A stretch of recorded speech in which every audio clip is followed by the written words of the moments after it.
What's up? Let's turn the music down a little bit. How's it going, everybody? Welcome back to day 112 of Vibe Coin app until I make $1 million. Today is going to be a big one. As you guys see up on the board behind me, today we are going to be building the ViewCreator MCP. And there's a reason that we're doing this. There's a reason that we're going to build an MCP. If you guys watched yesterday's stream, you'll know that we were reviewing it and learning how to build an MCP, what actually goes into it. And right now I have a ton of agents being launched to actually analyze our system architecture of how we could potentially layer an MCP for ViewCreator on top of our API. So the reason that we're doing this is because we are going to be next week doing something very, very unique and special.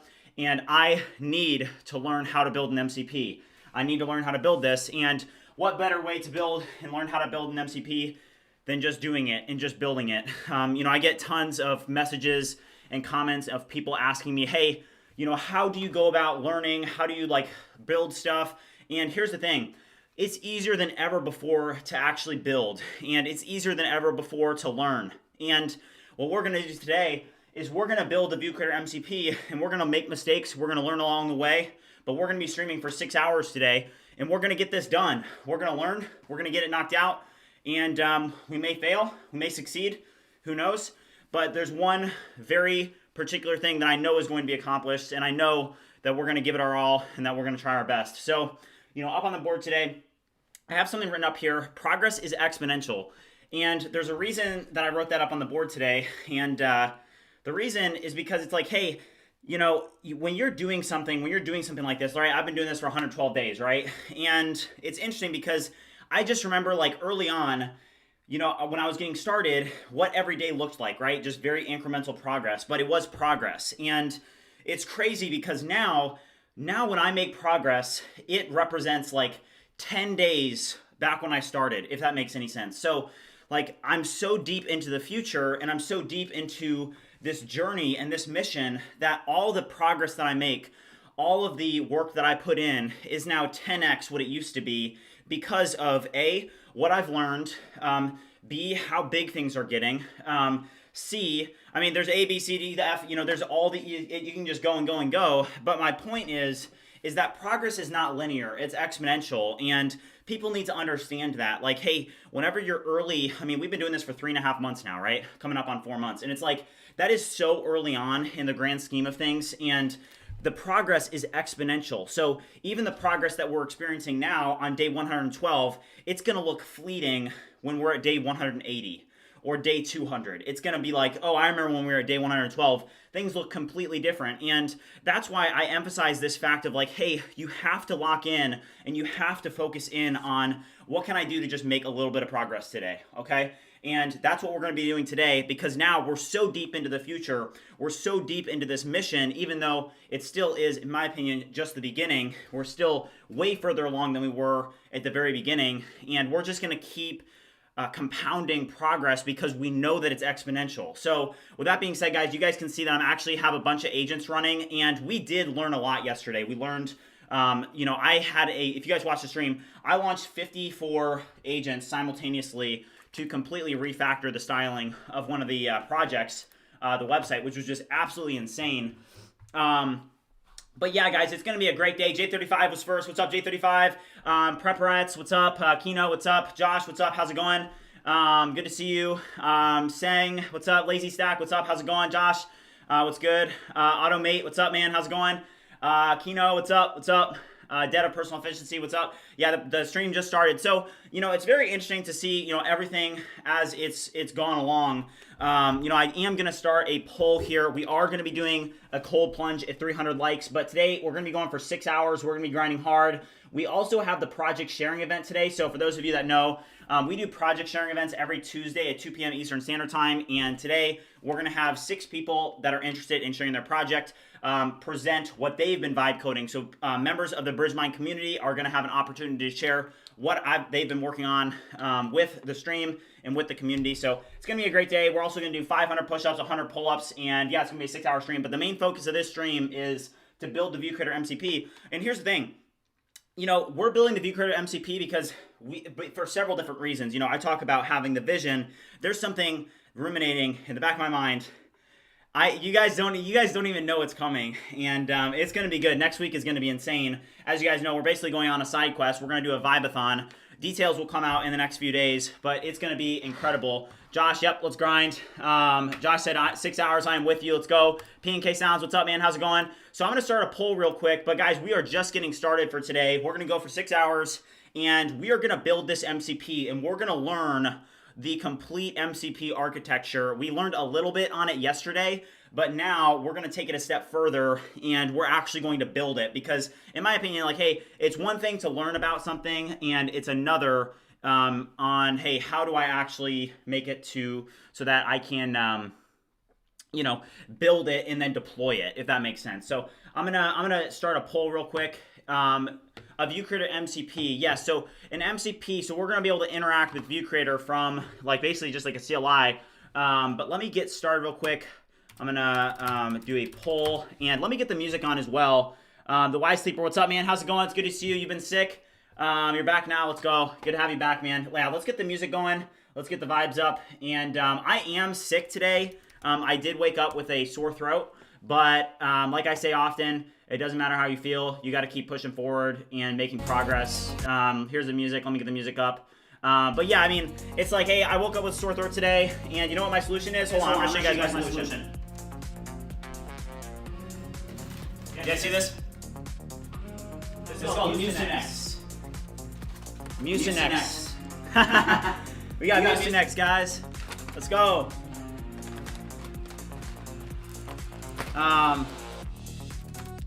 All right, we're gonna do a cold plunge at 300 likes.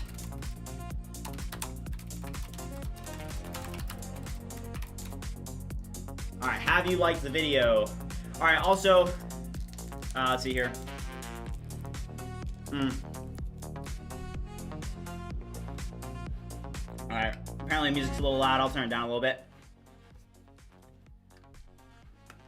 I just turned it down. Let me know. I think it's too quiet now. Also, heavy echo. I think I know what's causing that. Yeah. It's this right here. All right, it was an echo because I had that camera on. I had the FBI cam on. So thank you for that, PNK. Appreciate it. Yeah, dual audio. We're good. Yeah. Yeah. There we go. That should be fixed. All right. So these agents are getting started. So my initial prompt, so I didn't show it to you guys right off the get, but basically these agents are all compiling an implementation guide for the MCP that we're going to build. And the reason that we're building an MCP, there's multiple reasons that we're building an MCP. And one of the biggest reasons that we're building the MCP is that, yeah, the FBI cam scene has duplicate audio inputs. I fixed it though. So, we're going to be able to build this MCP, and that's going to give us the learning and understanding that we're going to use to then work on something that we're going to be doing next week when I go on this side quest, and we're going to have a vibe-a-thon. So, I think next week, every stream that we're going to have is going to be 12 hours. So, to kick off the start of the new year, 2026, we're going to go, insanely hard. And, yeah, nothing's going to stand in our way, guys. Next week's going to be a vibe-a-thon. More information coming out here soon, but it's going to be insane. It's going to be absolutely insane. Also, if you guys are interested in sharing your projects today, I see there's 103 people watching. We do have a project sharing event, so if you're interested in sharing your project on stream, usually there's about 200 watchers when we're doing our events. So if you guys want to present, feel free to just ping general, ping J35, ping a moderator, and then we'll also, like, we have the event in the Discord, but then I'll also be live streaming it. So just something to note. Okay, yes, proceed. Why is Codex now all of a sudden having me proceed all that? Also, guys, we have 111 people watching. If you guys have not already liked the video, make sure you do so. We only have 21 likes. And, you know, just as a reminder, it's like I don't monetize. And it's really motivating for me to see the like count go up. Also, it's just good for the community. So, let's go. Yeah, we could hit 20,000 subs today. I mean, if we're gonna stream for 6 hours, I feel like we'll probably gain somewhere around maybe, I don't know, like, let me turn up the music just a little bit. We'll probably gain like 300 subs on stream and then maybe 300 subs off stream. Let's actually do a quick sub check. I know that we're getting close, but I did just have these agents go out. They did a complete review. Oh wow, we are really close to 20,000 guys. I think we might hit it on stream depending on, you know, if you guys like the video, like the stream, I think we could get 20,000 today. Yeah, look at this, guys. I mean, this is crazy. 19,600. This is by far the fastest growing vibe coding community on the internet right now. I've actually looked around. I've looked around at, like, who are other people in the space? Like, for example, Riley Brown, Alex Finn. I mean, these guys have way more subscribers, right? They have a bigger base. But we've been growing faster. Like, if we go to Social Blade, I want to show you guys this just because it is interesting. Like, if we pull up Social Blade real quick, and let's go to BridgeMind. I want to show you guys how fast this community is growing because it's crazy. So in the last 30 days, we've gained 10,000 subscribers. Okay, and look at this chart. We've gained 10,000 subscribers. And if you go to, like, more popular people like Riley Brown, who have way more subscribers, look at this. He gained 11,000 and he has 174,000. So in terms of, like, velocity, this community is just going up. Another one would be Alex Finn in the space, who's like more of like a he's kind of like a, I don't know, he's all cap, but this guy's growing in the space too, but he only gained 7.2, so we're growing faster than him. It's just crazy to kind of, like, look at it and see, like, how fast we're growing. So I appreciate you guys. I think we could hit 20,000 today, depending, but we're at 19,656, so we'll keep an eye on that today. But it really is crazy how fast we're growing, guys. Thank you so much.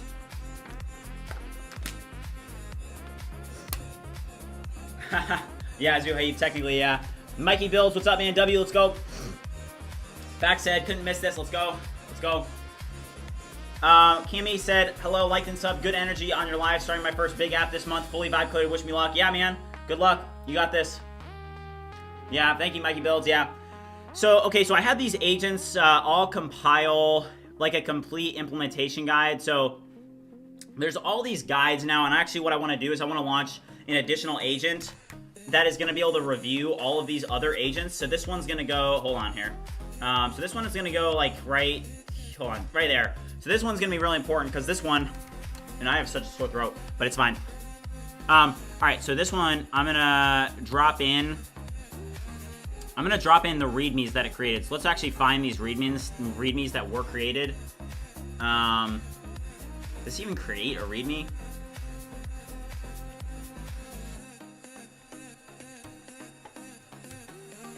Hold on, Whisper Flow is not on. Hold on. Whisper Flow. Alright, Whisper Flow. Okay.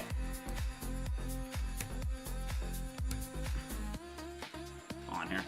What is Whisper Flow doing? I think I have to force quit and reopen Whisper Flow because it's not rendering. Hold on here. Alright. So let's quit this. And then we'll reopen it. For some reason it just wasn't at the FN key wasn't loading. What is the README that you created? When is the next project presentation? It's today at 2 p.m. Eastern Standard Time. Yeah, it's today. So if you guys want to join, make sure that you let J35 know, or pay, like, you can also join and just, like, raise your hand in the actual event. It will be very simple for you to, like, do that as well, just in case, like, if you want to, like, if you do request to present first, you will get to go first. We do have a list. And then if you, for example, just want to join the event and then raise your hand to come up on stage, you can do that as well. So 2 options for you. This is my full-time job, AI, Ocean Flow, yeah. Yeah, this is my full-time job. I mean, here's my perspective, is that in business, in small business and in startups, what people kind of, sometimes people lose sight of this, is that really what you're working for is you're working for a liquidity event. So a lot of people, they think that, oh, I'm going to start my own business and I'm going to, let's say, be generating like a massive amount of cash off the business. And that does happen, that will happen. But really the main thing that I personally am working for is a liquidity event. So that can look like a multitude of different things.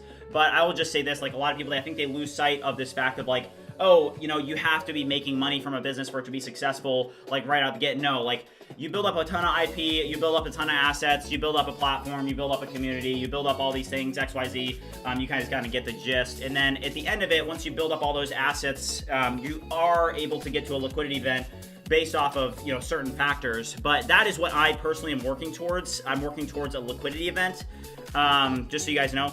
But yeah, so let's go MCP server implementation here. So MCP server implementation, I'm gonna drop in all these docs because I had a ton of agents that were reviewing all this. Here's another one, ViewCreator. This one is another one on MCP. There was another one just called this one here. So I wanna drop in all of these MCP server implementation plans because they're gonna be a little bit different. So MCP server. Why is that one not showing up? That's fine. Looking for this one right here. And then this one over here. Because I had a couple different agents do it. Review these guides in complete depth and launch 10 code-based analyst agents that will review and confirm what the actual best approach for our MCP is. I want you to take both of these guides and then compile them into a singular guide called the ViewCreator MCP implementation guide. And I want this to be the guide that outlines what the architecture of our MCP server is going to look like, what the infrastructure is going to look like. Note that we are already on AWS, so I want to keep it on AWS. I also want you to output the file structure of what this project will look like what the file structure of the repo will look like. I also want you to do a complete breakdown of what tools we could potentially offer in our MCP. And guys, the reason that we're doing this is in large part because we are going to be doing something incredible next week. It's probably gonna like shock everyone. There's something big coming next week, and we're gonna be doing a Vibe-a-thon. More information is going to come out, but you guys are coming with me, and we're going to Florida, and we're gonna lock in like never before to kick off the start of the new year. You know, it's like I said, you know, progress is exponential. We're so deep into the future at this point. We're so far into you know, this mission, even though in my opinion it's just the beginning. You know, compared with where we actually started, we are deep into the future. You know, I was actually doing a little bit of journaling last night, and I was just thinking and reflecting, and I was like, wow, I am deep into the future right now. I did not you know, I did not think that we would get to this point this fast, as fast as we have. We've gone incredibly fast. But it is incredible. Also, shout out to J35. I appreciate you, man. That said, I'm at my day job. I can't talk, but I got screenshots and videos of my apps. Let's go, man. If I leave work early, I'll try. Okay, cool. So yeah, so the biggest goal for today, the number one goal is, so we're gonna do a 6-hour stream, 500 push-ups, 1 hour plus, but the biggest goal is we're gonna build a ViewCreator MCP. And honestly, all I wanna do is I wanna build a very simple MCP, like something that is like so simple, but like I need to learn the underarching principles of like, hey, how do you actually build and deploy an MCP server? Because next week we're going to be pursuing a very, very fast sprint on a direct to action. We're gonna have to go into next week like really, really thought out and structured. I can't like not know what I'm doing. So I'm using this as basically a learning guide. I'm going to be learning a lot today about MCP architecture, and because we already have built ViewCreator, and I mean, it is an incredible tool. It's basically a way to automate virality, and it's going to be the engine behind BridgeMind. I mean, it is like just pumping out viral videos left and right. It's empowering our UGC team. There are so many things that we're doing with ViewCreator. It's incredible. What will be the tools that can be accessed through the MCP? Clipping agent to be used as tool through MCP maybe. Yeah, so to start, I think that really the simplest things we want to start, like the biggest tasks are, like today, we need to learn like, hey, first of all, what's the architecture of an MCP, right? Like there's fast MCP, but then we also learned yesterday that there were also some TypeScript options. So I am totally unfamiliar with this, so we're gonna have to learn it here.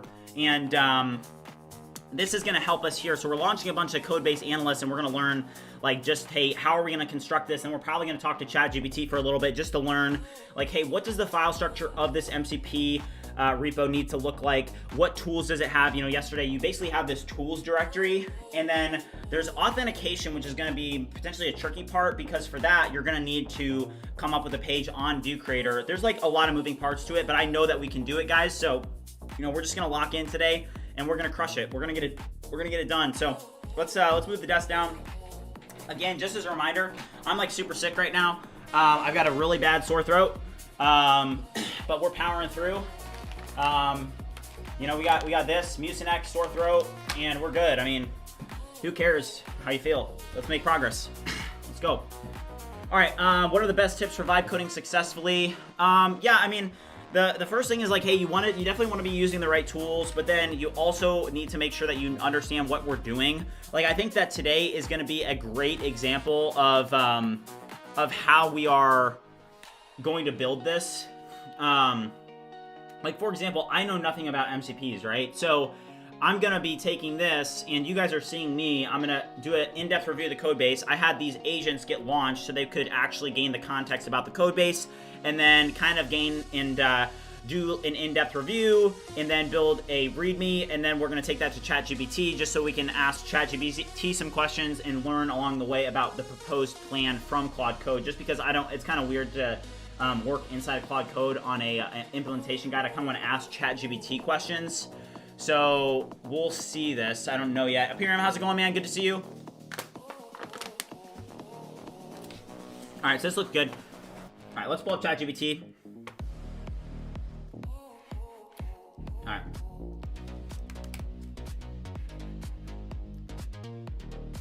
All right, let's go. All right, so a lot of these are completing. And yesterday, something that we learned yesterday is, hey, like, for example, let's launch, if you guys didn't see the stream yesterday, we launched 54 agents simultaneously, and we were able to basically completely refactor the styling for the ViewCreator home website. There are some issues like this here, where, like, hey, why is that? Do you guys see how that's this color here? So I'm gonna screenshot this, and I'm gonna drop it in here.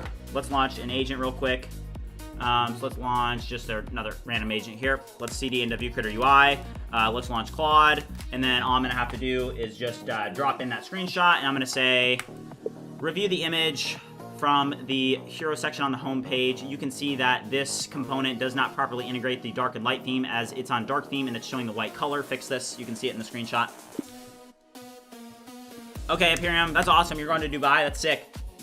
Shout out to Wise Sleeper. Thank you, man. Also, I'm going to pin the link to the Discord in the chat. There's also a link in the description down below. If you guys have not already joined the BridgeMind Discord community, make sure that you do. You know, this is the fastest growing vibe coding community on the internet right now. It's crazy. And I think that, like, so if you want to do the project sharing event today, make sure that you join the Discord. The project sharing event there's going to be a stage in the Discord for the event. It's an event stage, and you can literally just raise your hand. You can come up on stage, but I am going to be streaming it, which means that, hey, if you want to share your project, you'll have probably over 200 eyeballs while you present. So if you're interested in that, you know, make sure you do some prep for it. You know, you are going to be on stream. So, yeah.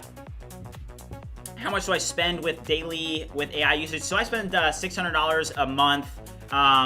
You know, and what's interesting is I actually probably can spend less than that at this point, because you know, Opus 4.5 is a very good model. Now, there are some issues with it, like the context window. You just have to continue compacting if you're working on, like, long projects, which is actually something that I think that we are going to be addressing with a very quick sprint that we're going to be doing during our Vibe-a-thon next week. So next week, I'm going to put out an event for it, but next week we are traveling to Florida, and I have an Airbnb, and we're going to be hosting a Vibe-a-thon. More details will come about this, but next week is going to be a crazy kickoff to start the new year, and you guys are going to be a part of that, and there's going to be an event that we're going to be doing, a Vibe-a-thon, and we're probably going to be going for about 12 hours a day. So it's going to be crazy. We're going to be working on this top secret thing that I'm going to share with you guys here shortly. Once I have the details worked out on my end. But the reason that we're doing the MCP is because I actually need to learn how to build an MCP. So because we have ViewCreator, I don't think that there's necessarily a need for a ViewCreator MCP. Like, this is not something, like, just to be, like, totally transparent,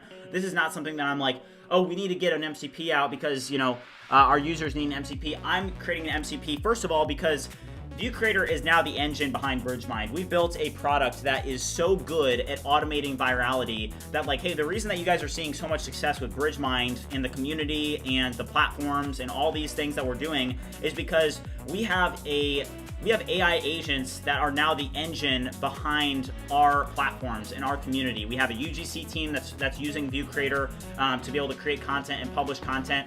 I personally am using ViewCreator. I mean, I'm getting 30,000 hits just on YouTube from the shorts that it's putting out, like, every day, and it's insane. It's like, and I don't even have to lift a finger. I mean, we can go over to ViewCreator right now, and we can go to my agents, and I'll show you guys, like, how they're running and what they're producing. So if I go over to Creator Dashboard, and I go to Agents, these are the agents that are running for me, and we'll just select this one here. Like, this one has already run twice this morning. It's already run 2 times, and it's literally just posting content from my content bank automatically, creating all the metadata for me, and I don't have to lift a finger.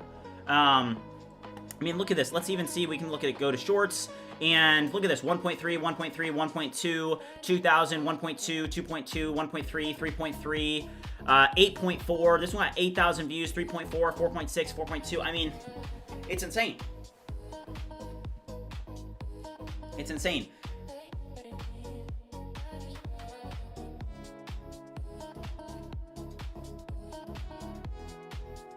Diff said, hey, what's up, man? You're literally my motivator. Well, let's go, man. Let's go. Fact said, I think it's very important to create a video on how to use ViewCreator. Yeah, 100%. I mean, if anything, ViewCreator right now, like I said, it's the engine behind BridgeMind, and it's the engine of virality. It's the engine of automating social media marketing. And yeah, it's incredible. Okay, Lone Perker said, launched 50+ agents to migrate my whole project from Python to TypeScript and Next after yesterday. It worked for the most part. Yeah, that's insane. I mean, and that's why Claude Code, in my opinion, has moved into the first spot, because, hey, you can just launch all of these agents. So I just had it launch 10 agents at once, and all 10 analyst agents have completed their deep analysis. Let me update the to-do list and start to compile the comprehensive guide. And then it's able to create a comprehensive guide that we're going to then pass into ChatGPT so that we can start to talk about, hey, what do we think about this? Just so that we can learn about it and learn how we're going to structure this MCP before we actually build it. And that's one incredibly important part about vibe coding and about using AI, is that you want to make sure that you're understanding, like, if there's something that you're totally unfamiliar with, you need to make sure that you're familiar with it on a high level. You do not want to go into something with no knowledge whatsoever. Now, you don't need to understand, like, oh, I need to understand, like, this for loop or this while loop. That doesn't matter anymore. Or like, oh, I need to understand this statement here, or, you know, that's not, it's the overarching principles that you need to understand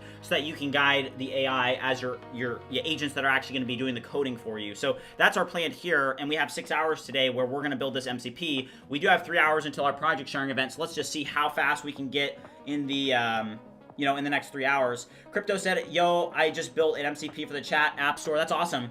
Fabricio said, what happened to your last startup related to mental health? Did you sell it? I can't talk about that.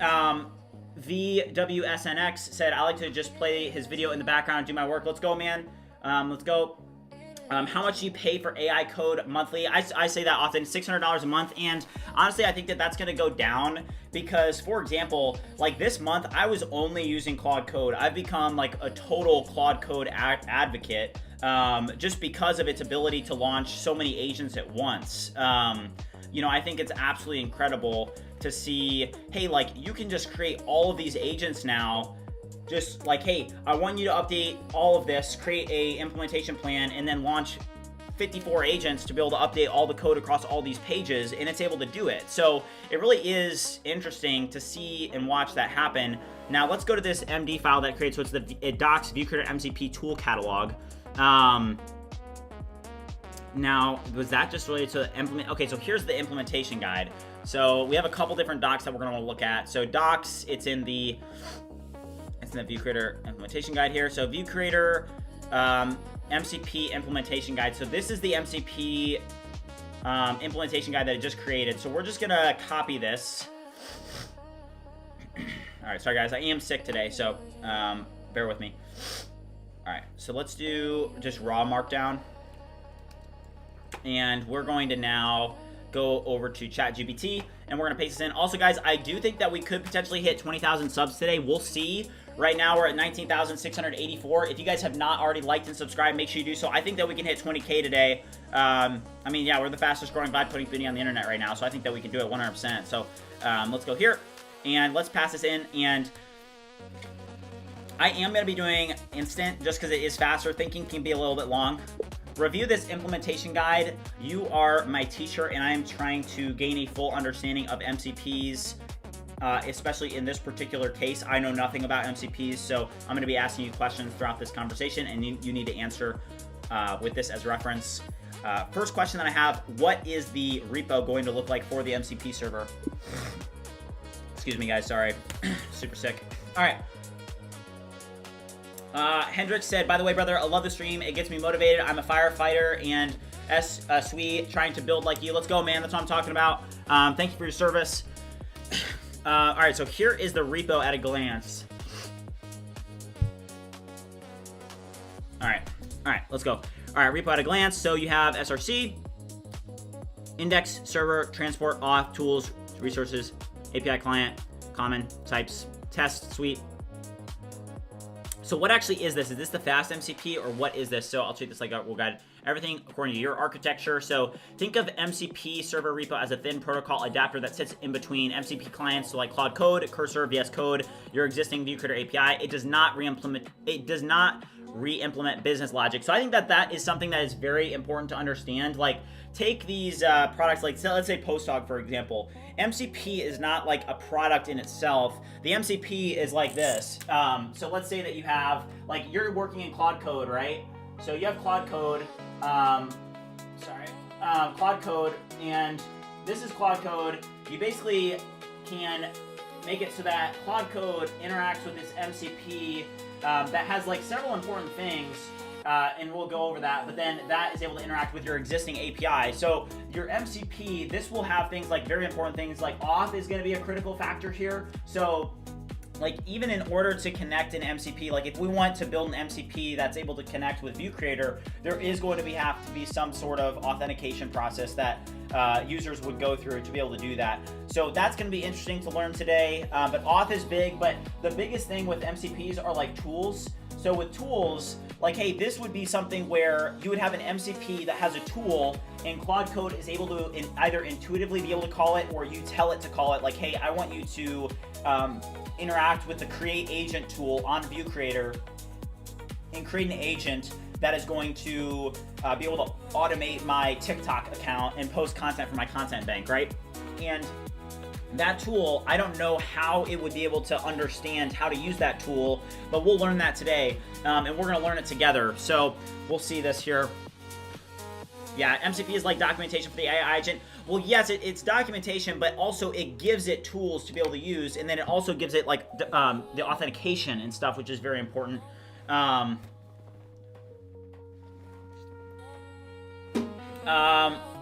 How do I have the energy to coding and learning stuff nonstop? I mean, I just love what I do, right? I love doing this. I just love this. And before I was doing any of the streaming, I was doing this anyway for hours and hours every day. So it makes it very easy to, just do it live streaming and stuff. But we're on a mission, guys. We're on a mission. And this is bringing me like incredible purpose. So I appreciate you guys. How do you calculate your revenue? Yeah, so this is total revenue. All right, so let's see this here. So high-level mental model, very important. So before files and folders, internalize this. The MCP server is not your product backend. It is a controlled remote control for your product backend. So that's very important to understand. So it's basically like API forwarding. Yeah, that's a good word for it. So entry point, so bootstrapping the MCP server. So interesting. So transport layer, how the MCP talks over HTTP. So this is the transport layer. Why this exists. So MCP, let's zoom in on this a little bit. MCP is protocol level, not REST. So this layer handles streamable HTTP, manages sessions per MCP client, converts HTTP requests, MCP messages, HTTP responses. MCPs are not calling generate thumbnail. They're sending tool messages. Okay. Auth layer. So this is very important. So OAuth controller. This is a non-negotiable for remote MCP servers. So responsibilities expose these two here. validate JVT, expiration, audience scopes, attach a user context to every tool call, key MCP insight. MCP tool runs as the user, not as your service. That's interesting. That's why auth lives before tools. Okay, that's very interesting. Okay.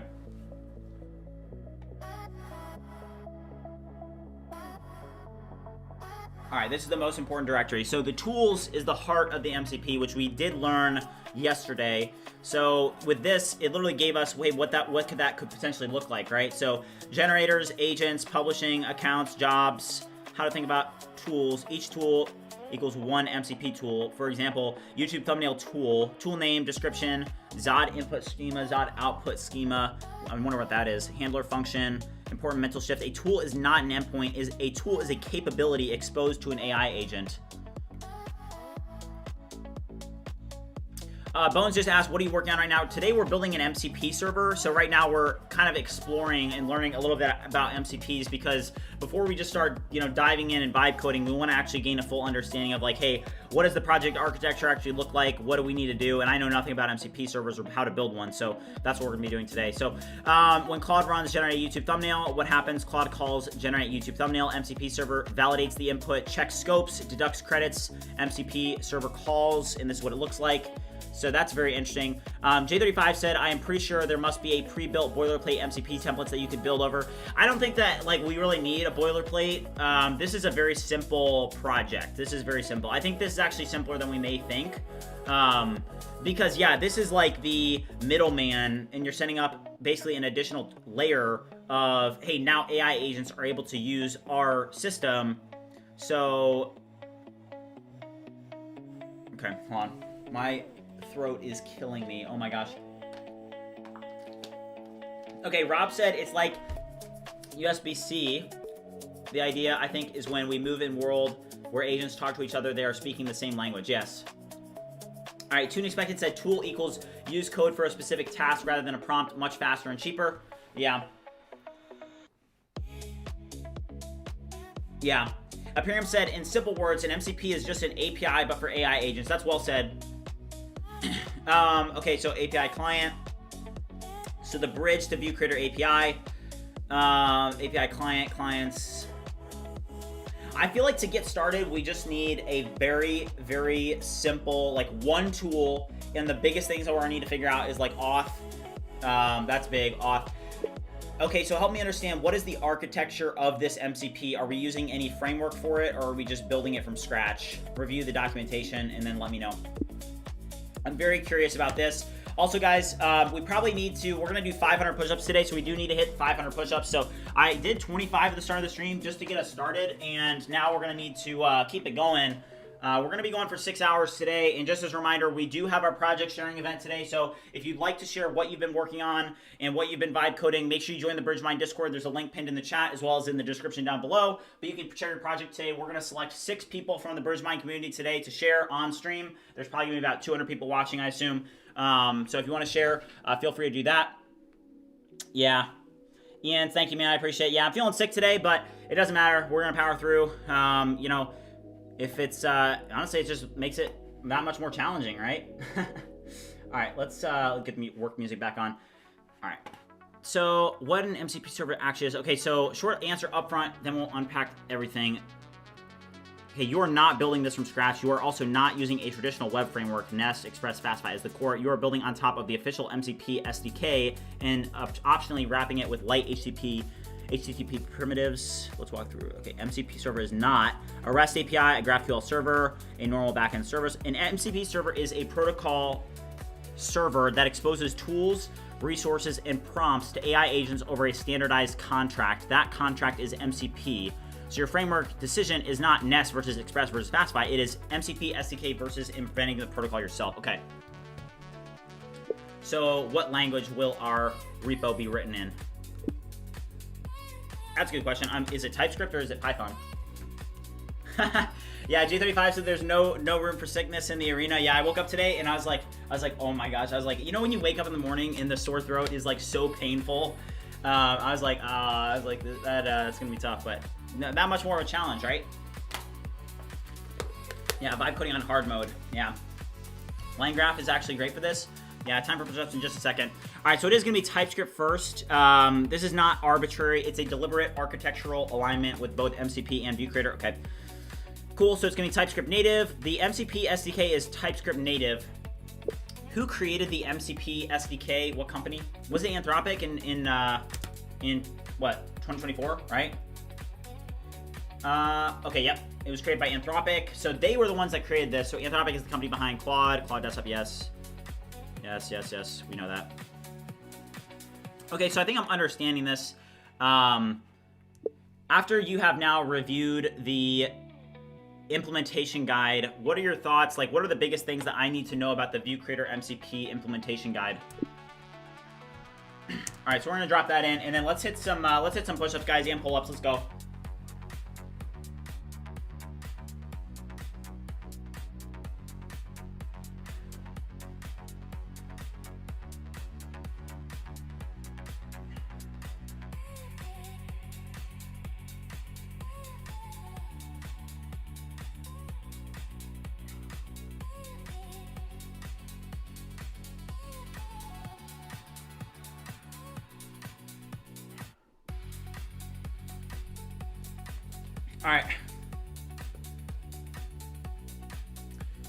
All right, that brings us to, all right, we did 25, so we're at 60 here.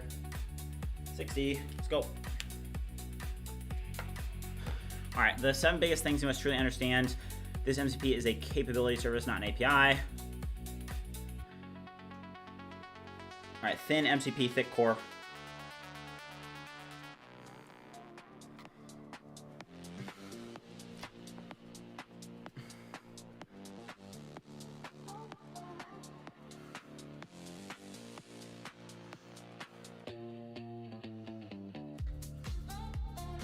Okay, interesting. Yeah, J35 said it's always Anthropic contributing to agentic AI. The rest are just busy with code red, yellow, green, blue. Yeah, 100%.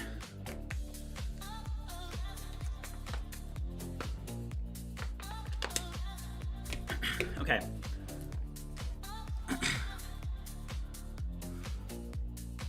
So let's pull up Warp. And what I want to do is I now want to take this this here, and I just want to start out with like a very, very simple structure. I don't want to build 50 tools at once, because right now I think of what said 35 tools. That is excessive. That's an excessive MCP. Okay, great work, but I do think that you are proposing to implement too many tools right out of the get-go.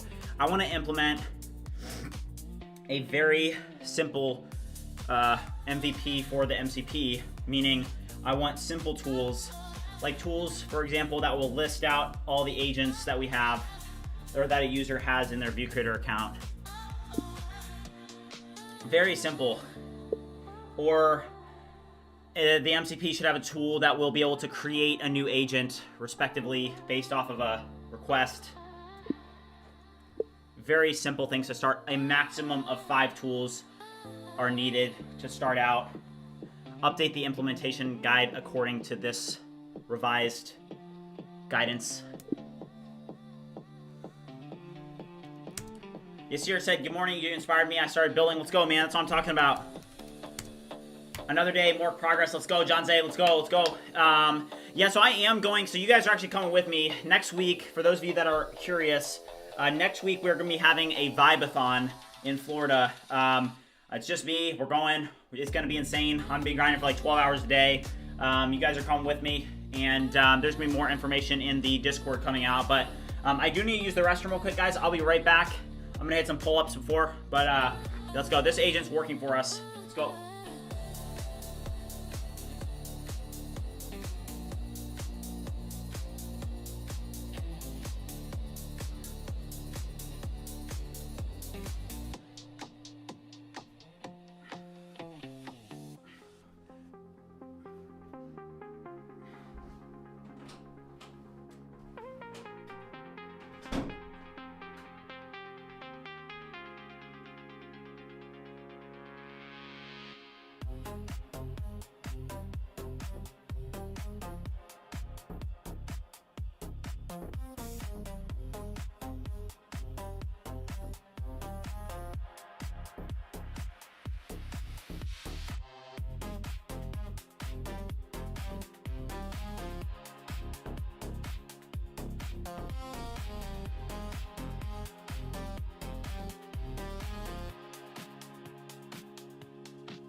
All right, let's go. I'm back.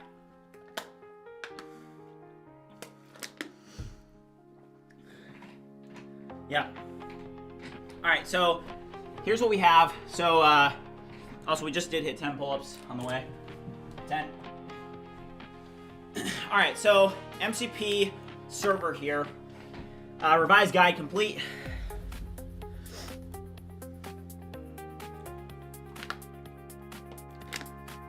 My throat is killing me. Mucinex. Not sponsored, but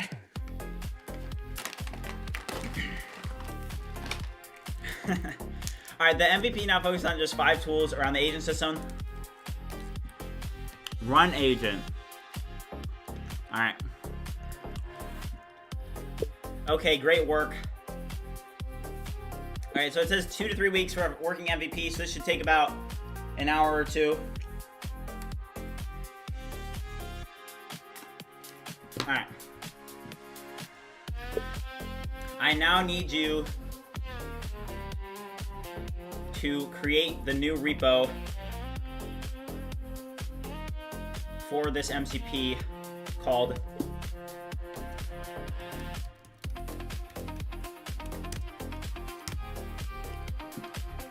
all right, so we're gonna create the project. So ViewCreator MCP.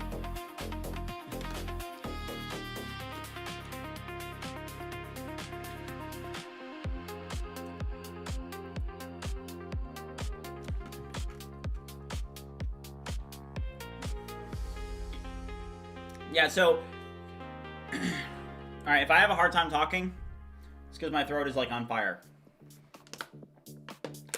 Just an FYI. All right, so we're creating MCP for ViewCreator. You know, ViewCreator is now the engine behind the virality and the growth of BridgeMind in all of our efforts in everything that we do. We've essentially created a tool to automate social media marketing across TikTok, Instagram, Facebook, YouTube, and X. And we're now able to use that tool in all of our efforts. That means to grow our community, to grow any other projects that we work on, to grow ViewCreator itself. And you know, what we now need to do is there is something that we are going to be pursuing next week.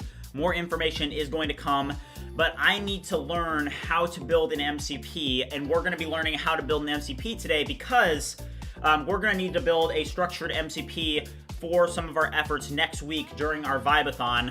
More information on that is going to come out in the Discord shortly as well. I think that we're going to hit 20,000 today. What are we at? What are we at, guys? We are at, wow, we are going up. 19,717, so we're less than 300 subscribers away from 20,000, guys. I think we're going to hit it on stream today, which is insane. But yeah, ViewCreator literally posts all of these for me. It creates and posts them. Look at this, 8.4, 3.4, 4.6, 4.2, 2.8. It's insane. It's absolutely insane. So, drink hot tea instead of cold water. Yeah, I don't have any hot tea, unfortunately. It will make it worse. Cold water is going to make it worse. Okay, good to know.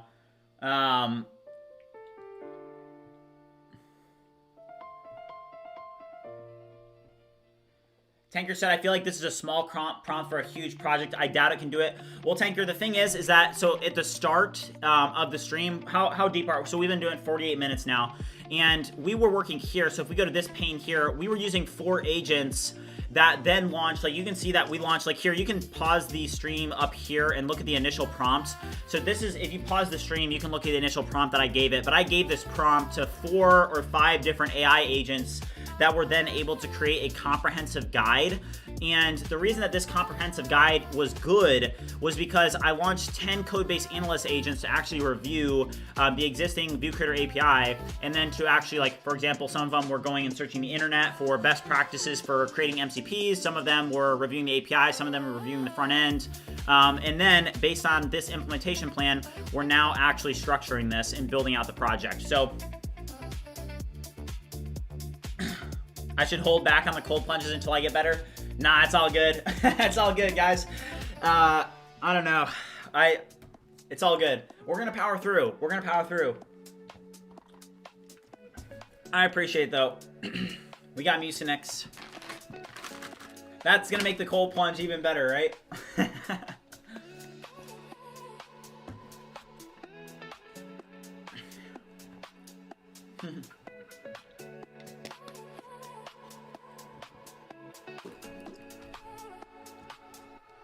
Okay.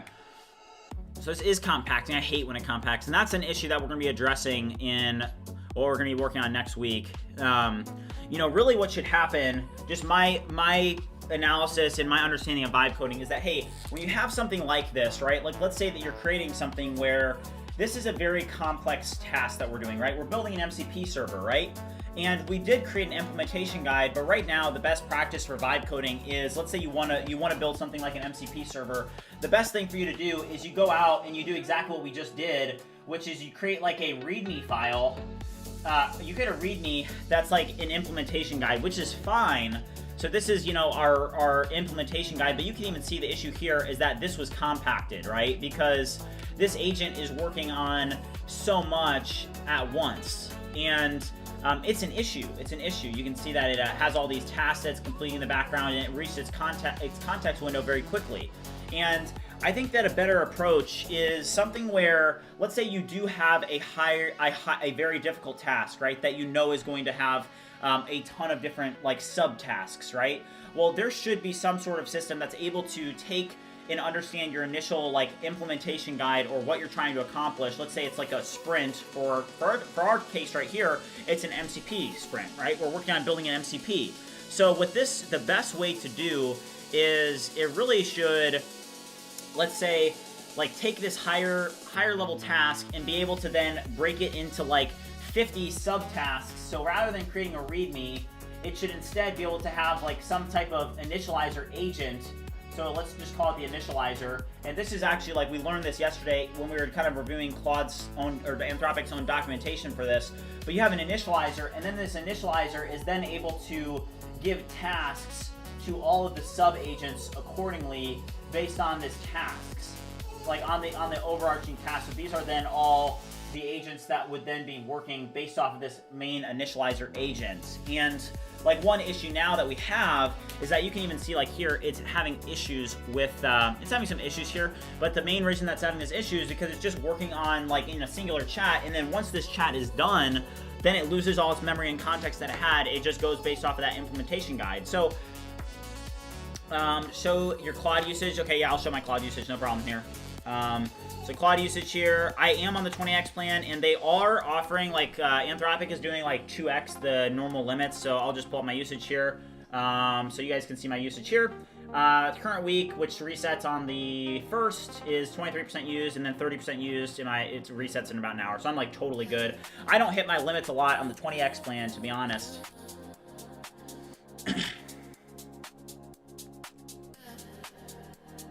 Alright. Create agent. So I'm interested in actually breaking down what this repo looks like. Let's pull up Cursor. I do want to take a look at this inside of Cursor and what it's doing. All right, so it did create a ViewCreator API key and a ViewCreator API URL. Interesting.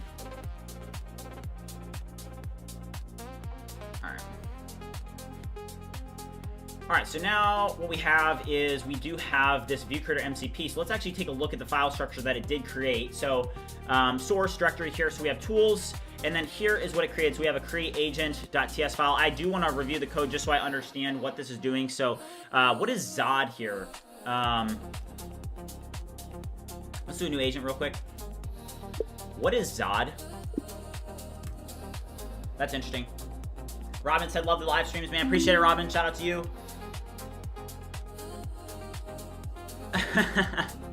Yeah, Alex Finn has vibe coded for 1 million hours this year. Yeah, that guy is full of it. It's crazy.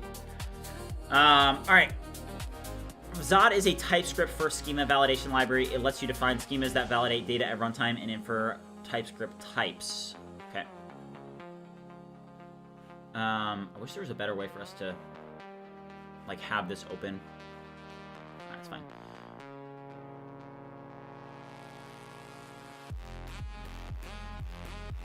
Okay, gotcha.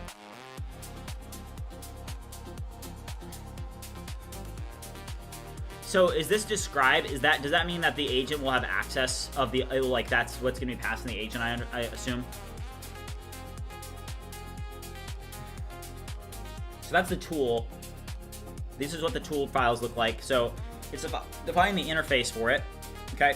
It's like get agent, it defines agent detail interface. This is good. I'm curious as to how does it actually interact with the API. Wasn't there a, like, here's client. Axios is imported here, so I'm assuming that, no.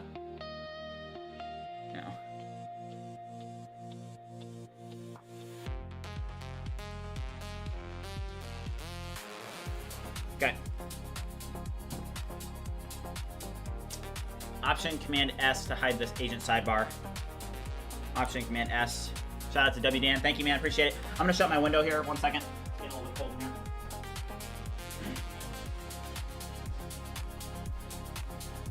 Okay.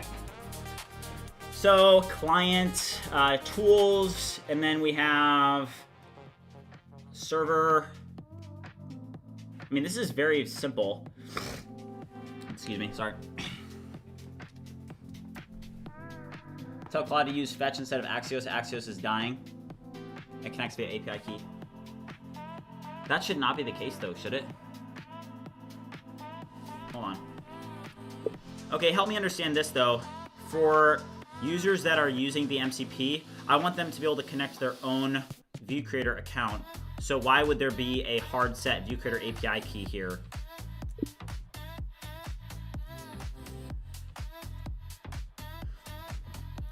Help me understand this.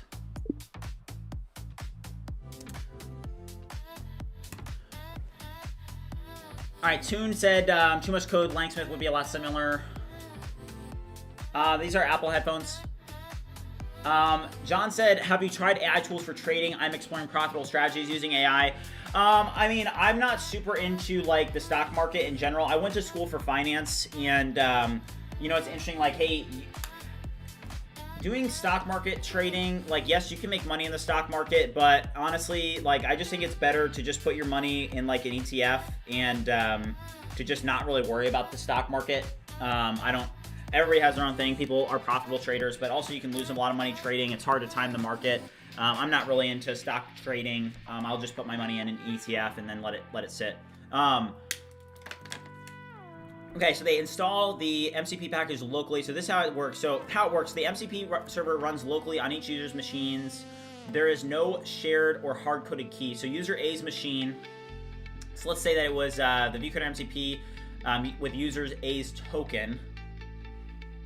User B's machine, cursor IDE, MCP ViewCreator key. Same API, but authenticated as user B. Okay, interesting. User auth is to prevent public free access. Yes. ViewCreator AI is what I'm building. Yeah, Axios is fine. All right. Yeah, so currently users would need to copy their JWT from the browser. You'd want to add API key generation endpoint. Okay, so one thing I want to test is, so where do I need to deploy the ViewCreator MCP? Also, can I test it locally? That'd be nice. It would be nice to not have to deploy it all the way up to AWS and still be able to test it. Can I do that? Is that possible? All right. It should be possible, right? Assume.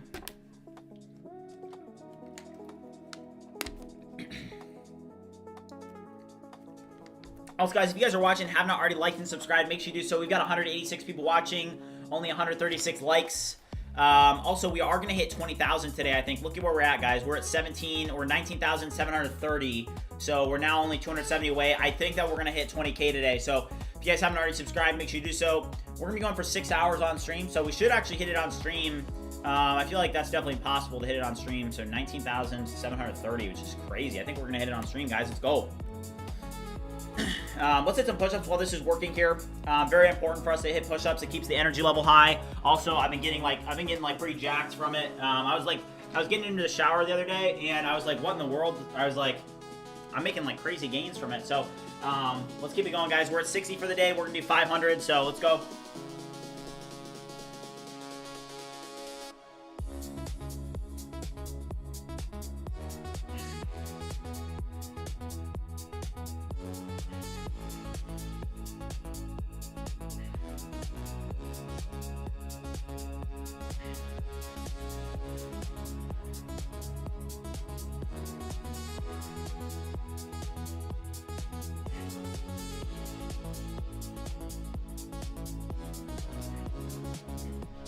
All right, 40 bomb. Let's go. We're up to 100 push-ups.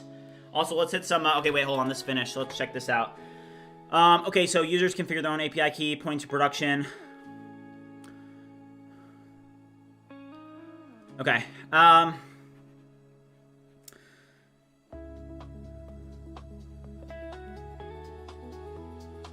MCP is not a server you deploy. It's a CLI tool that users install locally. Okay. But how do they install it locally? Okay, you don't just deploy the MCP server at all. Let me explain. Let's go, Ronald. I appreciate you, man. He said that he's been here since 2K subs. Continue with your great work. I appreciate it, man. Thank you.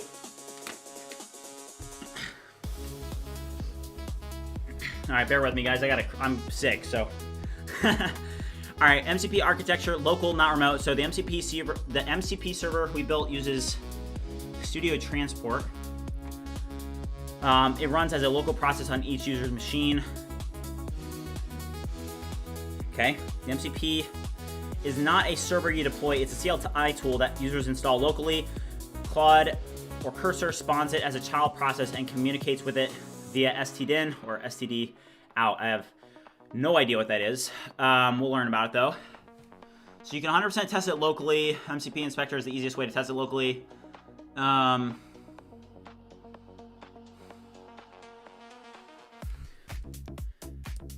Okay, so I understand now that users do install it via the CLI, but how do I get it to the point where they can actually install it via the CLI? WDN said, drop those exercise goals today so you're not dead tomorrow. I think it, I don't know. That's probably a smart idea, but come on, guys. That is not the part of the bridge mindset. The bridge mindset is you show up and you grind no matter how you feel. And today is just an added challenge. It's an added challenge to what we're doing. Like if I got the flu, I would literally be live streaming with a stream called Vibe Coding with the Flu. I've literally thought about that before. I'm like, what if I do get super sick? Like, what if I caught the flu? I would literally I would do a live stream called Vibe Coding with the Flu. It'd be like the flu game. All right, so, okay, so this is how it works. So I'm just trying to figure out, like, how do they, okay, you need, oh, an NPM org. Oh, wow, okay. I hate NPM. You need to publish it to NPM. Here's the path, prepare for publishing.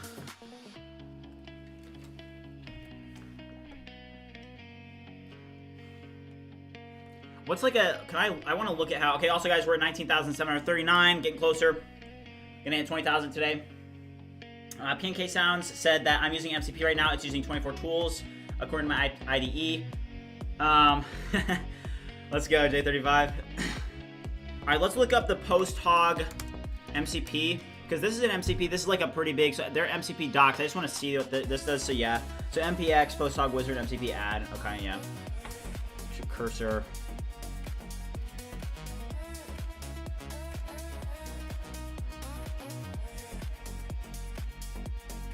Okay.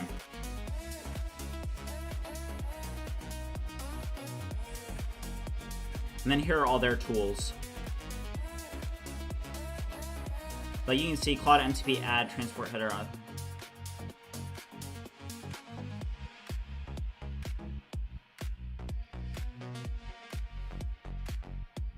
Okay.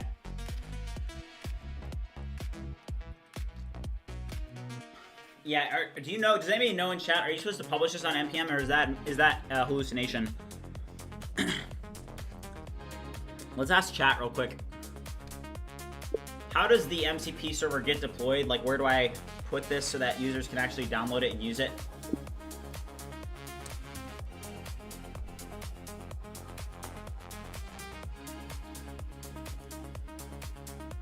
All right, so this is interesting.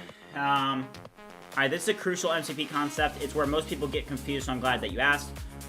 Short answer, lock this in. Users do not download your MCP server. You deploy it once, essentially as a hosted service. This is literally telling me a complete opposite of what Claude Code just told me. And I think like this is wrong probably, but you can see that it is infrastructure just like your API.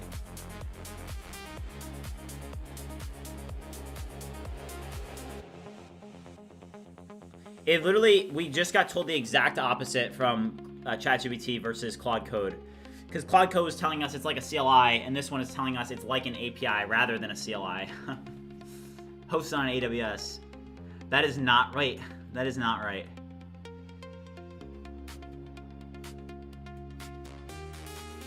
So we just got told two completely separate things. So one of them just told me that it was hosted on AWS. The other one said no, not. Look at what ChatGPT said. Is ChatGPT wrong and you are correct, or are you wrong and ChatGPT is correct? Because you guys are telling me two conflicting things. This is the issue with AI. You have to know that this is a issue. MCP is a server, not an NPM library. Do not publish it. Okay.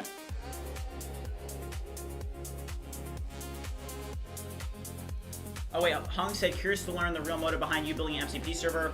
Understand that your vision to let marketers to use VC tools with their AI agents, but MCP is trending downwards though.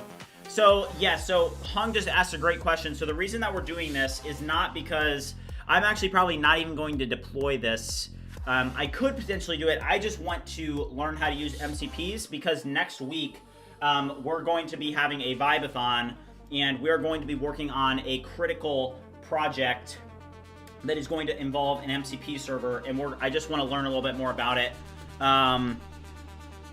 with the context of ViewCreator in mind. So this is important for us because next week's going to be big. Okay, MCP can be a MCP server or MCP client and just a CLI tool. MCP will help him with traceability and debug, and then he can take it from there. You could make it an NPM package that you can download. Vicus, what's up, man? I need to host it, Dev Mindset said. Okay. Okay, it says that we're both right. There are two different architectures. MCP supports both patterns. The question is, which one fits ViewCreator better?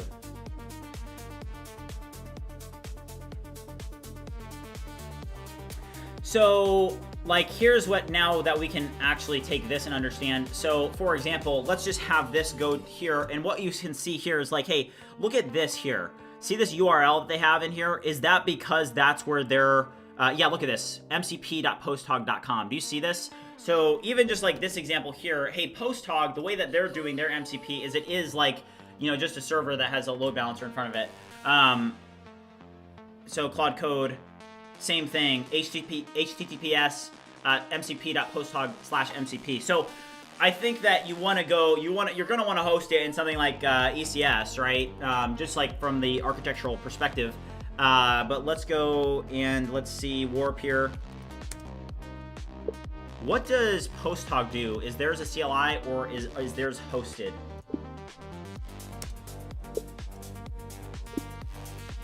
Okay, so check this out. So because we set it up with stdio transport, so it wants to replace that with HTTP transport. So that's something that's very important. So because we set it up with stdio transport, you could just set it with HTTP.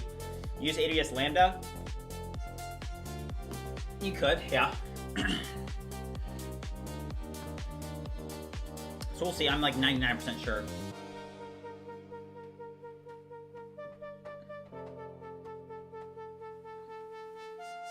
I use Whisperflow for the voice to text. Okay, Dev Mindset said, if you host on AWS, it will be better because you can connect to ChatGPT and others to connect to the MCP. Yes, 100%. Yep, I totally agree with that. Shout out to Dev Mindset.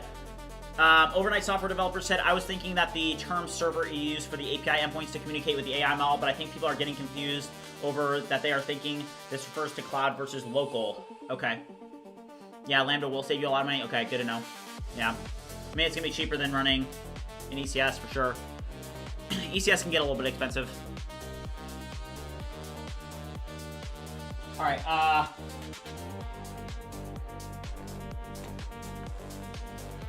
right, let's hit some push-ups, guys. Let's go.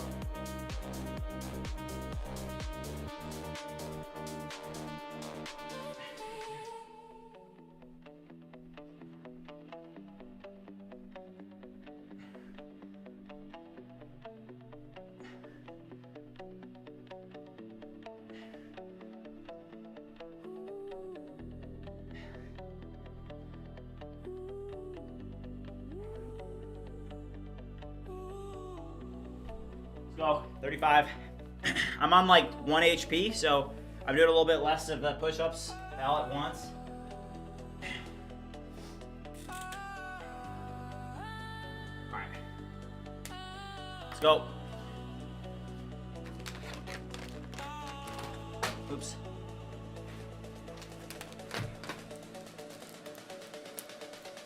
No, it's not open source. Wise Sleeper said progress is not an addition of steps, but a multiplication of horizons where every breakthrough becomes a floor, not the ceiling. Very well said. Shout out to Wise Sleeper. His name is accurate. He is wise. Also, guys, just as a reminder, we are going to be hitting 20K today. That's our mission. 20K, where we at? Let's go. 19,748. We're closing in on it, guys. Shout out to all of you. We have 202 people watching, 167 likes. If you guys have not already liked and subscribed, make sure you do so. It's gonna be a big day for us. 20,000 before the end of the year. That's crazy in 4 months. That is like unheard of. Let's go. Let's go. All right. So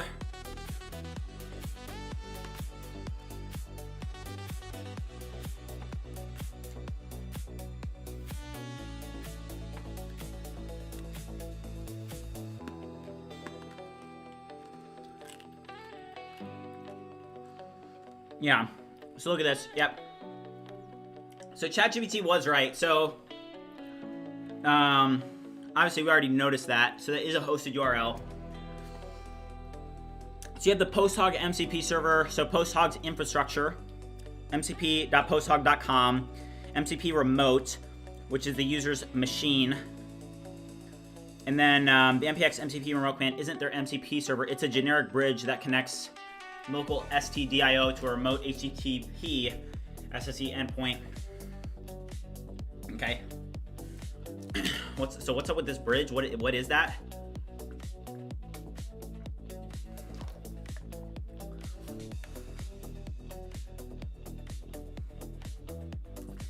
All right, you should host the MCP server on your infrastructure at mcp.viewcreator.ai. Use the HTTP SSE transport, not Studio.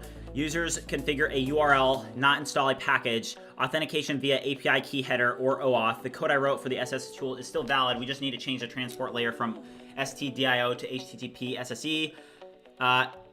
Yes, I want you to launch 3 code-based analyst agents and build out a structured to-do list, and then launch 1 agent B coder to code the implementation following the to-do list of the structured plan that the code-based analyst agents create. All right, guys.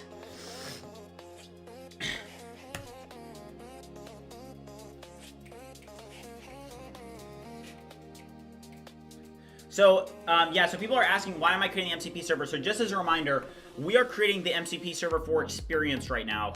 Next week, like I said, the start of the year for the BridgeMind community is going to be crazy. There's going to be more information coming out here shortly, but we are hosting a Vibe-a-thon, and I'm basically going to be going like 12 hours a day. We're going to be in Florida, and we're going to be going insanely hard. It's going to be something like you've never seen before. And yeah, it's going to be amazing. But what we're doing right now is we're kind of gearing up for that. You know, ViewCreator at this point is like a massive virality engine. And, you know, this is a long-term project. This is a marathon. And we now have built ViewCreator, which is going to be the engine behind BridgeMind. And we're marketing ViewCreator using ViewCreator. But there is something that we're going to kick off 2026 with that I think is going to send us to the moon. And this is why we're learning the MCP, not necessarily because we need to build an MCP for ViewCreator, but rather we need to learn how to build an MCP for what we're going to be working on next week, because we're going to be going 12 hours a day, going insanely hard, and I can't go into it not knowing anything. So what we're doing today is we're building this MCP so that we have the baseline understanding of how to build an MCP, because next week is going to be big for us, and we can't go into it not knowing anything. You know, that's a big thing about vibe coding that I think people misunderstand. No, so somebody in the chat just said, is all the 2.5, is it all from YouTube? So for anybody that's new around here, I say it, I have to remind the new people, I know that for the people that have been around for a while, you guys have heard this a million times, but I do not monetize the YouTube, and I don't take any sponsors. The only sponsorships that I would even consider is a partnership with the BridgeMind community with one of like the frontier companies. Like if Anthropic wanted to sponsor BridgeMind, what we would do is instead of them paying me like 10 to 20,000, whatever that would be, I would want them to sponsor the BridgeMind community as a whole, so that our community would be empowered with the best tools and with the usage. So that would be like the only way that I would take on sponsors in the future, and I would only be interested in sponsorships where it would be the frontier. I'm not trying out or taking money from any sponsors unless that would be the case. If we were able to make a partnership as a community with one of the frontier companies, where they would back us fully, all that money would go to the community. I wouldn't be interested in taking any of it myself because I'm not trying to be a content creator. I'm not interested in monetizing YouTube, and I'm not interested in taking any sponsors. I'm not gonna sell out like a bunch of these other people that you see that just turn into content creators and you can't trust anything that they say. I'm on a mission, I'm sharing that mission. This is my third startup, and I didn't start all of this because I wanted to be a YouTuber and a content creator. That's been a byproduct of the mission that we're on. But yeah, just so that everybody knows, you should monetize it. I'm not interested in it. Not everything's about money. You know, I think that a lot of people, once you start to let money be the driving force behind what you're doing, I think that you lose a lot of the mission and the purpose that you have. I think that, for example, would I lose who I am for $10,000? Would I sell a piece of myself for $10,000? No, I would not. So I'm not interested in that in any way, shape, or form. We're on a mission here that has an underlying purpose, and I have a vision for it, and that vision is not just about money. So just a thought for everybody.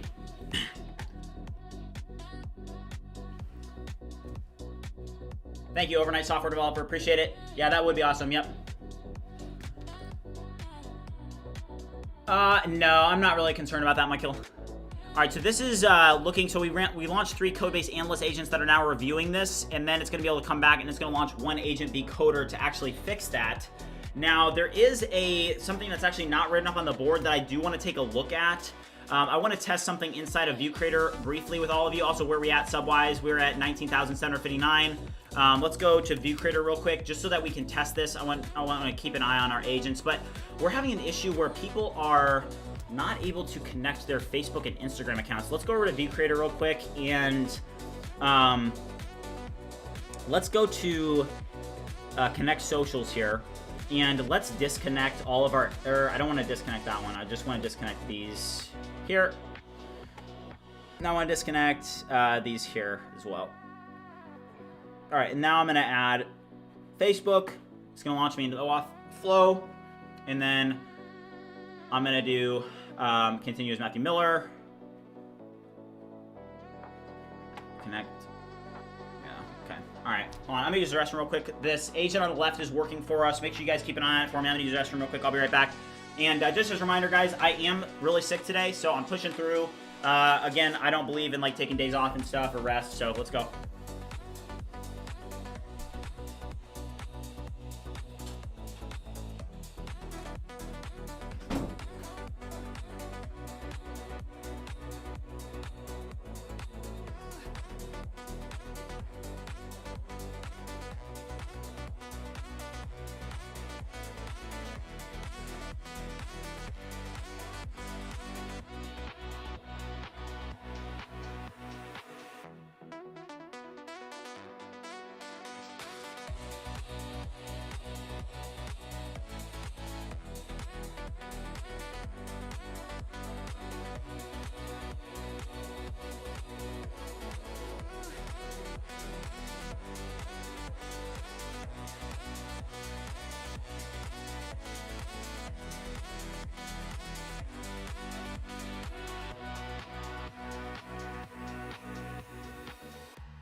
All right, let's go, chat.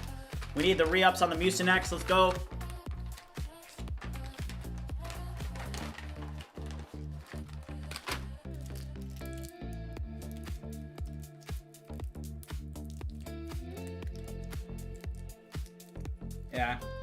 Yeah, Clown AI. I mean, it is funny to see like some of these content creators that'll create videos where like they're like, I've literally seen this. I've seen people that are like, this is the best AI vibe coding workflow to be using, and then it's all their sponsors. They're like, by the way, use code Goofy at checkout. I'm like, okay. All right, so here's the agent B coder that's now gonna be able to follow this to-do list. So, like the flow is, hey, you kind of talk with the AI about what you want to accomplish, and then you're able to go through and launch these sub-agents. Some of them are reviewing and creating structured plans, and then you kind of go back through and are able to actually kind of implement that with an agent B coder following that to-do list. So that was created. So it prevents like hallucination, it creates better structured plans, and it helps you get what you need done. Buvan said, I want to build something like you, but I don't know where to start or give, can you give me any advice or guidance? Yeah, so, I mean, here's the thing. And this kind of draws back to like, hey, progress is exponential. You don't have to have some like thoroughly constructed plan to build the next Facebook or like some genius idea. You don't even really have to understand like where it is that you're going. The big thing that you have to do is you just have to get started and make a little progress every day.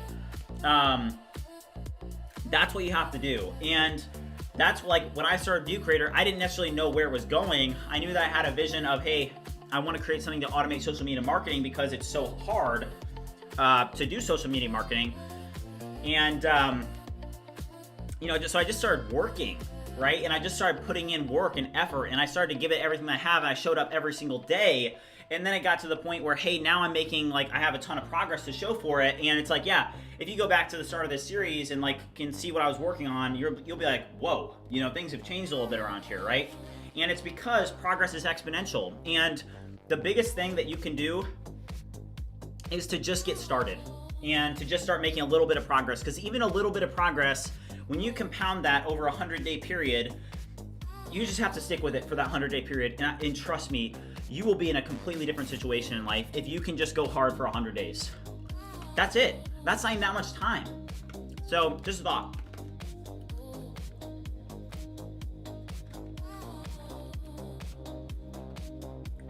Tanker said, the reason why I subbed is you seem solely focused on yourself, the learning process, and the product you're producing. Thank you, man. I appreciate it. Yeah, I mean, you know, I think if you have an underlying purpose, that actually helps as well. Like I said, you know, if you are guided by money and guided by, oh, I would just want to get rich, that's going to fall apart once you don't make as much money as you wanted. You know, the money should not be your driving factor. Because what happens when you don't make enough money to meet that bar that you set for yourself? You know, you'll just give up. I think it should be, like, there's a variety of factors, right? And I think that being able to make progress and to build yourself up with a skill to be able to then put yourself in a better situation just in life in general, and take everything that you've learned onto the next thing and the next thing and the next thing and the next thing, that ultimately is a very, very rewarding process, rather than, oh, I made X amount of dollars or I didn't make X amount of dollars. It's like, don't get caught up in the finances of it. Focus on the mission, focus on who you are as a person, focus on your underlying principles and what you believe in, and your life philosophy, and I think that you'll be okay. Okay, so that's one is working. So the issue that I'm having here is that for some reason we're having issues in production with our Facebook, our Meta integration. So I'm gonna go to the Facebook developer, the Meta developer console real quick and check this out.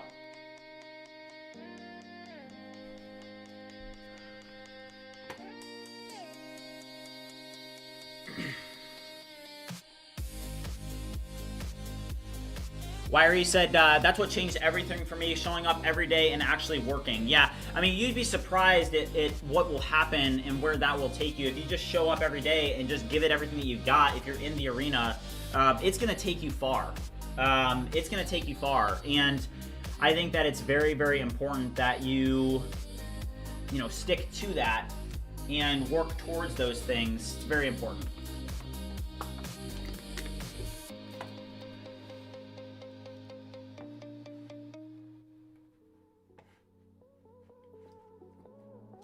Okay.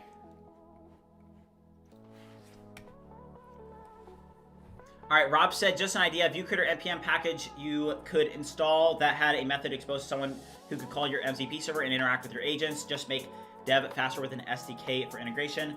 The agents are really the value even more than the interface, but it's kind of a different go-to-market. Yeah, I think that with ViewCreator, it's just very interesting because ViewCreator is, I think, a little bit ahead of its time in terms of, hey, like, I can use ViewCreator because it's like it falls into this suite of agentic workflows, right? Because, hey, you build ViewCreator agents and they're able to connect to your socials and they're able to post and publish for you. We will have to build out content. It's just that right now I don't have a ton of time to be able to build out content of like, hey, here's how you use ViewCreator. Now, like here you can see all my connected socials, and like with those agents, you know, hey, we can go to the BridgeMind agent here and you can just see I'm just posting tons of content. So now what I see ViewCreator operating as now, because it is deployed and it is working, is it's now an engine behind a variety of other things that we are going to be pursuing in early 2026. We're going to be marketing ViewCreator. We're going to be building the BridgeMind community. We're going to be deploying something very, very interesting that I think that you guys are all going to be a part of next week for when we have our Vibe-a-thon, which is going to be, I mean, you guys will never have seen anything like this. I don't want to hype it up too much, but it's going to be, next week is going to be crazy. I'll just tell you that much, guys. Also, we just crossed 200 likes. Thank you, guys. Let's go here. Where are we at sub-wise? Last time we checked, we're at 19,000. So now we're at 19,768. If you guys have not already liked and subscribed, make sure you do so. We're going to try to get 20,000 on stream today. So I think that once we get a couple hours into the stream, it's going to start pumping, and I think we can get it. Thank you, Wise Sleeper. Appreciate you. Talk to people in Discord or other places. Sitting in Discord for 2 hours, talking with devs and vibers really gave me tons of ideas. Yeah.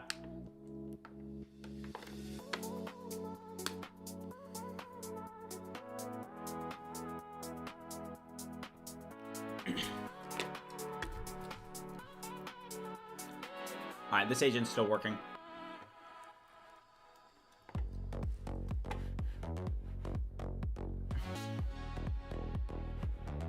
Oh, shoot. That was a mistake.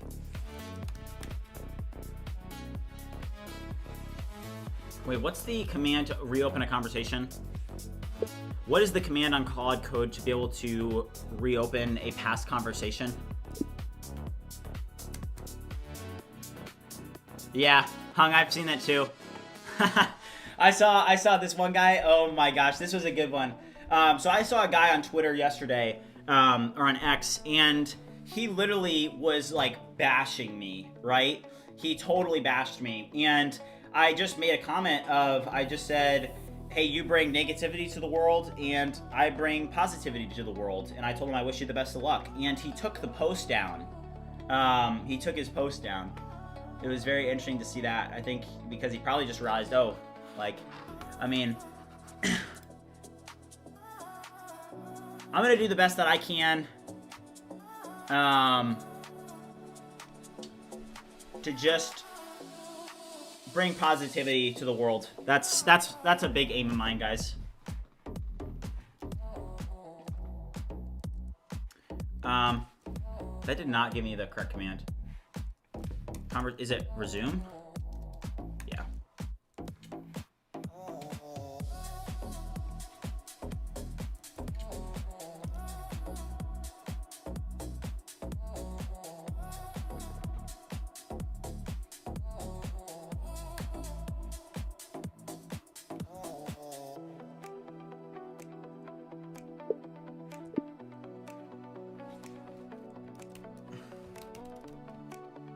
A little bit upset that we just lost that conversation. I accidentally closed the window.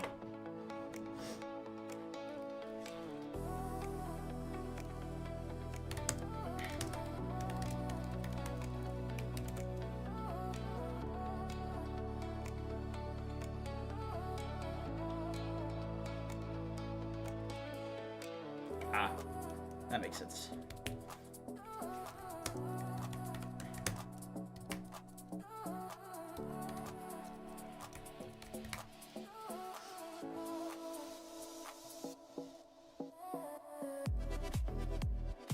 Yeah, resume. I was in the wrong directory. Alright, there we go. Great work. I now need you to don't launch the agent encoder, but there are parts of this that have now been updated, so I need you to once again review the project and then finish the implementation for this HTTP transport refactor. Yeah, we messed up on that. It's fine though. Yeah, thank you. Big RN boy, appreciate it.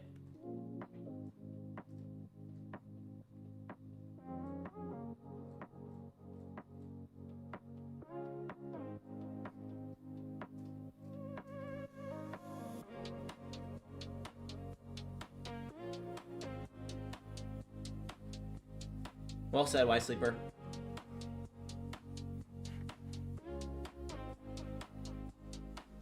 I mean, here's my thinking. You know, happiness and positivity are a choice. Optimism is a choice. And I think that optimism and positivity are an asset as a person. I think that sometimes people can take pride in this perspective of like being a realist or being conservative. But the thing is that if you're truly trying to achieve something great and you're trying to pursue a goal, a mission, a dream, there is going to be so much difficulty and so many obstacles along the way that you face that if you don't have this incredibly optimistic, positive mindset, it could be hard to get through those obstacles, right? I mean, there was a time when it was, I don't know, maybe when the channel and everything that we were doing, it was maybe around like 5,000 to 6,000 subscribers. It was, I don't know when that was or what month that was, maybe like October, where things for me were like getting really hard and there were a lot of obstacles at that time. And I just had to be incredibly optimistic in order to break through that obstacle that I was facing. There were several of them. And if I wasn't optimistic in that moment, if I didn't have the staying power, if I didn't have optimism and think positively, then I probably wouldn't have overcome those obstacles, right? If I was a realist and, you know, I had, you know, literally people in my life that were telling me that basically that everything that I was doing is going to fail, you know, and it wasn't going to work out. Like, were they being? Yeah, they were probably being real, right? That's the realist mindset. Is yeah, like everything that you're going to do. Like, do you understand how hard it is to achieve what you're going to do? Like that's like pretty much impossible. That's far-fetched, right? That's far-fetched. That's not going to happen, right? And yeah, like people are going to say that to you along the way because hey, what you're doing is incredibly difficult, and if it wasn't difficult, it wouldn't have any value. So why would you even worry about doing it? So here's the thing. I think that optimism and positivity are an asset to have as a person, right? And yes, you can take pride in being a realist and being a negative person or spreading negativity or being a realist or being conservative. Yes, those are all things that you as a person can take pride in. I don't think there's anything inherently wrong about that. I will tell you that I think that optimism and positivity are an asset to have as a person, so why not choose those things over being a realist or over being conservative? I like being able to dream, and when I hold on to a dream and I believe in it and I'm optimistic about it and I'm positive about it, it actually improves the odds that I'm going to achieve the dream, because when it starts to get difficult, when I start to face obstacles, I'll be able to break through them rather than having that negative realist mindset where I'm like, yeah, I'm just going to give up. I'm just going to give up, right? It's hard. It got hard. I'm done, right? I'm using Whisperflow for speech to text, so yeah, that's just my mindset on the optimism and stuff. You know, I get a lot of hate, I get a lot of people that are bashful, but it doesn't really bother me because I'm like, hey, you know, you know, if you're in this position, you're gonna get a lot of that, so that's okay. I understand that you guys have differing opinions. It's okay. All right, what was implemented? So this is now completed. Okay, great work. Would it be possible for us to test this locally?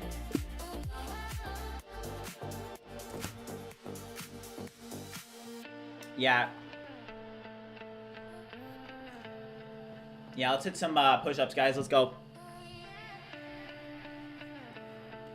Yeah, I think that the people that accomplish what most people can't are the ones that are just incredibly optimistic and positive. And they're going to be the ones that are able to push through those incredibly difficult time periods for sure. Let's hit some push-ups, guys. Let's go.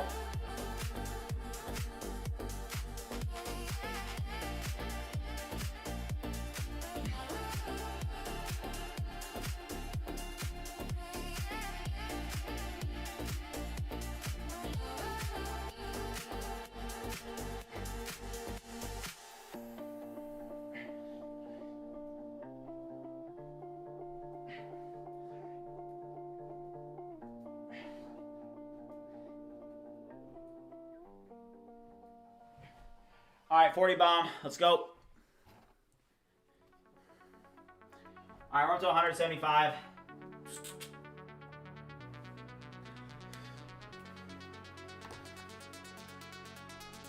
Yeah, we're going to do 10 sets of 10 on the pull-ups.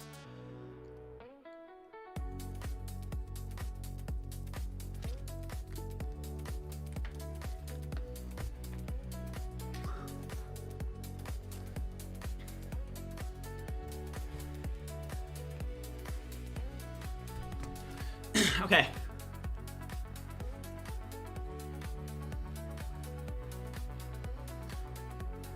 All right, we'll let this work. I do need to hit some pull-ups, and I'm also going to use the restroom. I'll be right back, guys.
All right, I'm back.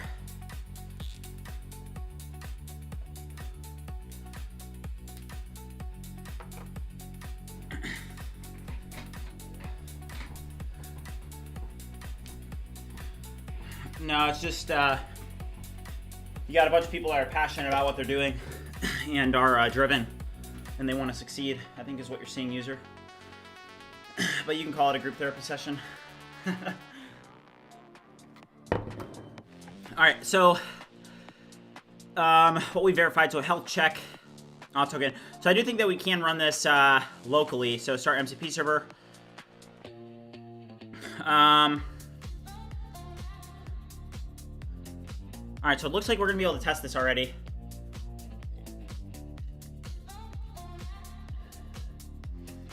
All right, do you see this? What are the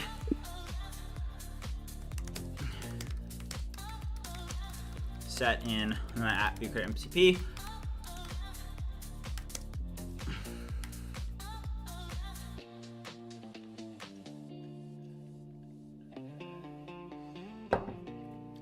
I don't agree that mindset is just for comfort. No. Your mindset matters significantly. I think it's actually a driving force behind anything that you're doing. Yeah, I would not say, I mean, yeah, that just comes across as negative, to be honest. All right. All right, so you have your, for local STDIO.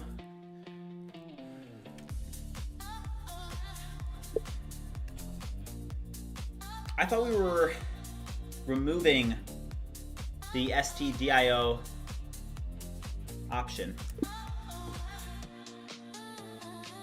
Look who it is. Linux, how's it going, man? Good to see you. Hope you had a happy holiday. Merry Christmas. Good to see you. I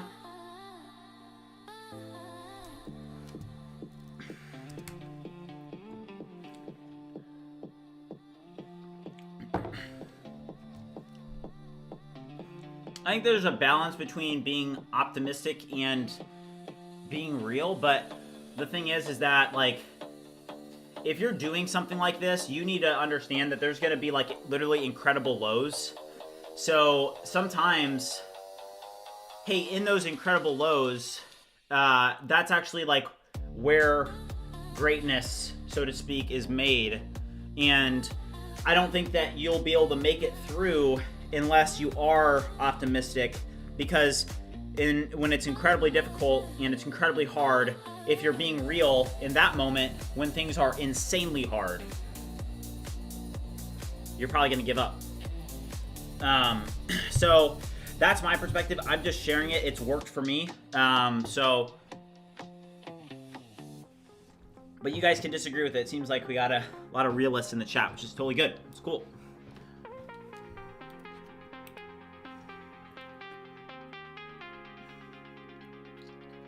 Alex said, I see you live almost every day. Was very cool. I was curious, what is your educational background?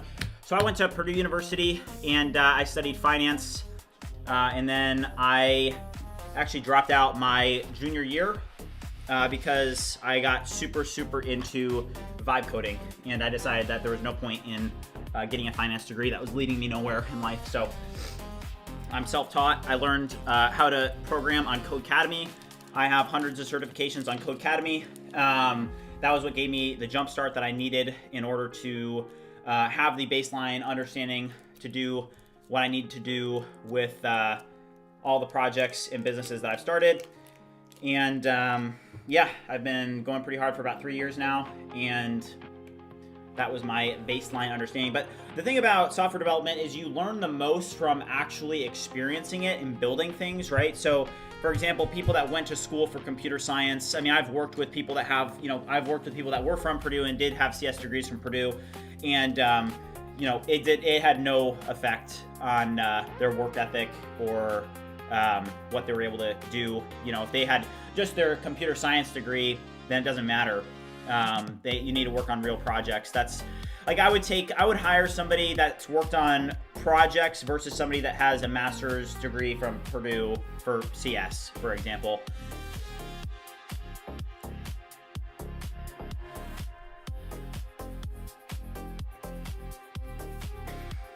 All right, support.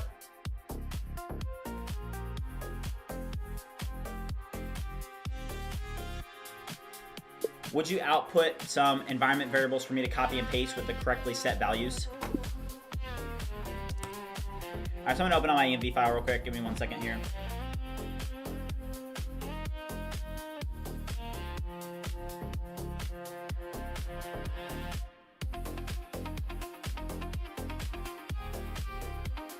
Let's go, Linux. All right, so we're gonna copy this.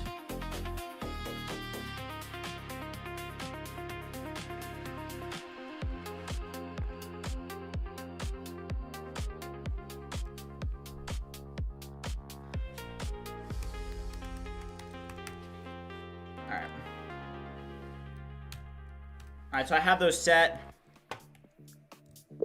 Okay, great. Now, what do I need to do do I need to update anything in the API to make sure that the MCP is now usable? Also, then this is the issue, is that we're about to compact. So a big problem that you run into with Claude Code is, hey, it's going to compact in 12%. So maybe instead of giving it an additional prompt to have it review a bunch. Great work. Would you now update the README files with updates with where we're at currently with the MCP implementation so that I can now work in other conversations and I don't lose memory? If you guys are watching and have not already liked and subscribed, make sure you do so. We're going to hit 20,000 subs today. Where are we at? We are currently at 19,794 subscribers. Let's go. Crazy.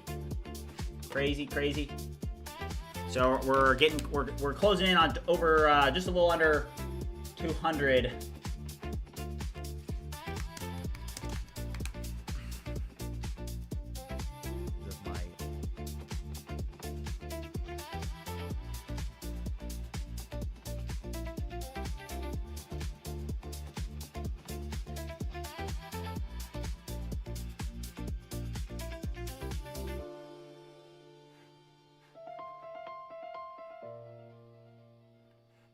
Out.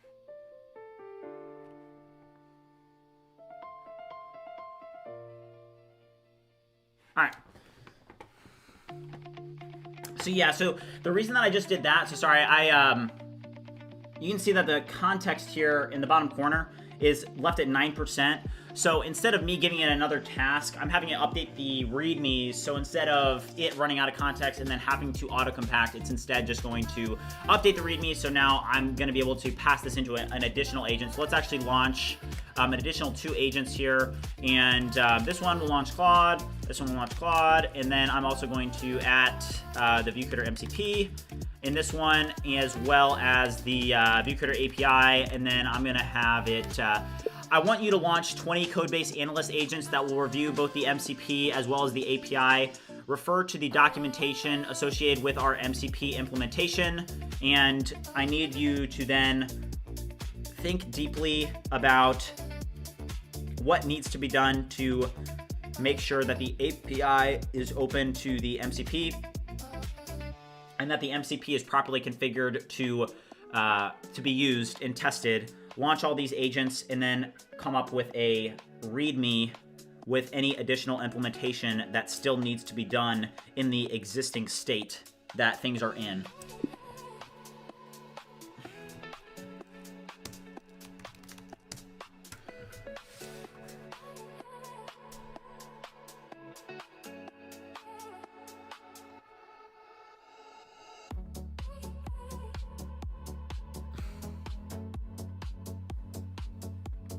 BFR, what's up, man? How's it going?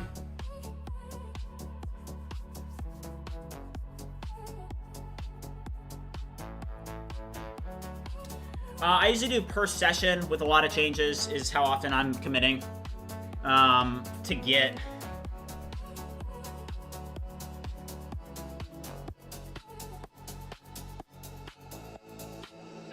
Okay, so we're launching 20 code-based analyst agents here to review the existing implementation for the MCP server. And I think that we're getting close because this is going to use the HTTP transport method instead of what was referred to as, what is it, the STDIO method. And I think that's a better approach. And since we'll have that approach, we'll then be able to enable Claude Code, and it'll be able to set it up locally to work with our MCP locally so that we can test it locally first before deploying to production. So that's going to be nice. Also, just as a reminder, guys, if you look behind me, we do have our project sharing event today at 2 p.m. Eastern Standard Time, so in about an hour and a half. So if you guys are interested in sharing your vibe coding projects, we're going to be taking on 6 people that are going to be able to share their projects today on stream. You can see we have 218 people watching right now. Yeah, today's going to be a good one. Each person is going to have 10 minutes to present. So make sure you contact J35 and join the Discord. I'm going to drop another link to the Discord in the chat. If you guys have not already joined the Discord community, make sure you do so. This is the fastest growing vibe coding community on the internet right now. Literally the fastest growing. We grew like over 100% in the last 30 days. It's been absolutely incredible. So shout out to you guys for that. But we are now under, if you guys look at this, we now are under 200 subscribers. We're going to hit 20,000 today for sure. So I'm very much looking forward to that. It's going to be awesome. Appreciate you guys. Yeah, I'm developing an MCP server, and the reason that I'm developing an MCP server is for a multitude of different reasons. So as you guys know, next week is going to be a big week for the BridgeMind community because we are hosting a Vibe-a-thon. There is more information that's going to come out later this week about what that actually is and what that's going to look like. But we're going to Florida.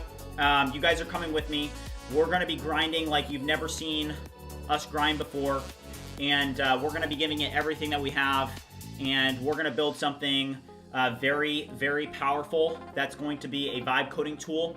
And I have several different things ruminating in the back of my mind. I'm not ready to share them yet, but the reason that we're building this MCP is that with ViewCreator, we've built a virality engine. And one of the reasons that this community has grown so fast and this platform has grown so fast is because we've built ViewCreator as a virality engine. As the, we have the UGC team, which is now fully backed, using ViewCreator to promote. I mean, the UGC team has been sharing, like, some of them are getting like 50,000 views in the UGC team. So that's helping push this community further. And we're just going to continue to show up every single day. ViewCreator is now a virality engine backing everything that we do. And that was the purpose of building ViewCreator. And ViewCreator in 2026 is going to fare very well, especially when we get additional video generation models that are faster, cheaper, higher quality, which will happen.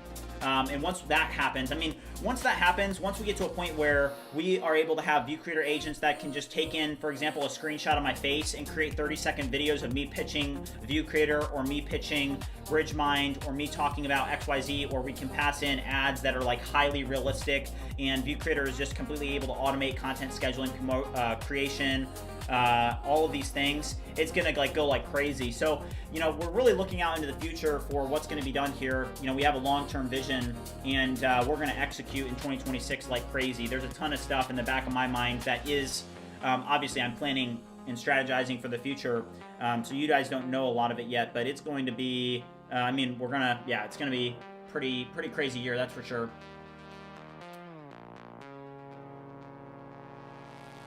Lennox said, even in the face of madness, my opinion, it's far better to do something than nothing. Always forward, even if it makes no sense or it hurts. Most of all, when it does, because what else is there to do? So let's just do stuff and make things 100%. Always forward. Let's go. Yeah, done is better than perfect. Yep. Yeah, chat got a little bit philosophical today. It's all good. But so these agents are finishing up. So this is going to be able to kind of come back to us with a complete analysis. Also, where's our usage at for the day? Just because I have been launching a lot of agents. So we're at 41% usage, so we are good. All right, this looks good.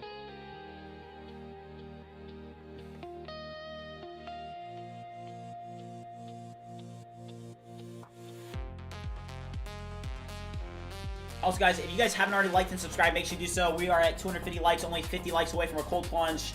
Also, just as a reminder, project sharing event. Let's go.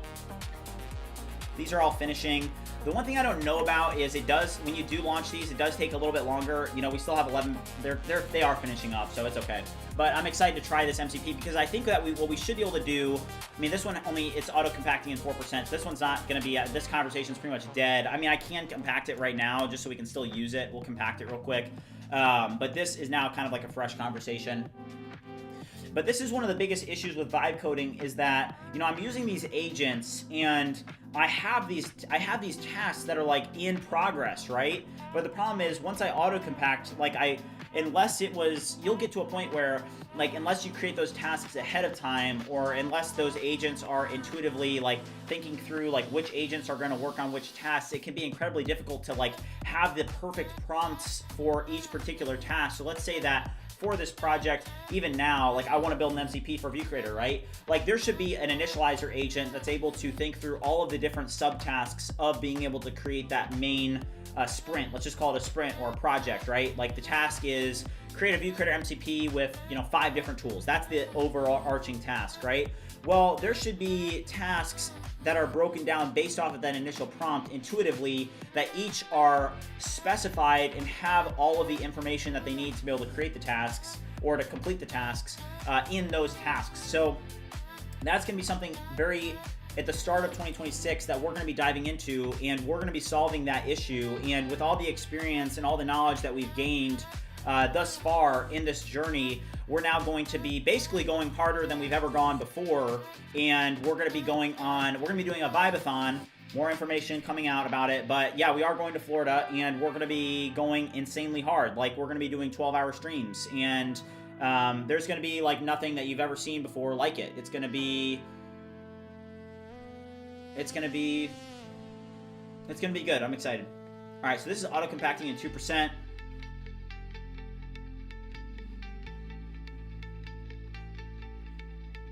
So this is what I don't understand is, like, when you're launching all these background tasks, it'll just like get down to the point where it's only 2%. So I don't know if that's on me for just, hey, I shouldn't launch that many agents, but at the same time, I wanted the information about it. So create a comprehensive README with implementation gaps.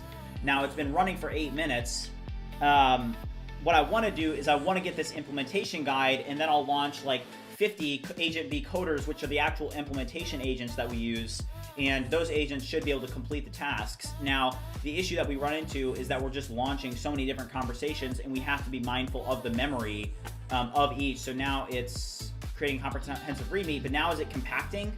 You know what I mean? Like, it's literally compacting, so we lose all of that context that we just did. So this basically just got wasted because it didn't create the comprehensive README with all these findings, and it's yeah, I mean, this is an issue. So I'm probably just gonna need to reprompt this, and I don't know. I'll just launch one agent.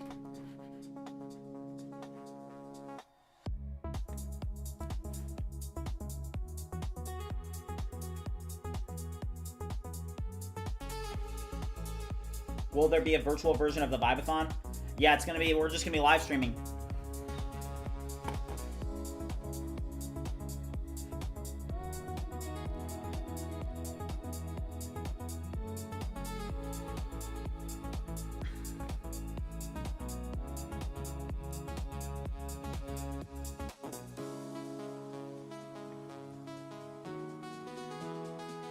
Oh, wait, hold up here. I'm going to pause this one. Okay, this is interesting. Do you see this? So it says, now I have a complete understanding of the MCP implementation. Let me create a to-do list and launch 20 code-based analysts. But look at this one. I'll continue creating the comprehensive README documenting all implementation gaps identified by the 20 code-based analyst agents. Let me first retrieve a few key agent outputs to ensure I have all the details, then write the README, and then grab the outputs from those agents. So that's interesting.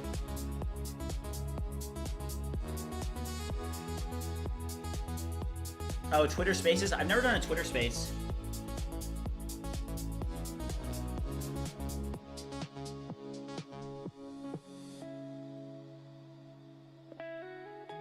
Can you explain how you can get AI to avoid forgetting things? Yeah, so that is like one of the biggest issues right now with AI, is that it does forget, and you have to create these READMEs, and what you'll end up having is like this documentation, right? So this is like a lot of vibe coders, what they do is they have these docs, and the docs, you know, you'll have something associated with security, you'll have something associated with plans, integrations, fixes, deployment, bugs, bug plans, architecture, agents, meta app review sprint, and then all these like, you know, broad-based documentation files, and it kind of becomes a mess unless you like really keep up with it. And there is a better way to do that, and I think that that's what we're gonna be solving in early 2026, and then we're gonna use the ViewCreator virality engine to back it.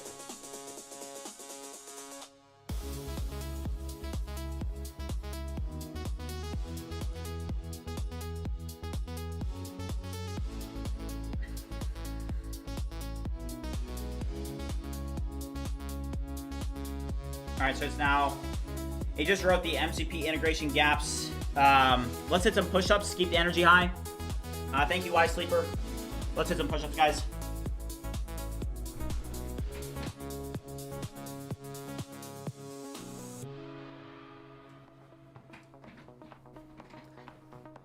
All right, let's go.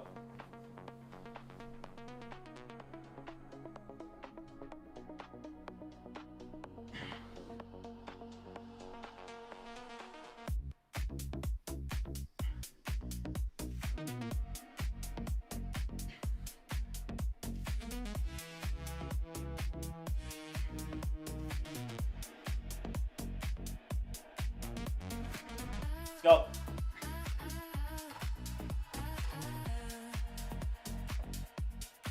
Are up to 205. Let's go, guys. Let's hit some pull-ups too.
Guys, we're at, look at the sub count.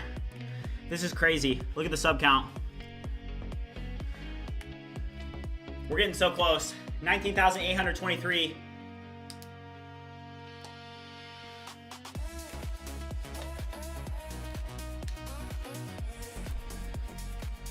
Let's go.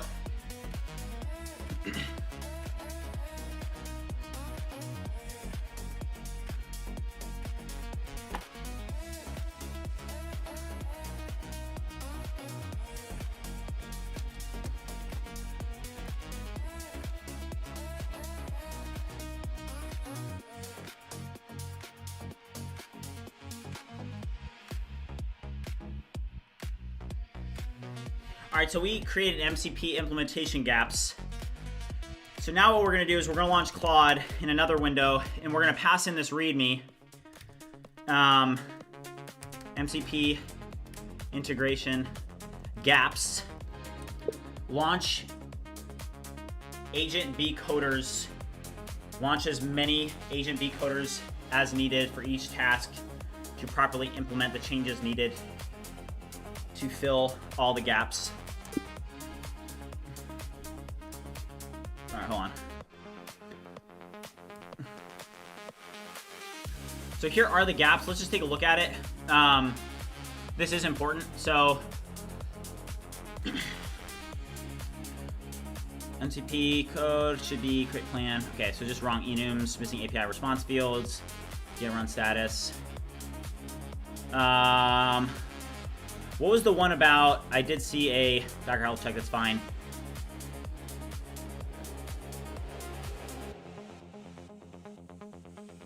Oh, interesting. So an API key is needed. Okay, yes. Got it. Yep, makes sense. All right, so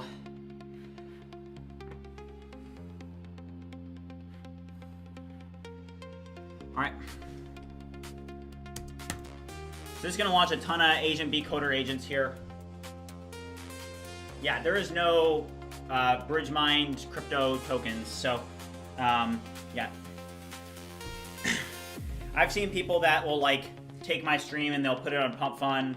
Just be aware that it is a scam. So, yeah. Thank you, Linux.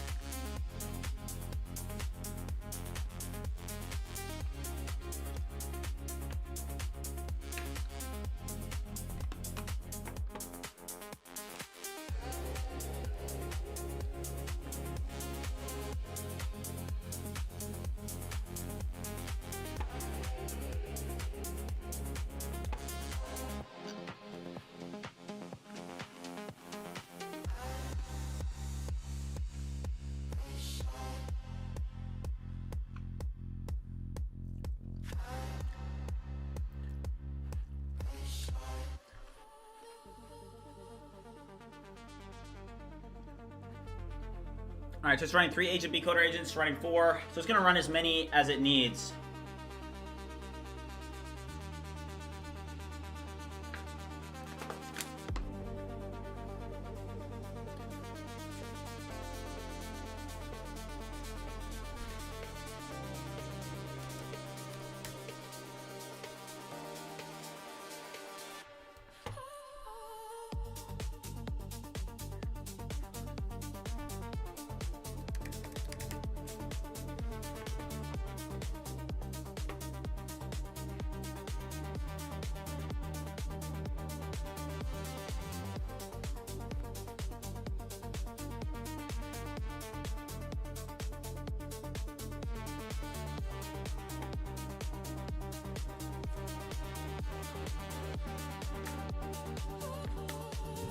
No, I'm not live on Pump Fun.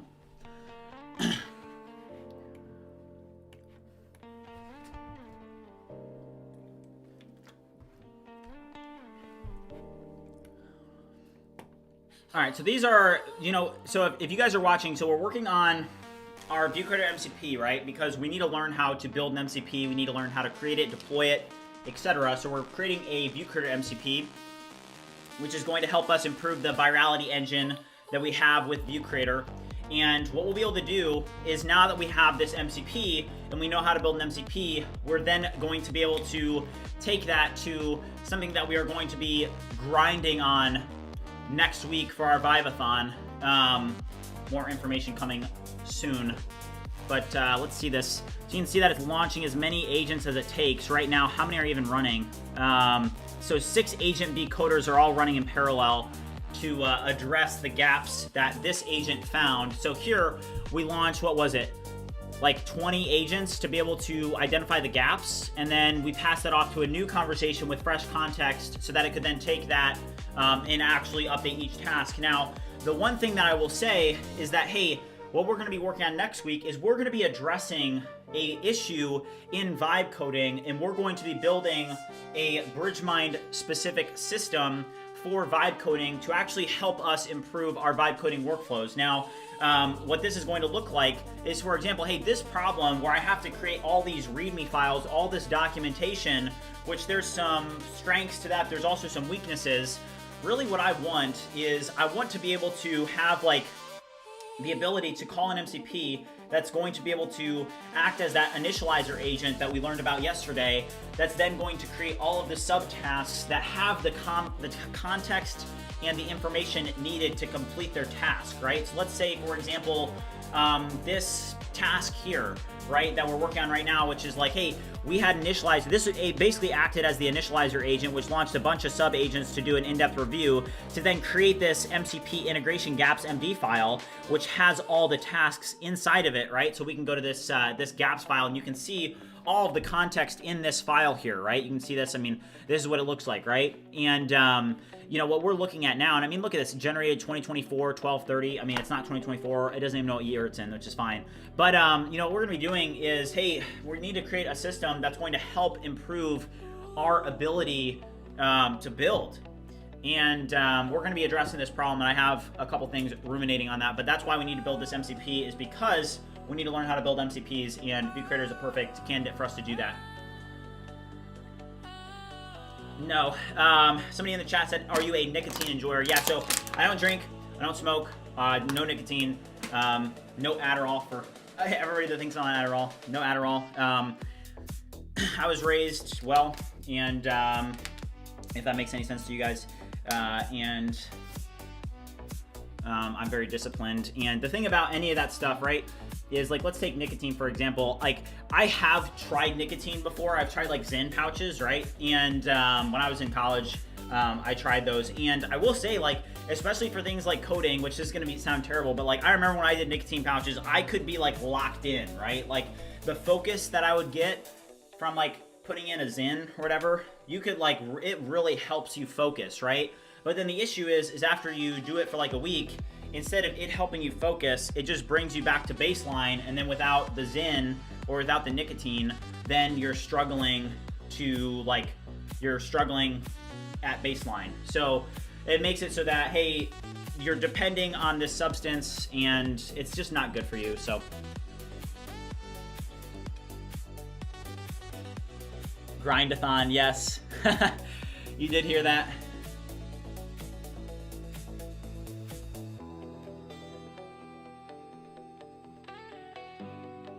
What keyboard am I using? I'm using the Apple keyboard. Oops. And just stop the music on accident. Also, guys, we are only 161 subscribers away from 20,000. We're almost there. Let's go. Definitely gonna hit it on stream today. It's gonna be awesome.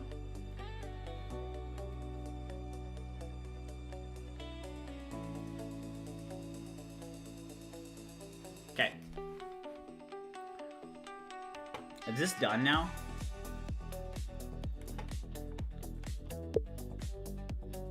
Is this now completed?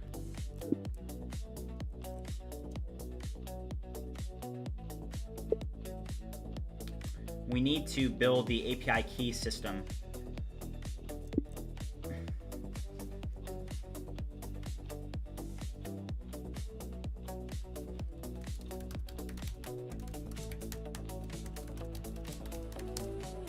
You can create the entity for this and run the migrations by running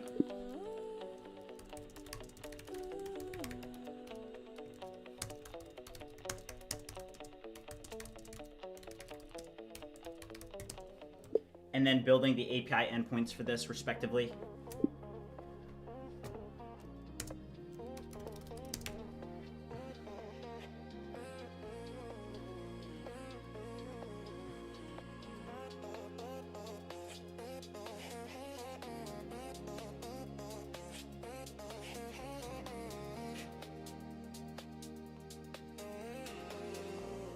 Let's go, Y Sleeper.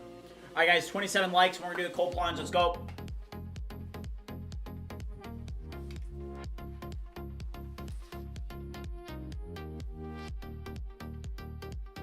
right, so we're creating a new API key entity because that's going to be needed. Because, hey, when users are, like, let's say they're logging in, they authenticate, right? I think that we're going to need to now create API keys for them to be able to generate on some sort of auth flow. Ooh, hold up here.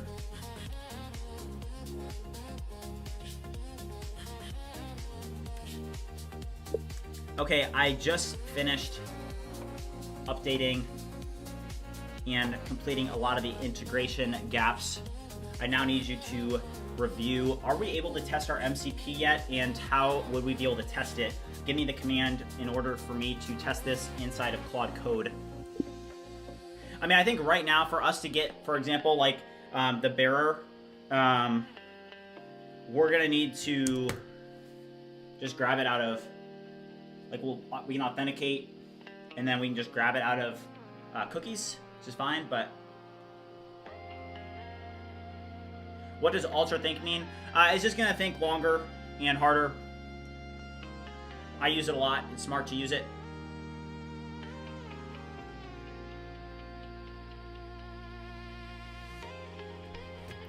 All right, a lot of these are done.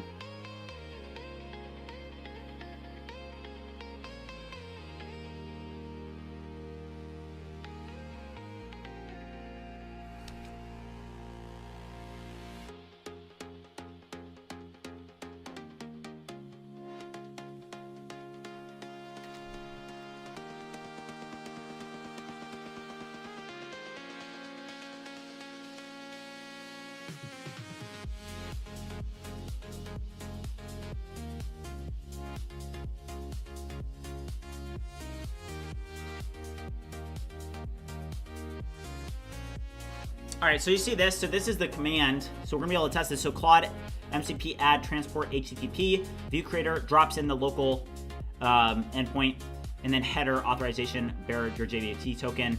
So what I'm gonna do is we're gonna want to create a flow for this, but just to test this locally, what we're gonna be able to do is just log in here to ViewCreator.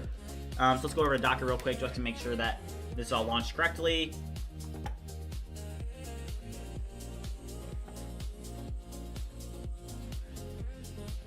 All right, sign in.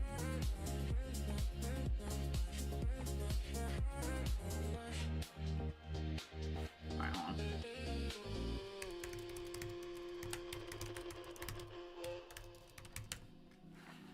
All right, hold on.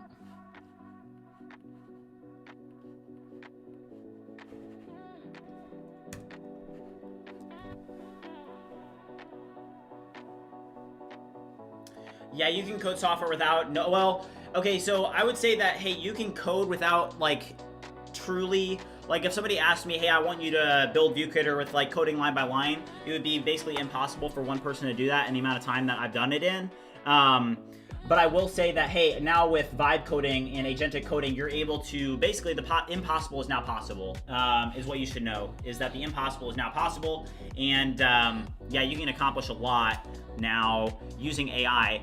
Now, your question associated with, hey, do you need to know full stack development? That is a different question, because now what you're asking me is like, hey, do I need to understand the underarching principles of like full stack development? And the thing is, yes, you need to understand like full stack principles. You need to understand architecture. You need to understand scalability. You need to understand security. And if you don't understand those things, it's okay, because you can learn them quickly using AI as you go. Just as, hey, before today started, I had a very minimal amount of knowledge about MCP servers, but hopefully before the end of the stream, we're gonna have a MCP server working for ViewCreator. And it's because now with AI, you're able to learn along the way instead of having to just like, for example, learn from the start and have to learn all that. You don't have to do that anymore. So I do have my token here. So I do have this. So I'm gonna just pass this in. This is my access token for ViewCreator. Would you review it? And then I want you to be the one that, I want you to output the command for me to enter into Claude Code to add the MCP respectively. All right, so Black Label Secret said Think uses 4,000 tokens budget, Mega Think uses 10,000 tokens, and Ultra Think uses the maximum available budget. Gemini CLI did just upgrade to Gemini 3 models. Oh, nice. That's good. All right. All right, it's ready, guys. What would be the command for me to add it to cursor? All right, just a reminder, I am a little bit sick today, so my apologies. All right, so we're gonna try to add this. So let's just open up a fresh window here, and let's just run this. So file modified, so it looks like we do have it added. Now, the question is are we actually going to be able to utilize any of the tools? So let's launch just a fresh Claude window here, and let's launch Claude. This is like a it'll be an interesting test. Here is what it says to add to cursor here.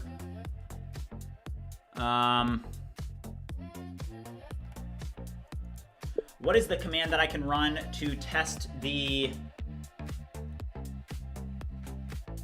MCP server? Give me the startup command to run. Also kill the task running on port 3010 so I can make sure that this is clear for me to test. All right, guys, let's hit some push-ups and pull-ups before we test this. But yes, it does look like we are ready to test this. And we did just add the ViewCreator MCP here. This is locally, so we did learn, hey, HTTP layer is probably a better transport layer than what the other option was STDIO. So we'll see if this actually works. I mean, if we can actually get this working in, what is it? We've been streaming for what? Like just a little bit over 2 hours. We're barely even off the ground here. But how do you run this? Is it literally just...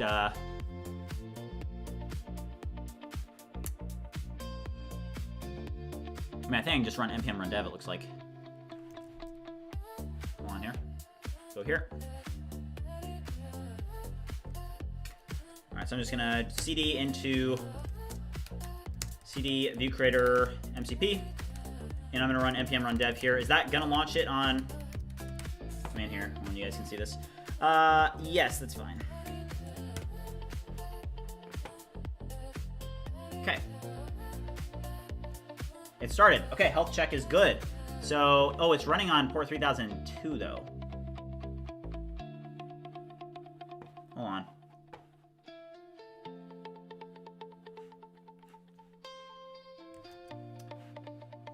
Let's fix that.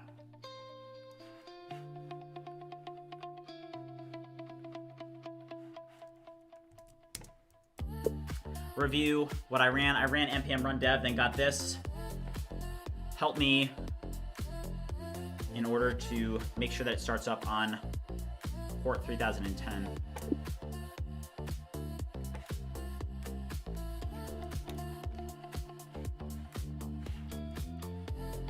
I have these environment variables set here that you can see in the screenshot.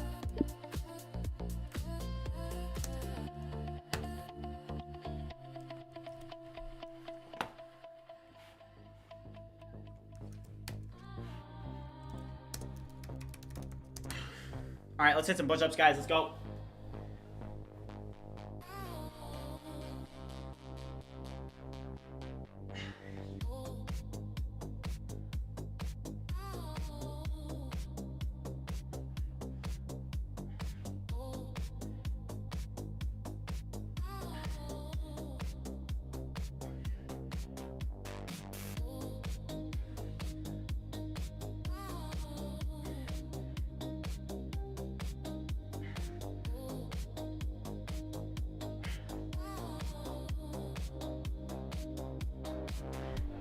All right, 45 bomb. That brings us up to 250, so we're halfway through. Let's go.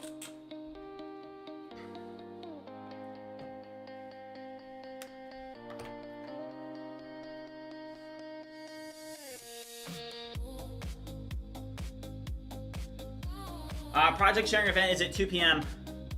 So in about an hour.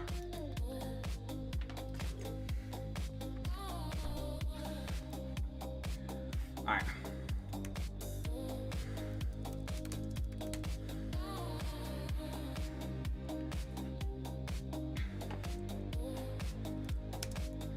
I just retested review.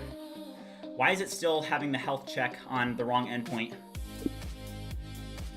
And the MCP endpoint is running on the wrong endpoint, correct?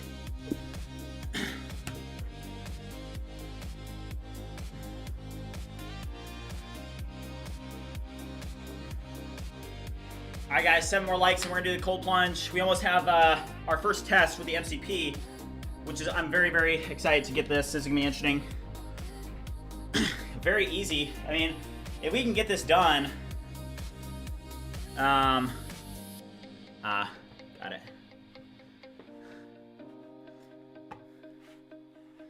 Okay.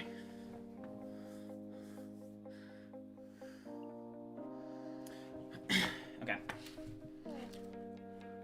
So let's restart. All right, there we go. Great. Now is Claude, is this correct? Is it listening to the correct endpoint in the Claude MCP? Did we run this correctly?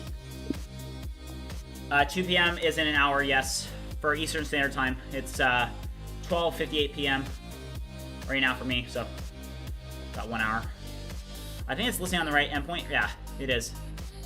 So I think we should be able to utilize this. Let's test it. I want you to use the ViewCreator MCP and output a list of the agents that I have. Well, the issue is I'm pretty sure that that's a short-lived JWT token. So let's see if it's able to use the ViewCreator MCP. I mean, I may have to get another access token.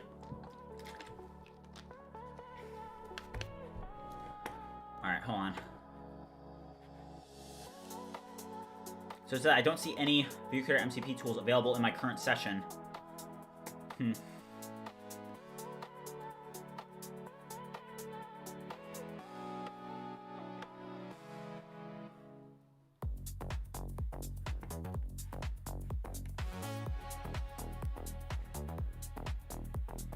No.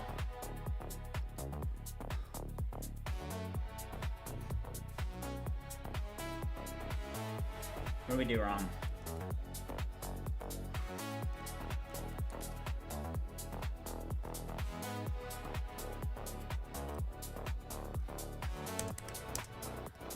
What did we do wrong here?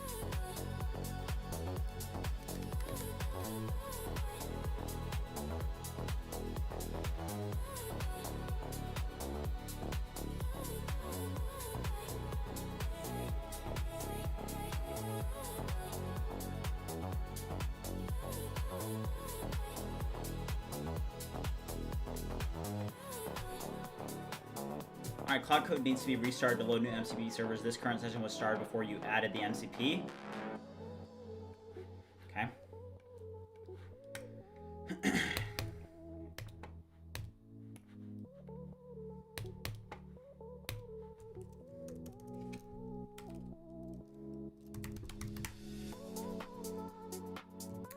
Do you have access to the ViewCreator MCP?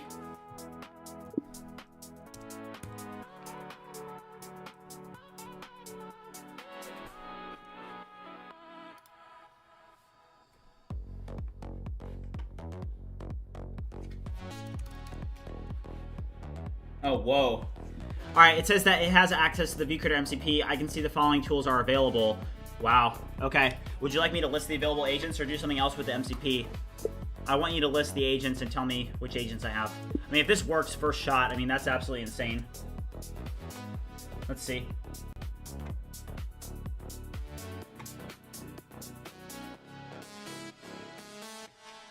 Hold on, that's the wrong endpoint. Agents mine is not. That's not even the correct endpoint.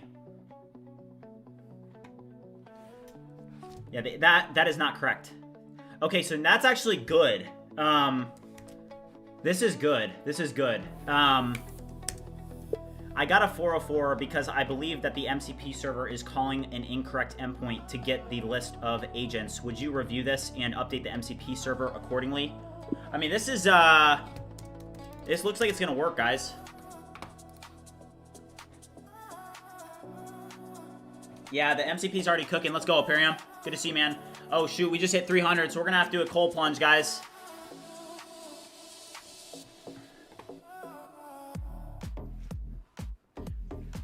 All right, it's, yes, agents mine. Oh, it does have it, which should match. All right, so now it's using, oh, did that expire? I mean, I think that those are short-lived access tokens. So,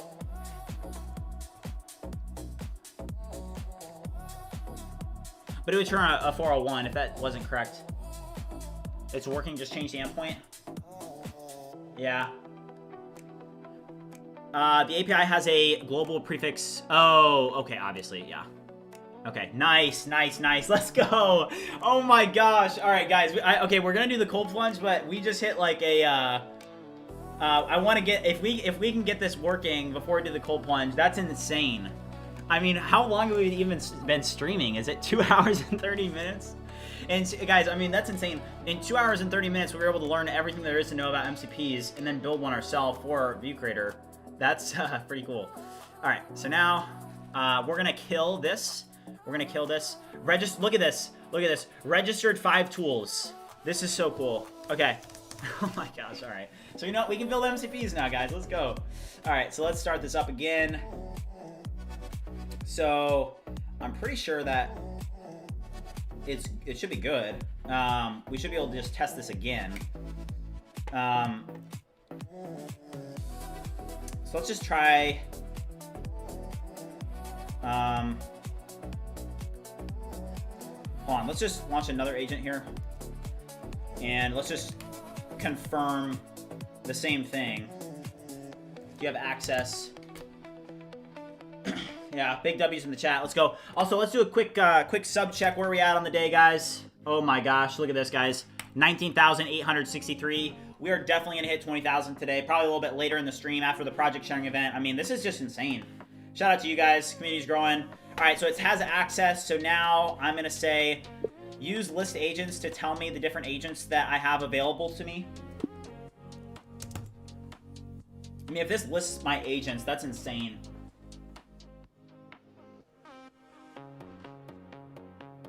Oh shoot, it did. Oh my gosh. That is crazy.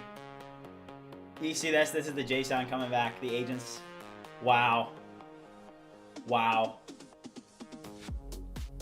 Wow. Chat. This is insane.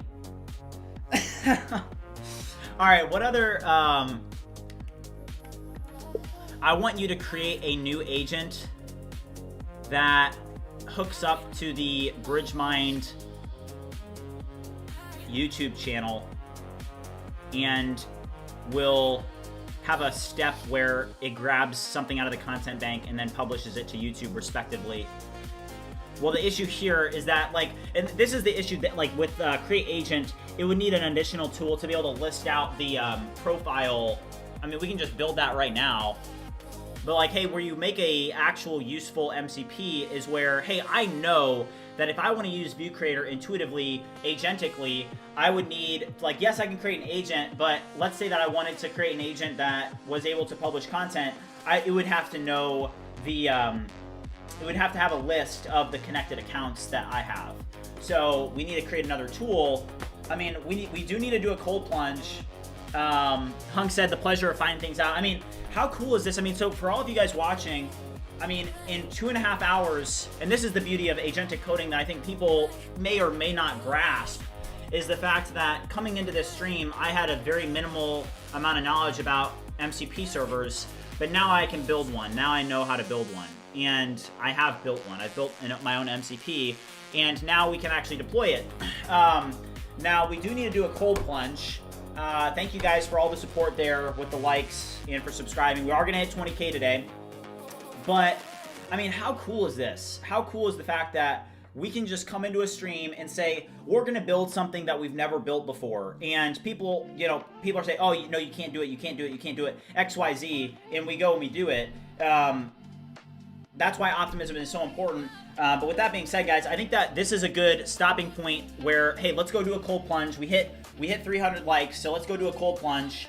And then we'll come back and we'll build out more tools. But I'm not kidding. And this is where, hey, the experience with agentic systems and vibe coding does come in, is that when you do have that understanding of using all these agentic systems, we're going to be able to build a very intuitive ViewCreator MCP where we'll be able to create agents just from using Claude Code or using Cursor and what we're going to have to build is we're going to have to, like on the second half of the stream, we do have the project sharing event at 2 p.m., but on the second half of the stream, we're going to be able to build out, for example, like a tool where it is going to be able to call all the connected accounts that I have and list out their information so that when we're creating agents, it's able to create, you know, those agents that are connected to specific accounts, right? That's incredibly important. So that being said, guys, let's, I mean, that's a huge win. So thanks for the W's in the chat. I mean, that's just insane. I mean, 2.5 hours and you have a working MCP locally is crazy. So let's hit some push-ups and then let's get downstairs and hammer out the cold plunge. Let's go.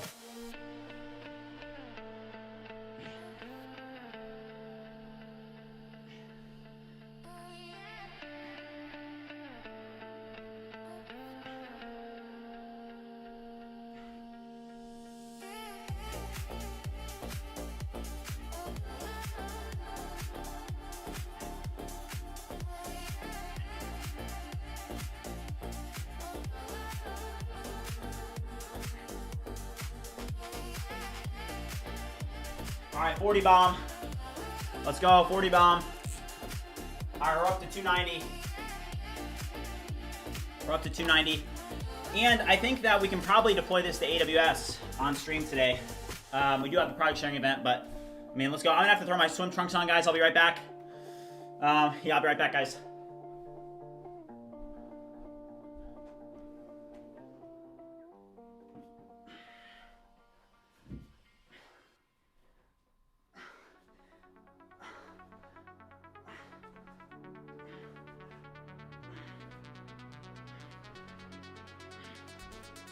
So,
all right, let's go, chat.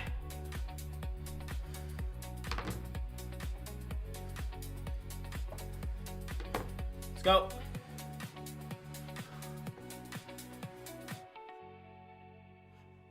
right. Woo.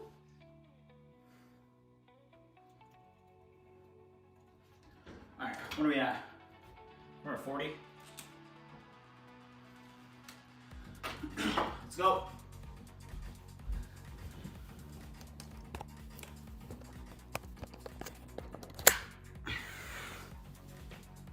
Oh, oops. I should not have taken that off. All right, here's the setup.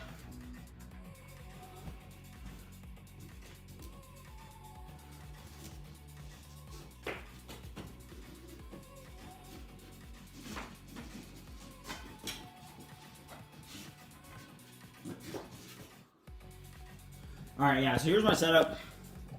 It's the POV. What do you guys think? Not too bad. Chat. Twitch. What's up, Twitch? All right, let's go.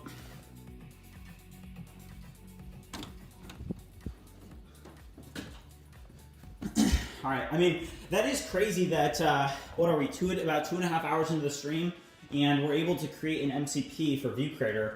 And I think for like my perspective on it personally is when you're doing the vibe coding, you learn intuitively from experience how to build things. So let's check the temp of the Cold Plunge.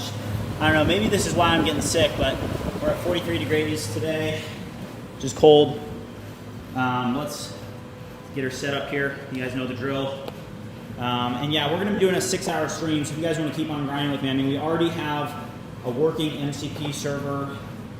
I mean, wow. All right, let me check the stream real quick and make sure that's good. I think you guys are gonna be able to see that. Let me double check. But also check this out, guys. 19,875. Wow.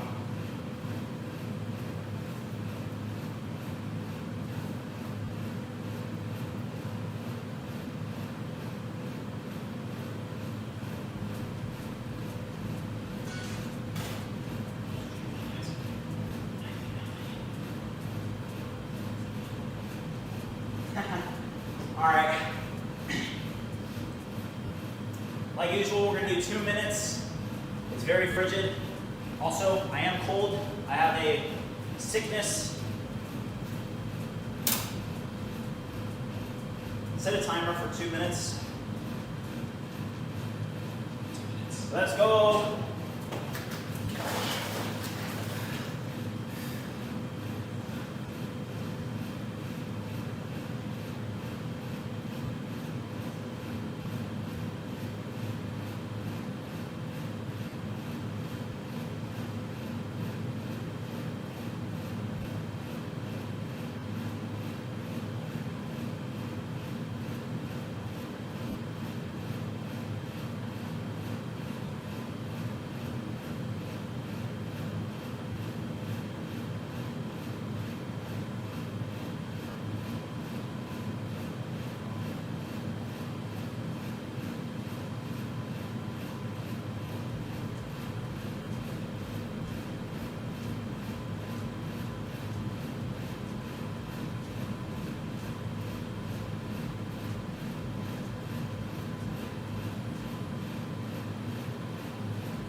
All right, let's go, chat. Woo!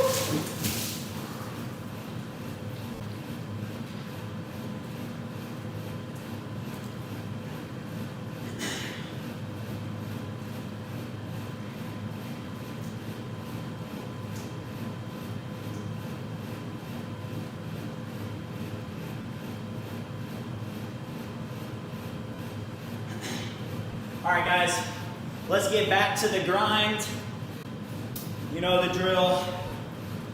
My mind is clear. I'm freezing, and that's how it should be. Let's go.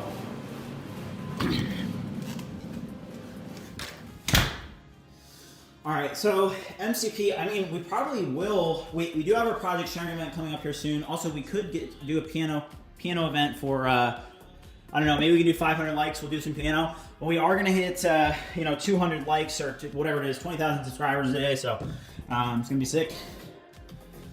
Let's go. Here's the goals. Back to the lab.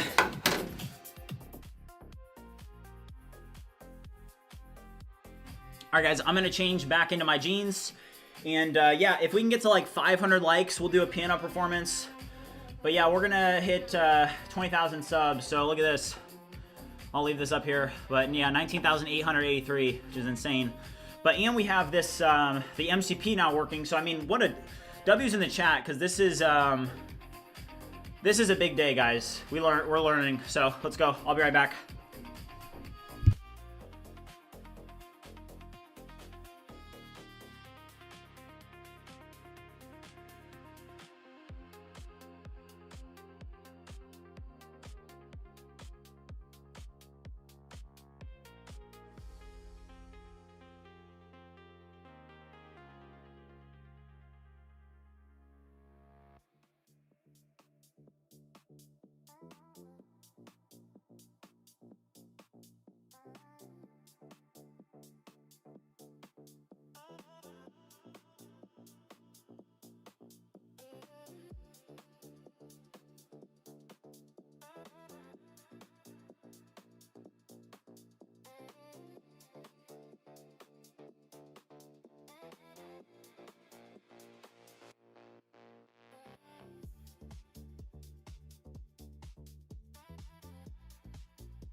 I'm back.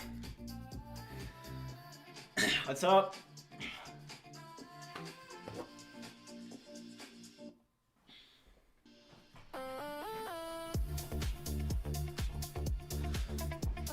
What are some benefits of using Claude Code on Warp rather than Cursor? Well, I like Warp because it's able to, you're able to create like agentic, the panes are very, very simple. Like just one example that I'll show you. So like, let me launch a new Warp pane, right? Watch this, I can do boom, boom, and then I can do boom, boom, and then last one, boom. So now I have 6 agents, right? And I like that view better. And you can manage these tabs at the top.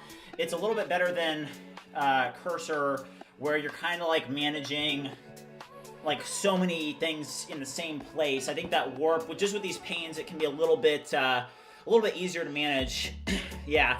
So Warp has AI in the terminal, which can help make the terminal easier. Yes, 100%. Yeah. All right, but hold on. Let me get the FBI cam back up, and then we'll get back to it, guys. Let's go.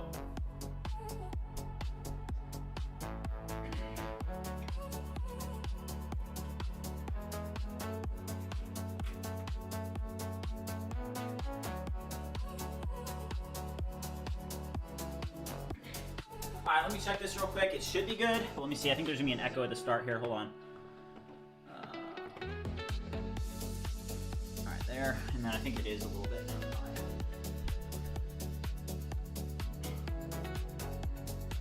Right, is that good? All right. Let me move it down a little bit. All right, that's good. All right, let's go, chat. Let's go.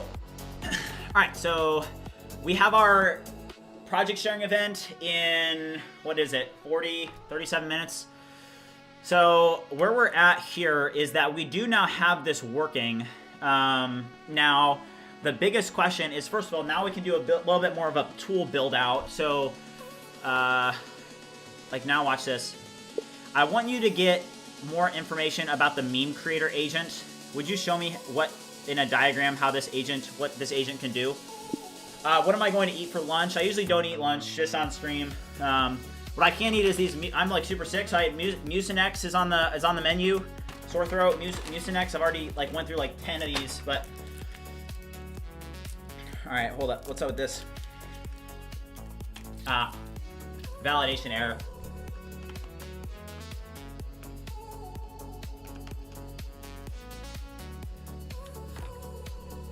Yeah, we can do the piano at 500 likes.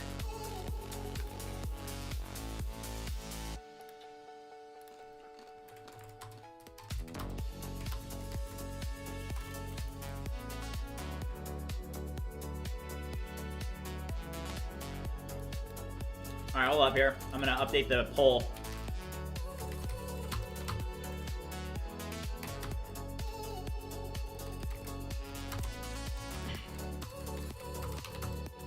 What happened? Why did it not validate on this first try? The get agent tool appears to have a schema issue. It expects an agent ID paired with the schema isn't, however. Alright, so there was an issue here. So we can go back to this one. Fix the issue with this tool.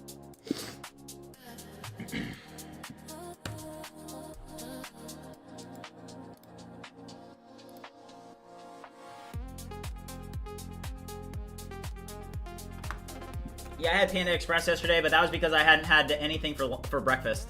I literally, I was up late the night before, so I pretty much woke up and had to start streaming immediately.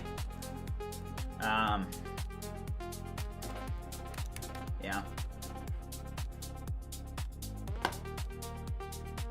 All right, 500 likes equals piano. Let's go. Project sharing in about 35 minutes. The MCP SDK passes arguments wrapped in an arguments prompt, but the code is treating the entire args object as the input. Let me check and fix. What are you coding? So the biggest goal for today, for those of you that are just either like just joining us, so we got a 6-hour stream, but we're gonna be building the ViewCreator MCP, and right before we did the Cold Plunge, we already got like pretty deep into this functionality. So are we investing in the ZAI IPI? I don't know, J35, are we? What's my recommendation from Panda Express that's healthy? I don't think that Panda Express is healthy. No, that is not a healthy place to get food. I just got it because it's good. Lone Parker, we got the MCP working locally. Check this out. So it's pretty cool. I mean, this is the first MCP that I've ever built. Now, having it working locally versus in production is a completely different animal. Like, for example, we kind of jerry-rigged this because what we did is we just logged in, right? And then we set the bearer token literally I just grabbed the JWT out of my cookies, right? So I went to the access token, I just grabbed it. So we're gonna have to think through what we want that to look like for, hey, if we push that to production, what does that look like? And remember, the reason that we're building this is, first of all, agentic tool use is incredibly important. So I think that that's gonna be a really cool thing to have in ViewCreator, but the main underlying driving factor is that we need to learn how to build MCPs for what we're gonna be doing next week. And this is a great opportunity for us to learn. And like I said today, hey, the quote of today is progress is exponential, and we're just gonna keep making progress, continue to learn, and it's gonna get us somewhere, you know. And I think that that's one thing that this series is all about, is that you guys get to watch my success story unfold in front of you, and there's definitely something to that. Okay, build succeeded. Now restart the MCP server. Kill the task ran port 3010. I will restart it on my own. So it says that it now should work correctly. GPT picks the best meme template from 50 plus options, writes the test, renders it, ban Drake and overuse memes, supports fine. Yeah. A food guide, I appreciate it, man. Yeah, I mean, I've been working out since I was like 13 years old. So I have all older brothers, and I have my oldest brother, like, got me, I've always looked up to him. So I started working out when I was really young, and I've just kind of like, the thing about, like, it's like more of a lifestyle than like a huge goal, if that makes sense. Like, hey, once you're in good shape, like, there's people that they make their fitness like their identity. I don't really approach it like that. There's nothing, I don't know. I don't like to put my identity in like very particular things. Like, for example, I don't put my identity in BridgeMind. I don't put my identity in being fit. I don't put my identity in just like material things that can go away, or that you can get an ego, or you can get this aura of arrogance. It's more of like, hey, if you put in the work, if you put in the underlying effort towards like some of these things that we do that you guys see, like, for example, hey, the success on YouTube, for example, or the success with ViewCreator, or the success with anything that we do, all of it is, the success is just coming from the underlying effort. Anybody could do it, right? I truly believe that. Hey, if anybody could do it, like, anybody can do it. It's just, are you willing to show up and put in the work and be persistent and be optimistic? There's a lot that goes into it, but I think that for me, like, hey, fitness is, I think that anybody can do it. Like, you can do it if you want to get fit. It's just that, hey, you do have to follow the equation of fitness, which is, hey, you got to eat healthy and you got to work out. I now want you to try hold on, I have to restart this again, don't I? So I'm gonna launch Claude, and then I'm gonna say, I want you to use the ViewCreator MCP and use list agents to find an agent associated with creating memes, and then use the get agent tool to be able to list out the specific agent details for that agent.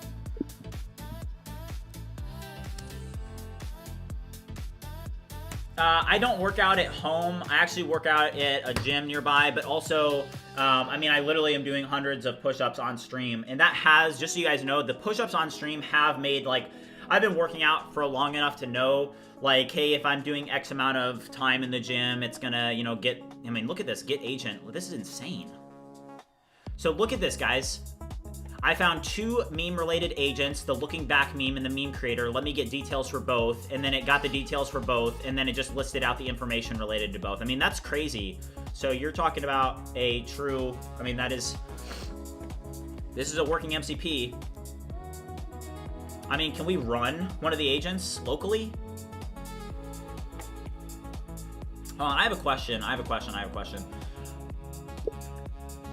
What is the recommended architecture for this agent? Not this agent. I mean, I'm assuming ECS. Can I put it in ECS and run it in ECS?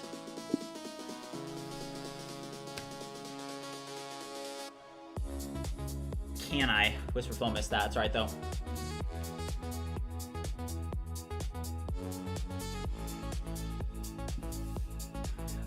It's ran said, I also want to learn about MCP and agents. From which day I can rewatch your stream? So literally, we just started working on MCPs. Honestly, if you just go back to the start of this stream, that's when we started working on it. And all I did, and here's the interesting thing. Okay, wait, hold up.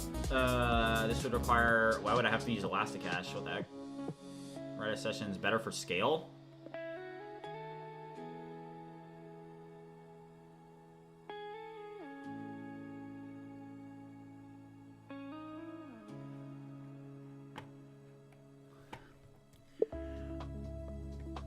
Hold on, let's start a fresh window. Let's start a fresh window real quick.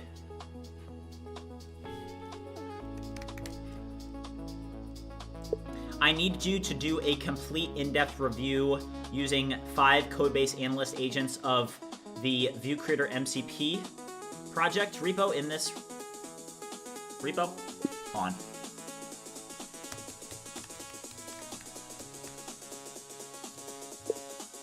Without being guided with any other documentation, what is your suggestion for how we should host this in AWS?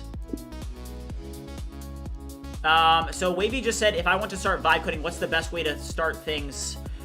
You just have to start building. Like, that is the one thing about, hey, for example, I think today has been a great example for anybody that's interested in vibe coding. You can rewatch the stream and you can watch it back, and what you can see is you can see me build something completely new that I had no idea how to build before coming into the stream, right? So I knew that I wanted to build a ViewCreator MCP, and if you do work and you use the AI, what you will find is that you can understand how to manage the agentic workflows and how to prompt correctly. And like, for example, if I'm working on something, right, it's something as difficult as an MCP that I have no prior knowledge on, I know what the steps are to build that on one shot. Like, I can't just go into it and say, hey, build an MCP and it's gonna do a good job. I'm gonna have to first like do some analysis of the API. I'm gonna have to have it launch a couple code-based analysts to look up the best practices associated with MCPs and their file structures, and create a structured plan associated with what the MCP server is going to look like.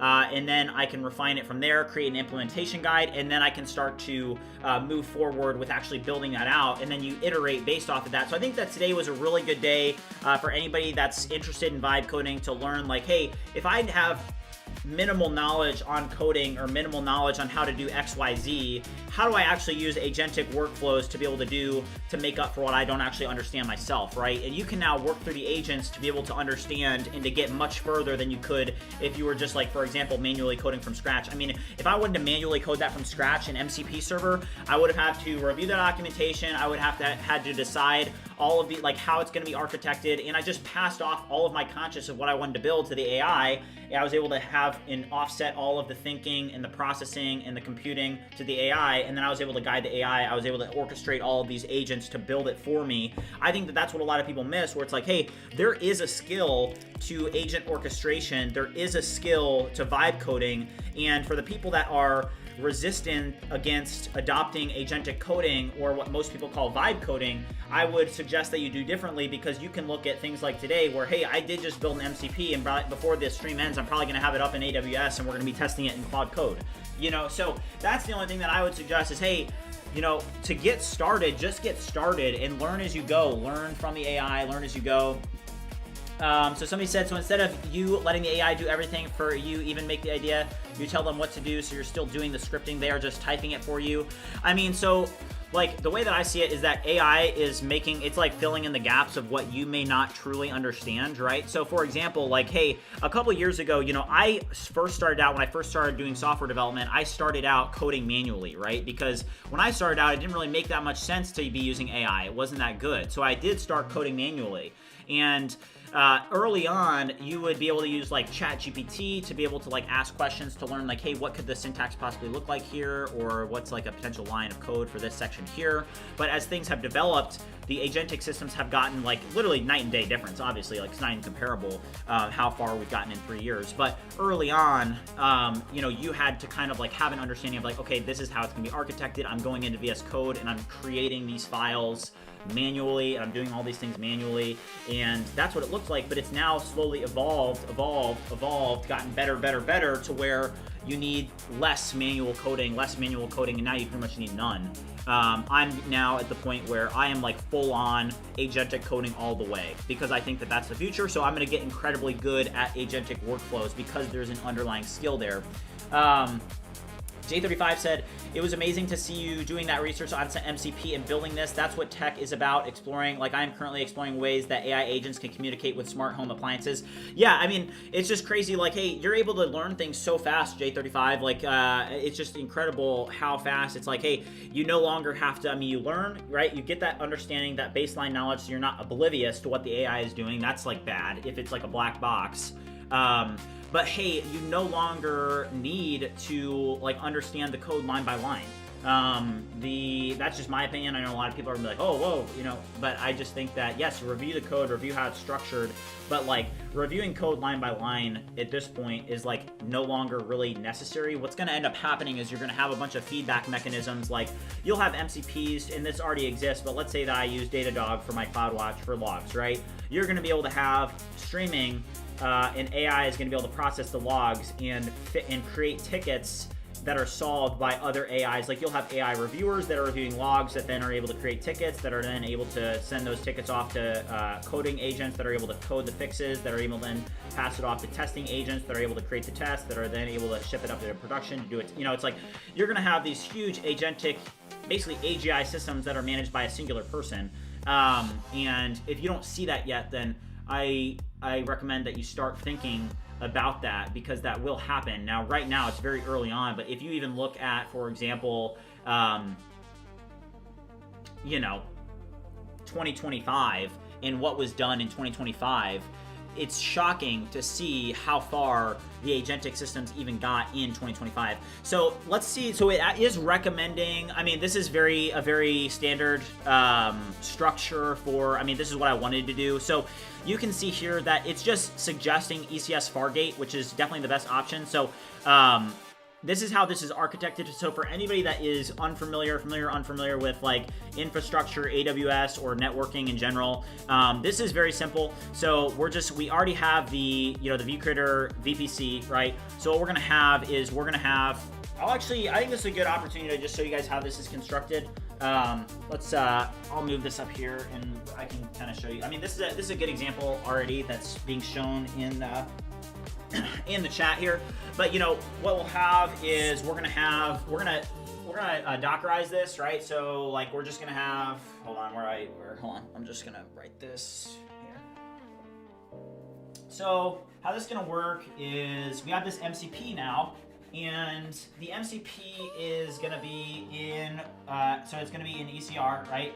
So in ECR, and we're gonna have like let's say this is our local code here. So this is local. We're gonna have a CI/CD pipeline so that when we push to, for example, like the main branch, it's gonna be able to push to this ECR and update the image in ECR. And then we're also gonna have like another GitHub action that when a new image is uploaded to ECR, it's also then going to upload and update the task definition in ECS. So ECS.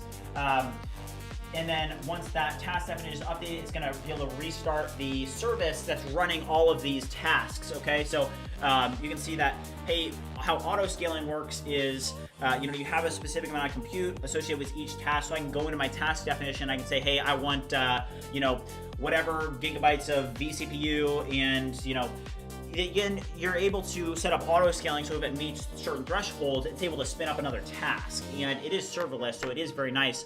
But we'll just throw a load balancer in front of this service that is running all of these different tasks. So a load balancer is like, hey, when you're accessing, like, it's going to be called, we'll call this it'll be at mcp.viewcreator.ai, right? That is going to be, this is going to be the domain to access the MCP, right? And this domain is actually like a load balancer, and the load balancer is then distributing, like that is what is balancing the load for the service here. So here is ECS. So you're gonna have a load balancer on top of those service, and yeah, I think we're just gonna want to get this pushed up. I have just BridgeMind Insta. I don't really have Insta personally. I was never really an Instagram person growing up. Also, guys, we do have 19,918 subscribers, so we are honing in on 20,000 subscribers. We are going to pass it today. Also, in 19 minutes, we do have our project sharing event. Speaking of which, J35, do we have 6 people lined up? We're going to give 6 people the opportunity. You guys are going to get 10 minutes to present your projects. But it's going to be good. Also, I am going to hit some push-ups and some pull-ups, and we are going to also, I'm going to use the restroom, but great. I do want to use this. To get started, I want you to create the Docker file for this, and I need you to prepare this repo to be pushed up into production. That means creating git ignore, Docker ignore, etc., and making sure that we have everything needed inside of GitHub, a GitHub Actions workflow. There should be an action associated with when things are pushed to the main branch. It should update the image in ECR, and it should also update the task definition so that it's using the latest image, and then it should also be able to update the service respectively in ECS when we push to the main branch. All right, so I'm gonna pass in that. Launch 3 code-based analyst agents. You can see how we do this in the ViewCreator API for reference. Go look at that Docker file and that GitHub Actions folder just for reference of what we do there. I want a similar approach for the ViewCreator MCP. So I now need you to launch those 3 code-based analyst agents and build out a structured plan and a README for this. All right, so we're gonna give it that. I'm gonna hit some push-ups, then we'll hit some pull-ups, and I'm gonna use the restroom.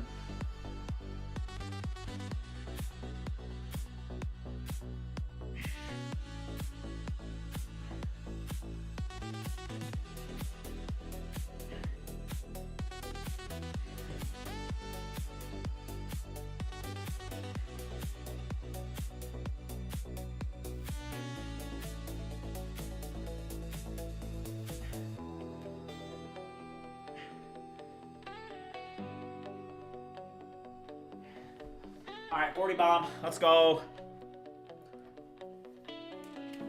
right, we're up to 330 push-ups on the day. And we're about to cross the halfway point on the pull-ups. I'm gonna do 10.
All right, I'm back. Let's get it. Let's go. All right, guys, we have our project sharing event in under 15 minutes.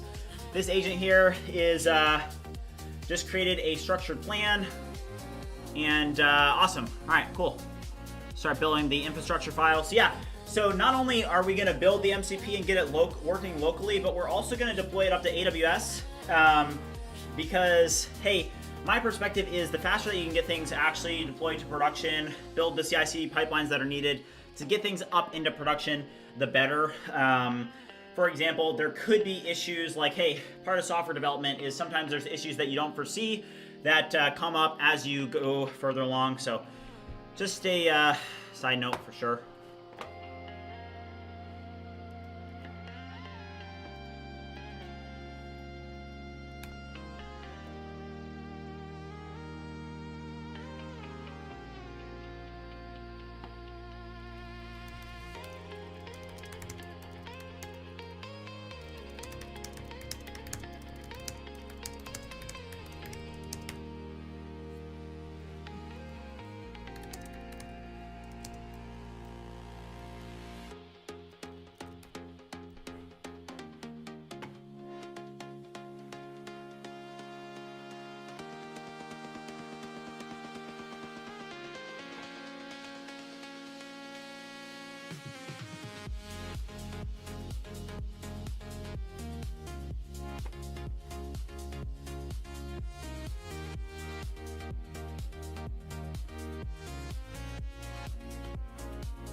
All right, I'm about to ping everybody in the Discord. This is a reminder. Project sharing.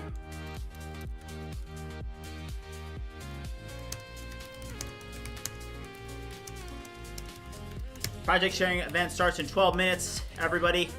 Let me see here. Let me grab the URL of the stream real quick.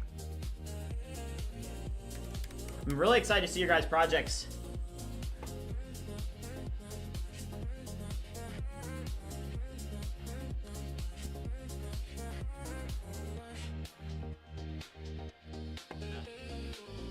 All right, there we go. All right, we got one more slot apparently.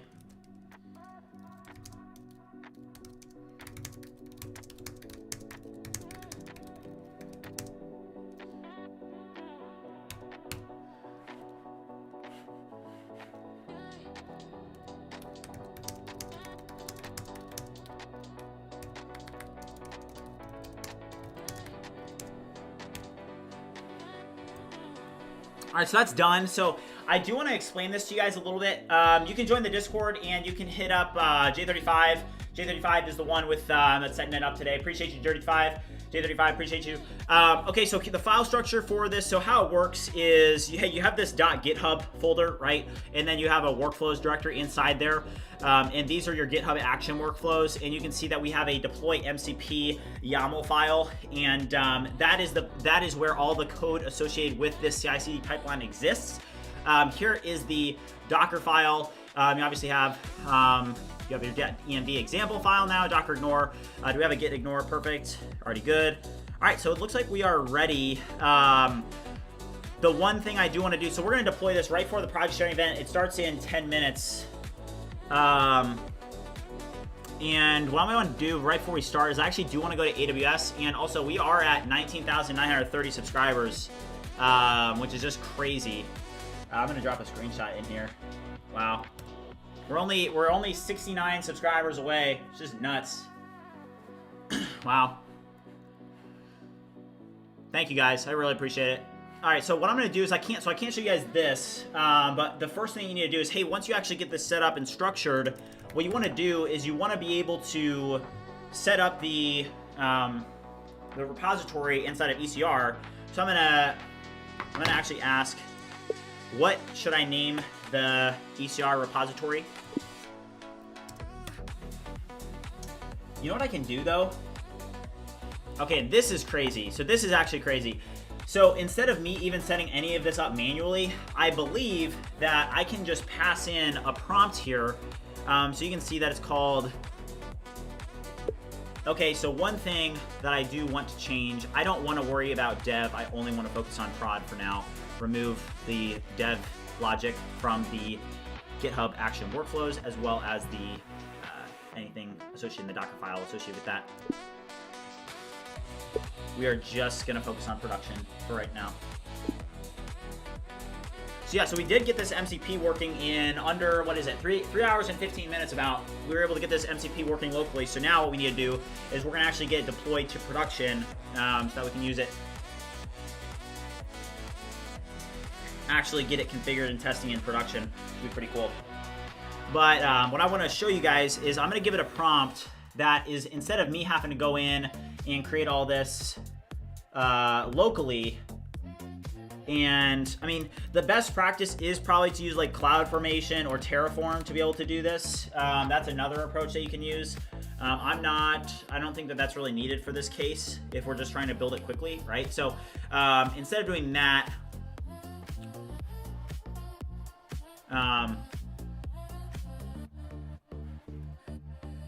what we're gonna be able to do is just use,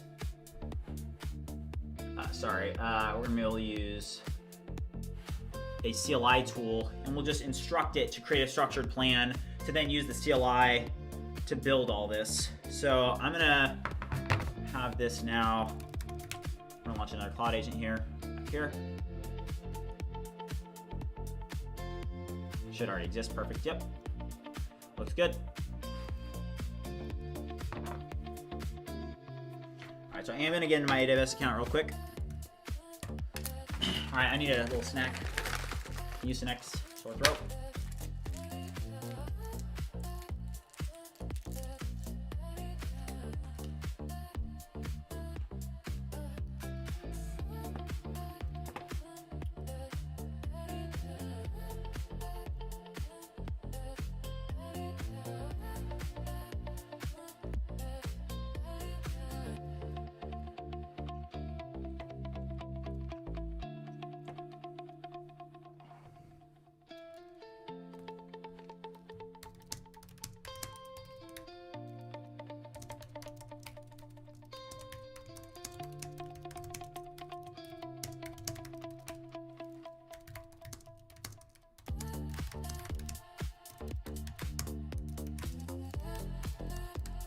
All right.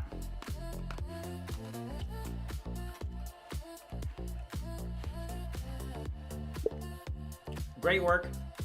I now want you to build a structured README with a plan of how you will be creating the infrastructure for the ViewCreator MCP via the CLI, the AWS CLI.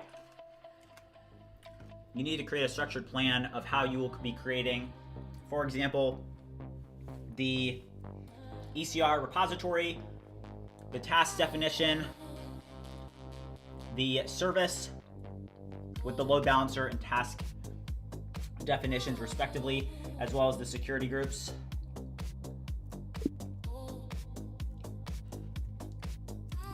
You can use the ViewCreator profile that is an AWS profile on this computer to perform these actions.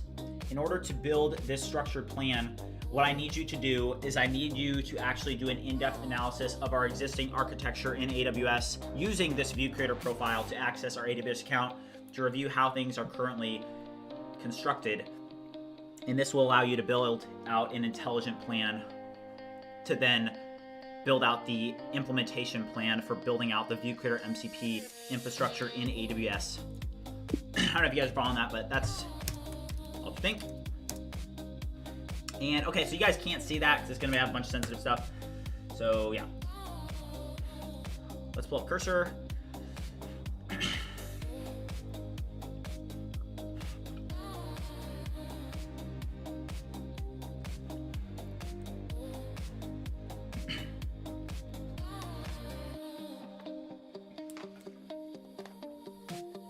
It's Lucas, yeah. So I launched a bunch of sessions inside of Claude Code's definitely my main right now, for sure. Also, just as a reminder, I am really sick right now. So if I'm not talking as much as I normally do, that is why. Trying my best. Also, we are at 19,941. So, I don't know. Jeez. We're getting close, guys. Crazy. Crazy. We may hit it during the project sharing event. I don't know. I don't know, guys. We may have to take a brief intermission during the project sharing event. Get the Kerncraft music on, right?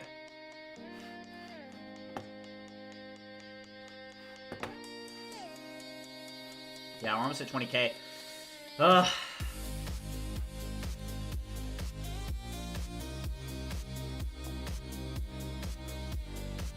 Alright, I do want to move this over here. I mean, are we going to have the Kerncraft 400?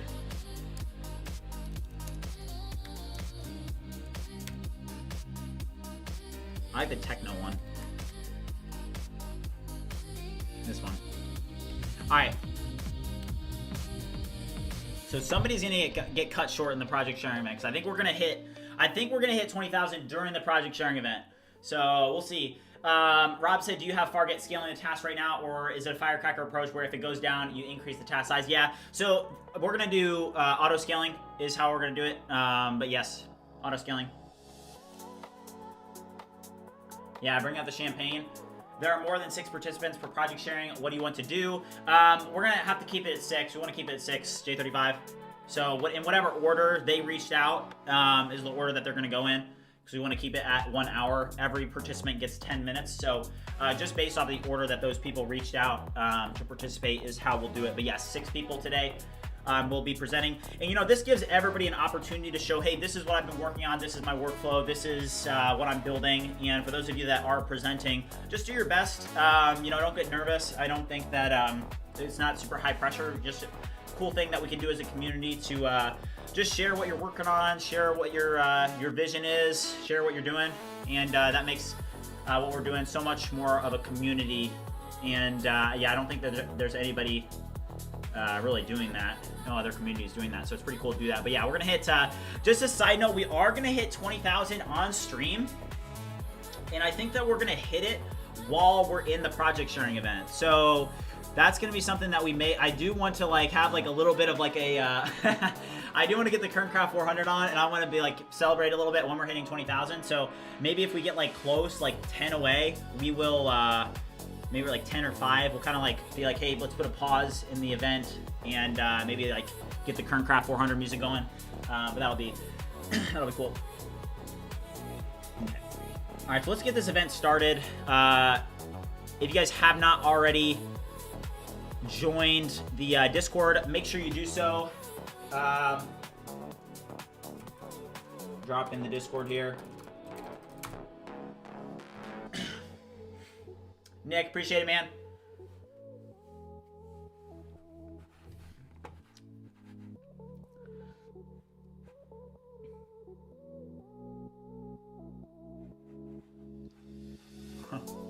Shout out to Bleed. Thank you, man. 10K subs in 27 days. Yeah, that's insane. All right. So let's get this event started. There's a couple things I need to do, but I think I can just go to events here.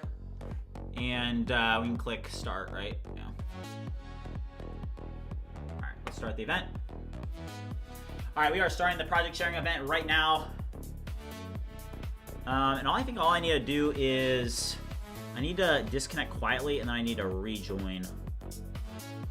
Join stage, and then I need to raise my hand, and then I need to let myself speak.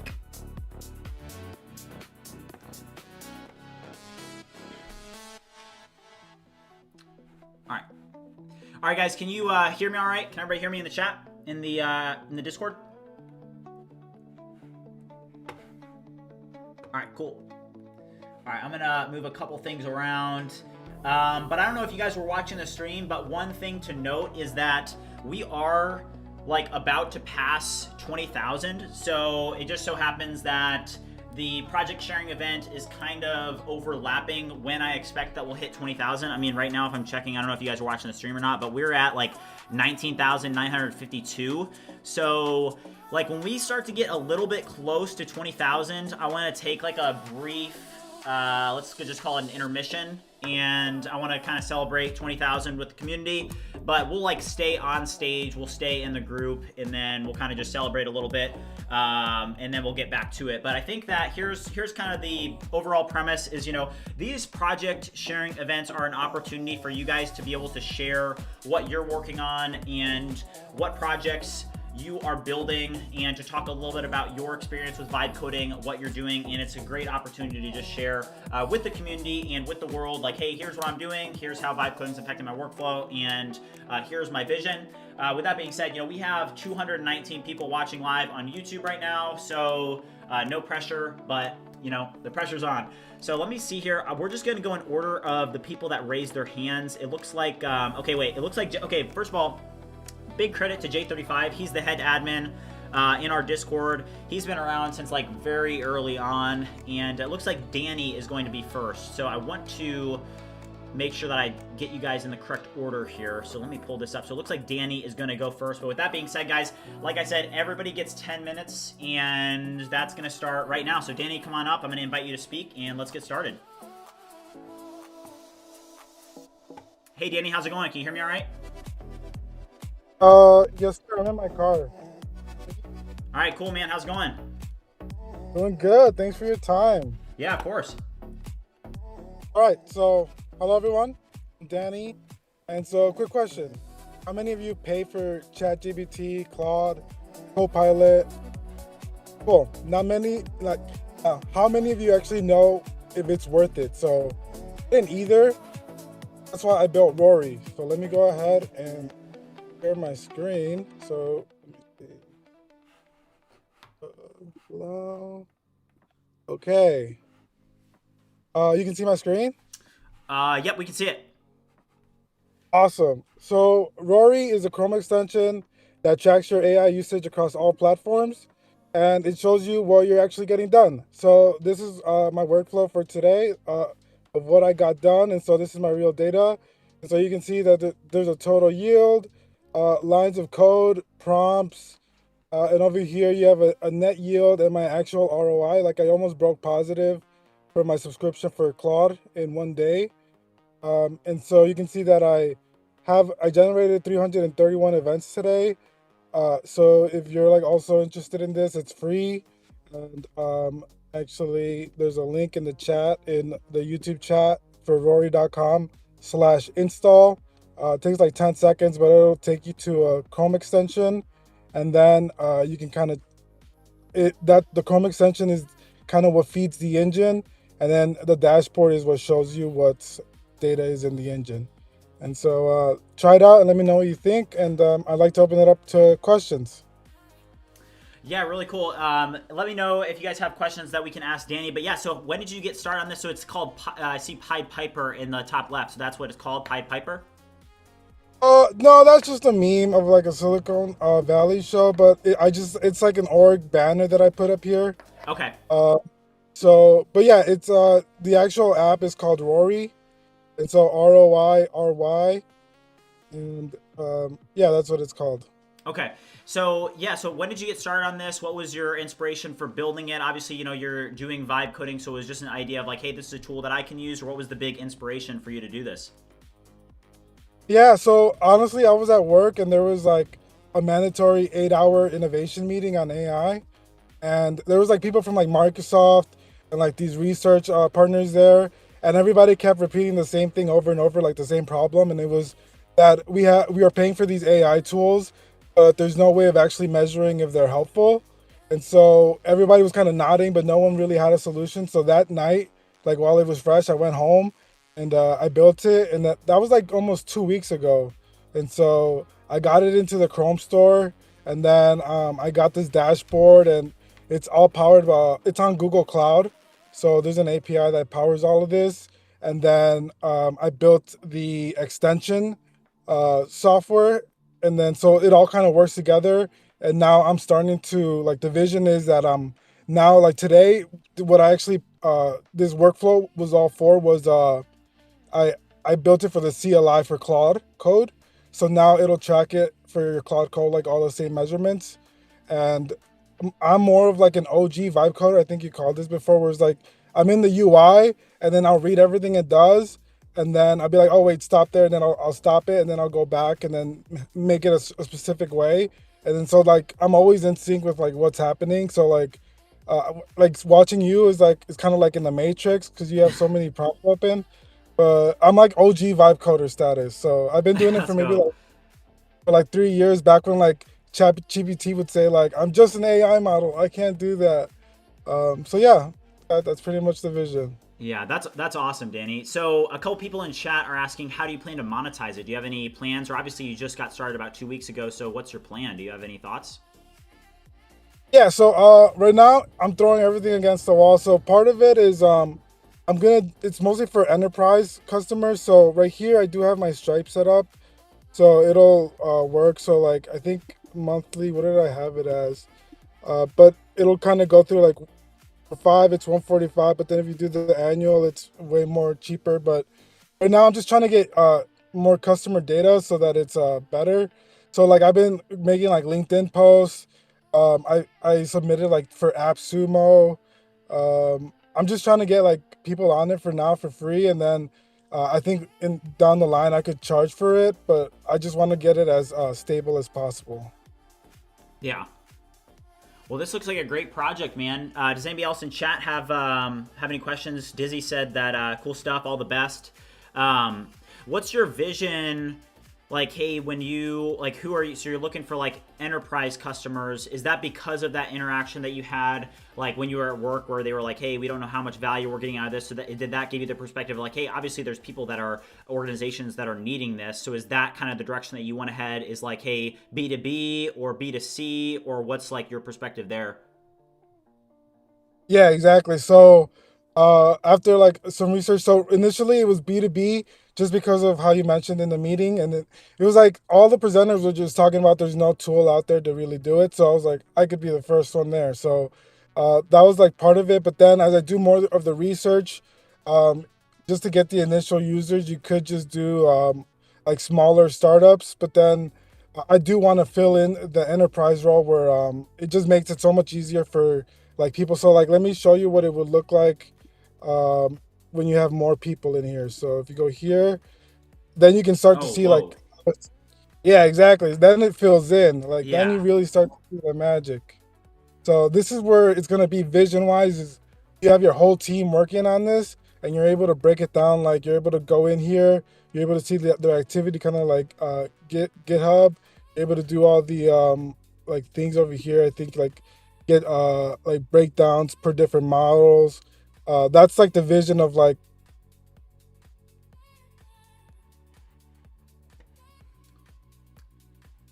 I think we lost him. Danny, are you there? All right, I think we lost Danny. That's I don't know if he'll come back or if he just lost connection. But this is really cool. So I will just leave this up. It looks like he just got disconnected, but really impressive work here because hey, his point is hey, I was in this meeting and I'll move him off. But great work, Danny. Sorry, I think you just disconnected there at the end. But you know, hey, he was able to create a project based off of just an interaction that he had at work, right? Where he was like, oh, this is needed. And I did like how you just showed at the end there, like, hey, what it looks like when it's like full of people, right? I think that was a really good representation. So good work there. I was going to ask you, my next question was going to be how you actually connected all of the different tools, like if there was an API that you were connecting with so that you could see that usage. But okay, up next is now Ben. So you can raise your hand and you are welcomed up on the stage. Who's this? Is this? Hold on, I'm gonna disable streamer mode. All right, who's this? Is this? Okay, this is now Ben. Okay, now Ben, come on up. How's it going, Ben? It's going good. Can you hear me? Yeah, I can hear you. Okay, let me see. This time. Let me get my camera working. Hey, how you guys doing? How's the BridgeMind community doing? We're doing good, man. How's the chat? Okay. Let's see what the chat they can hear. They're saying good. Let's go. Good, sounds good. Hey, Merry Christmas, Happy New Year. So let me present my my vibe coded app. Share my screen.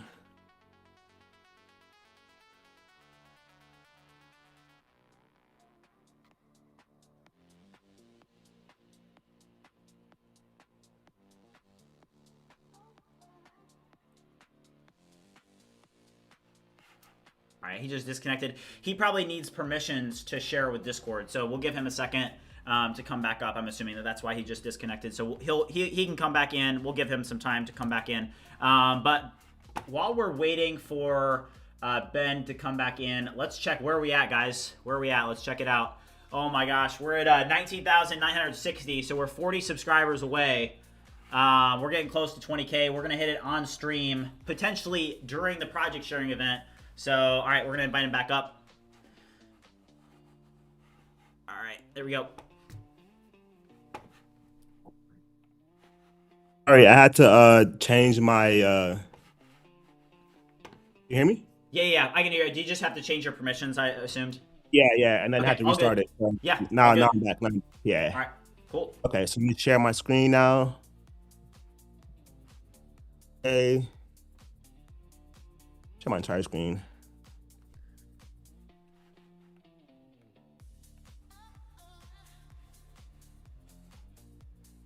Okay, can you guys see the screen? We can see it.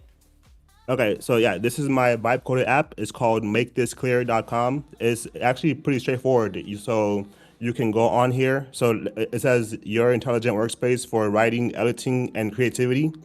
So it combines writing and AI. So you can go on here, summarize, proofread, humanize text, detect AI contact, and write like you, all in one space. So if you have like an idea or a concept of something that you want to say, or you want to write, or you want to convey, just you can just enter it into the input box, choose a tone, and then the AI that does the magic. So let me show an example. So like a technical explanation.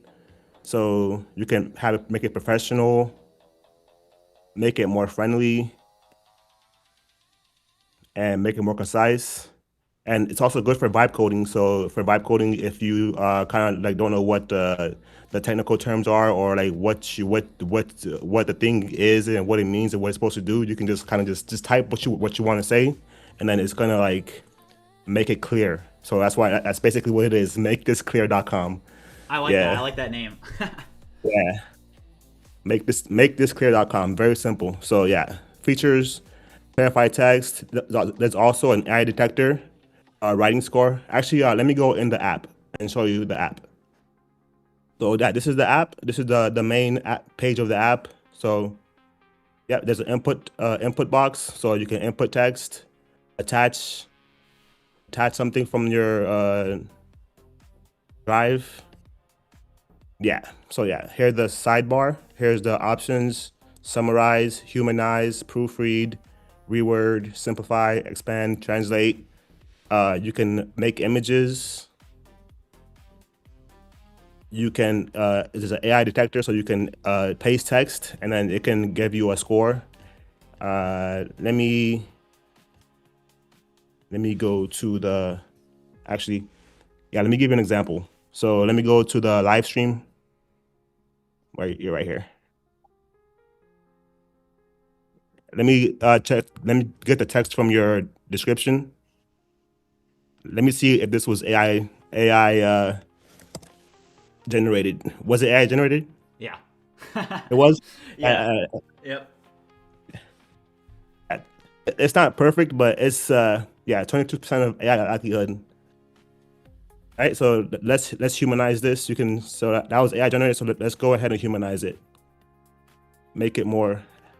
This is it. Let's humanize it. Oh, it passed it in, didn't it? Or did you paste that in, or that? Oh, it was already in there from when I pasted it from Nice. in the AI detector. So yeah. So this is the results. You can compare before and after. Oh, whoa. Yeah. You did a really good job there. That's pretty cool. Somebody said that my English teacher will love this in the chat. That's awesome. No, Yeah, that's really cool. So it literally like takes out what it thinks is gonna be like, oh, this is like AI generated, so it's gonna. This is a really cool feature there. Yeah. Nice work. Thank you. So you can compare, you can regenerate, copy it, paste somewhere else, or you can also open it in chat. There's an AI assistant, so you can basically ask it to make it longer, or just ask anything that you want to ask the AI assistant to do. So I'm gonna ask it to make it longer.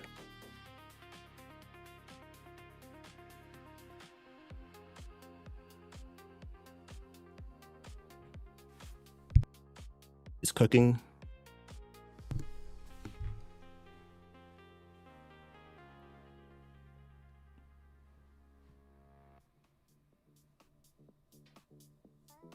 There we go. Nice. Yep, you got a longer, and then of the options here is you can open it in an editor. So there's also an AI editor.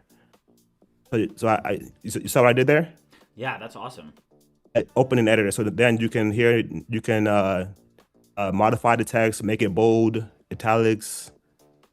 And then here, there's also an AI element here too. So you can copy something, and then there's also the AI element here.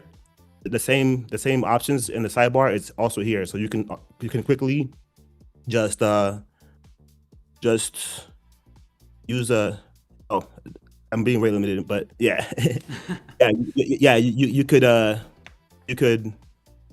apply AI writing effects. So let me try again right now. So let's copy this, and let's on the technical side, we're deeply in basically. So let's reword this.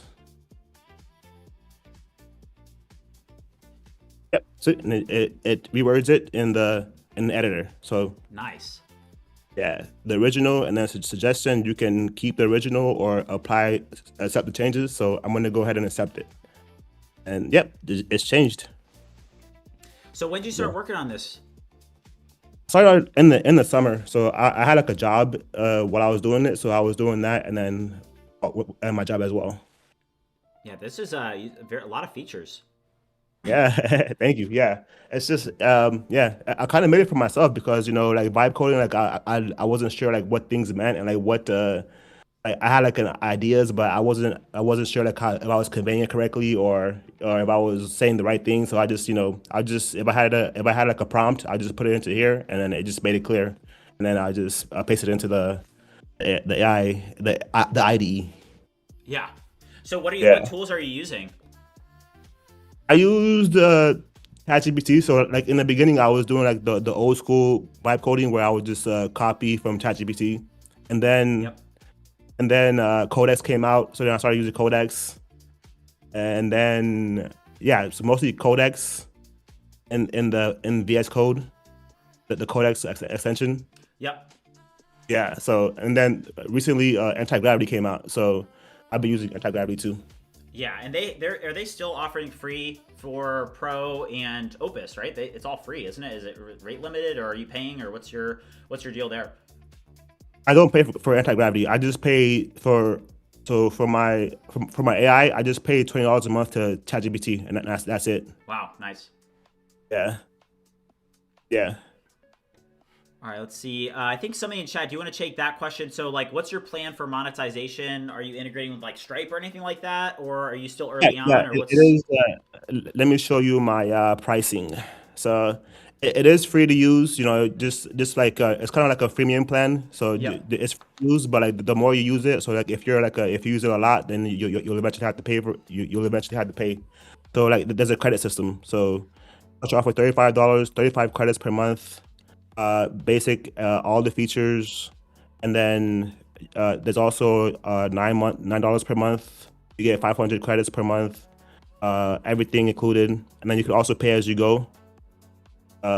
Starter, popular, pro. Yeah, so these are my pricing options. It's pretty fair, You just like the more you use it, then you pay the more you use it. Yeah. Well, hey, great work, Ben. Great presentation style. And just to reemphasize that is at makethisclear.com. Great work on it. Anything else that you want to say? Oh, I'm looking to add users. So I'm seeing a question here saying, what is my revenue? My revenue right now is 0 because I haven't gotten users. Like it's I haven't been like people don't know about it yet. So if you guys could just go on there, use it, make an account, just use it whenever you want to make writing, do some writing or do some text editing. Yeah, just use my app. Thanks. Thank you. Let's go. MakeThisClear.com, guys. Let's get him his first users. Let's Yes, sir. go. Makethisclear.com. Thank you. All right. See you, man. Thank you. All right, great job. Really good presentation style. And you could tell, like, I mean, what I really liked about that is, I mean, he was just navigating on his site through, like, what I really like and what I think is pretty cool is when, you have it built out in a way where it's like, okay, you use this tool and then you can just like click a button and it takes you to another tool and it already has that context remaining. So that's great state management and really creative tool. Obviously, like AI writing is very, very, I mean, writing with AI is one of like the biggest limiting things. Like if you guys have ever tried to write with AI, it's like so obvious that it's AI. It's just not very creative. But let's do a quick check. Where are we at subwise, guys? We're gonna keep an eye on this because I think that we are gonna pass 20,000 while we're in the project sharing event, and I do want to get the like when we get like 10 away or something like that, I want to get the Kerncraft 400 going. But if you guys are watching on the stream, we're at 19,974. So with that being said, I think that we're gonna be able to take one more person before we can get the hype music on. Oh my gosh, the sub count's just like going up and up, so we'll see. But let's take one more person. And then we're gonna do 6 total today, but let me see here. Who's next? Is it okay? Corey is next. So if Corey's here, if you want to raise your hand, you are up next. So as soon as you raise your hand, I will welcome you up to the stage.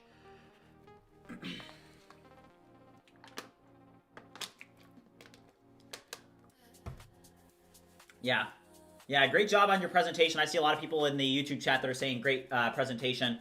Yeah, follower count is we are at, okay, here's Corey. So, Corey, come on up. How's it going, Corey? Welcome up. Hey, how are you doing? I'm doing good. How are you? I am doing great. Yeah, so I guess like last time I was on here, I did a karaoke type of app there where I split up the song into 6 parts and so on. Yeah. So lately I ended up doing, and I was hoping to present it actually today, there was a karaoke app that actually would make the video for the karaoke song that we're trying to make a karaoke video for.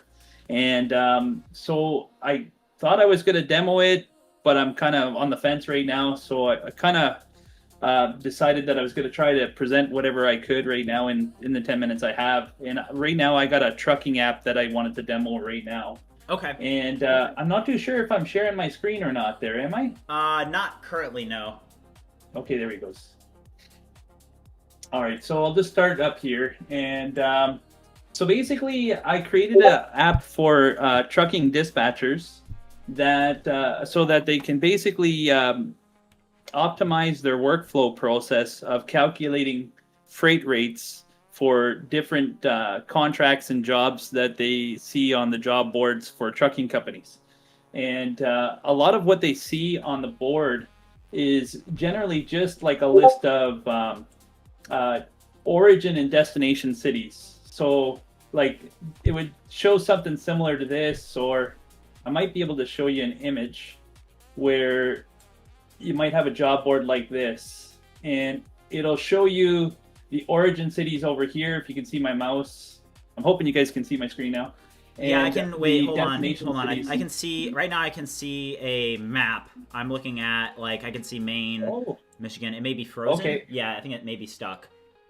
You know what it is? It's that I think I'm sharing the monitor or the window instead of the monitor. Okay. 1 second here. I'm gonna retry sharing based on the monitor, because I keep on thinking that's the monitor and it's not.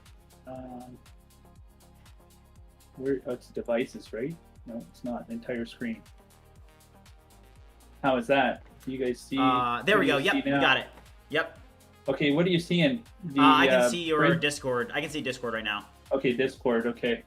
All right. So so basically, yeah, you'll see like a list of cities as a dispatcher on a job board like this, where you'll see like origin city would be here, destination city would be on this side. I might be able to, I'll show you an image actually there of a job board so you can kind of get an idea. You can see right here, you got on this job board of this website, it's called DAT, which is the most popular trucking job board of the United States. And you have like origin cities on the left-hand column here and destination, if you can see here. I'm hoping you guys are seeing it now. Yeah, we can see. Okay, so basically, you know, dispatchers are going one by one through each one, and they got to calculate the miles. You can kind of see like one of these columns is probably a miles column, so it's like the under the trip column here is how many miles I think they are between the cities. Yeah, that looks right. And so you know, dispatchers got to go through quite a process of calculating freight rates, because they got to know the mileage between the cities. They got to know how much weight is on you know, for the commodity that's being hauled for that contract. They also got to determine, you know, a freight rate per mile calculation, and so on. And so it's a lot of work to have to go through the process of calculating each contract that's listed here on this job board. So basically what I ended up doing was creating an app that helps pretty much optimize and mostly automate most of the process of calculating of the freight rates. And this is what this is right here. And so what you can do is, if you're just looking to do like, or if you're looking to do check a board with a bunch of contracts on it at once, which is usually the case, you can paste in all of the routes that were listed on the job board into this little area right here, and then just click add bulk routes. And what it will do is it will start listing out the routes on the map for you. So you can see where all the routes go, and you can kind of figure out an idea of how to consolidate all of the freight based on a visual of the map.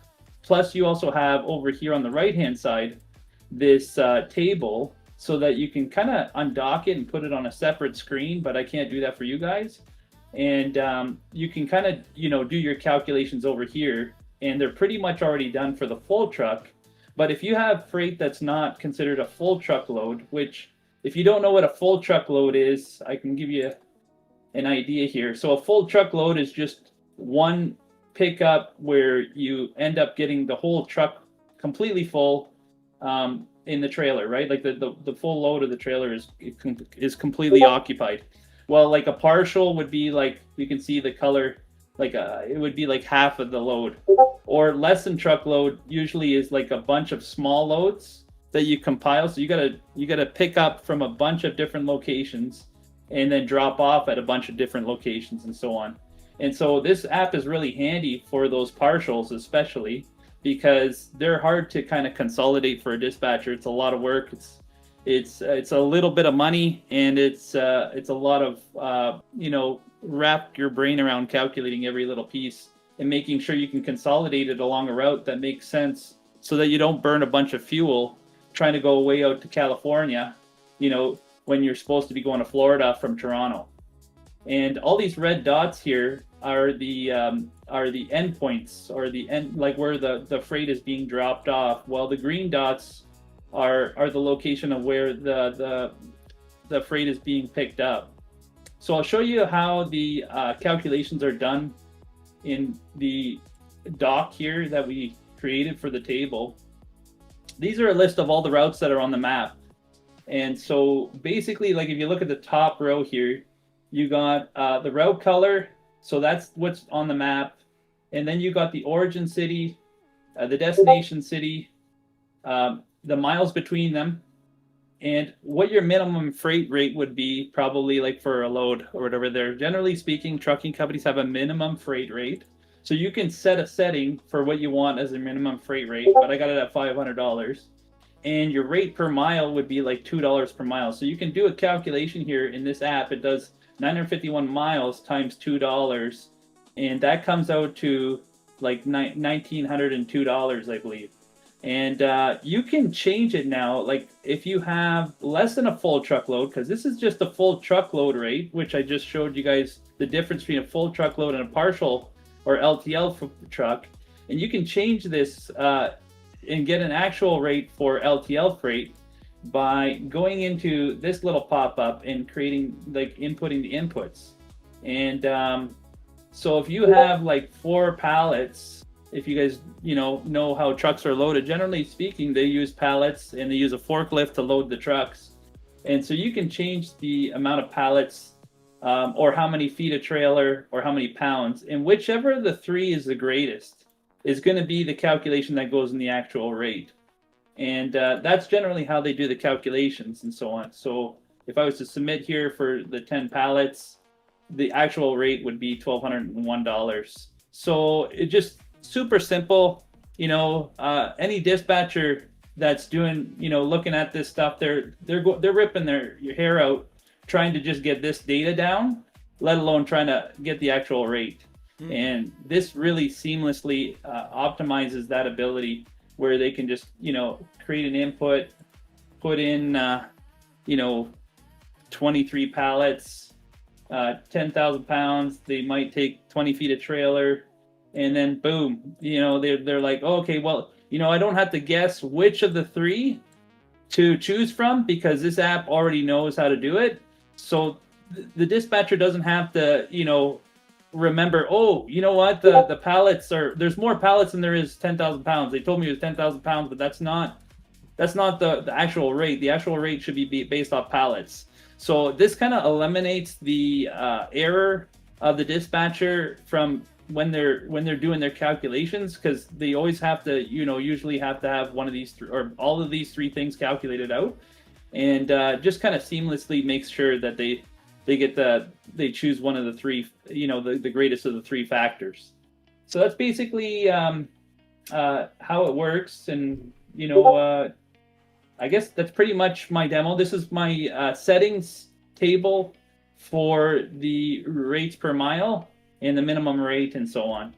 And so that's pretty much my app. I don't think I'm going to go on and talk too much about anything else. If you wanted me to talk more about some other stuff that I'm doing, I can do that too as well. You let me know though, but that's pretty much what I got to share. Great work, Corey. Yeah, great work. I know that there's a couple people that actually saw in chat. I know that W. Dan in chat, he's got a couple questions. I know that he actually works in the, he even says, if you pull up the chat, he says that he works in the freight tech space. So I'm sure that there's going to be a lot of questions. We do have to move on to the next person. But great work, Corey. I really enjoyed the last demo that you had with the, what would you call that? It was I know it was the karaoke ML system. MP3, like machine learning MP3, ML MP3, and you can kind of go there right now almost if you wanted. I'm about to monetize it, so I'm kind of racing you right now actually to monetize, but I think you beat me.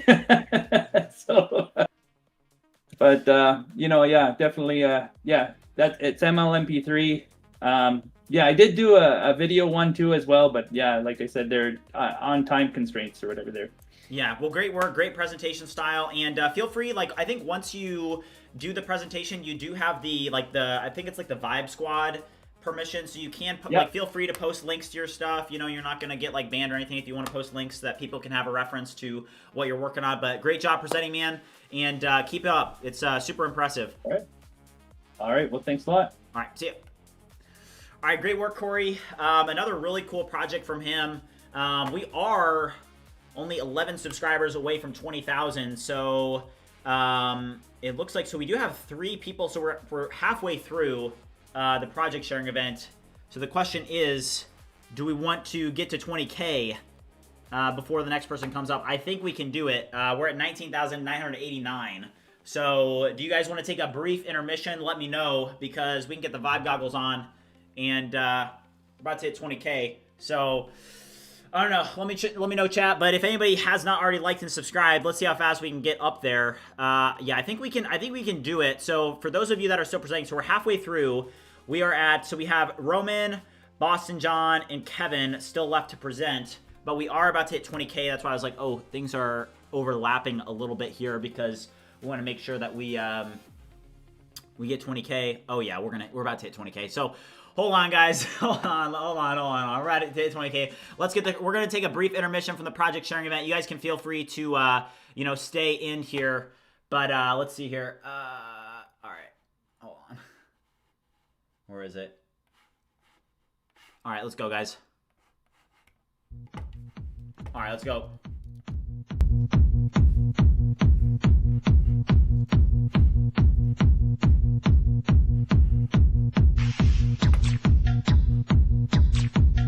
All right, let's go. 20K.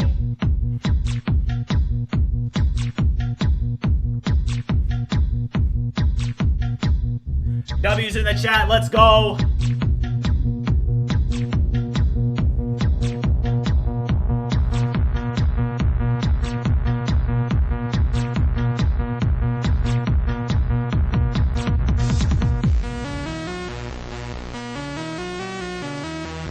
Let's go, chat. W's in the chat. Let's go. Let's go.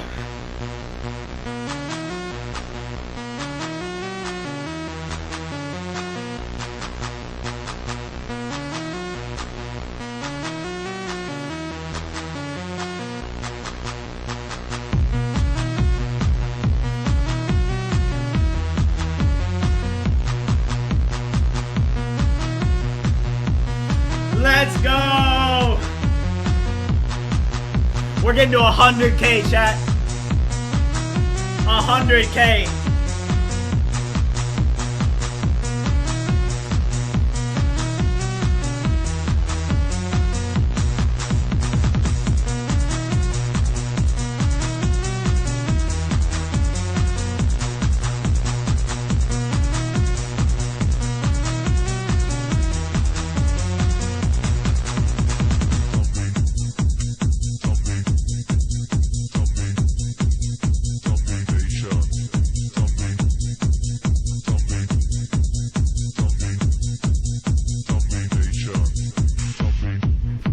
Let's go.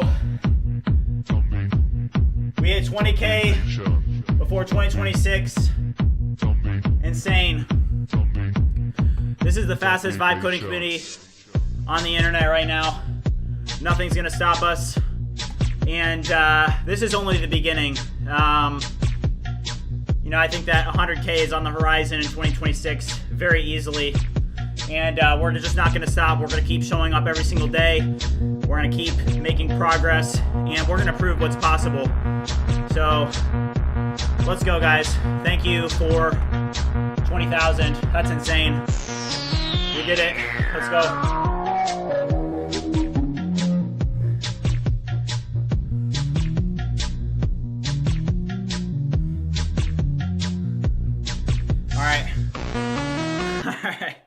All right. So back to what we were doing. So that was the brief intermission that I was talking about. So everybody that's in the project sharing event is like, what in the world? But shout out to you guys. On a serious note, it's like, hey, I just appreciate this community so much. We've come very, very far in a very short amount of time. What we're doing and what we've accomplished is not normal. This is my third startup, and to be this far along in 112 days is like unprecedented. And that's in large part thanks to you guys. So shout out to everybody that's been a part of this journey from, early on, and that just putting in the work and the effort. I just really appreciate all of you. And hey, my mission and my vision is that with BridgeMind, I do want to build a community, and that's what we've done. And that's even reflected here with the project sharing event. So just shout out to you guys. It's incredible. But with that being said, guys, let's get to back to what we were doing. Who's next on the project sharing event? It looks like Roman is up. So Roman requests speak. He's like, all right, we just celebrated 20K. Now I can go. So Roman, thank you for being patient. Appreciate you. But yeah, come on up. I just invited you to speak. So, all right, Roman, how's it going? Sorry about the brief intermission that we had there. We just hit 20K. It's going okay. It's okay. I'm really happy for you. Thank you, man. I appreciate it. Yes, so today I'm presenting Folder Copilot. Let me just share my screen.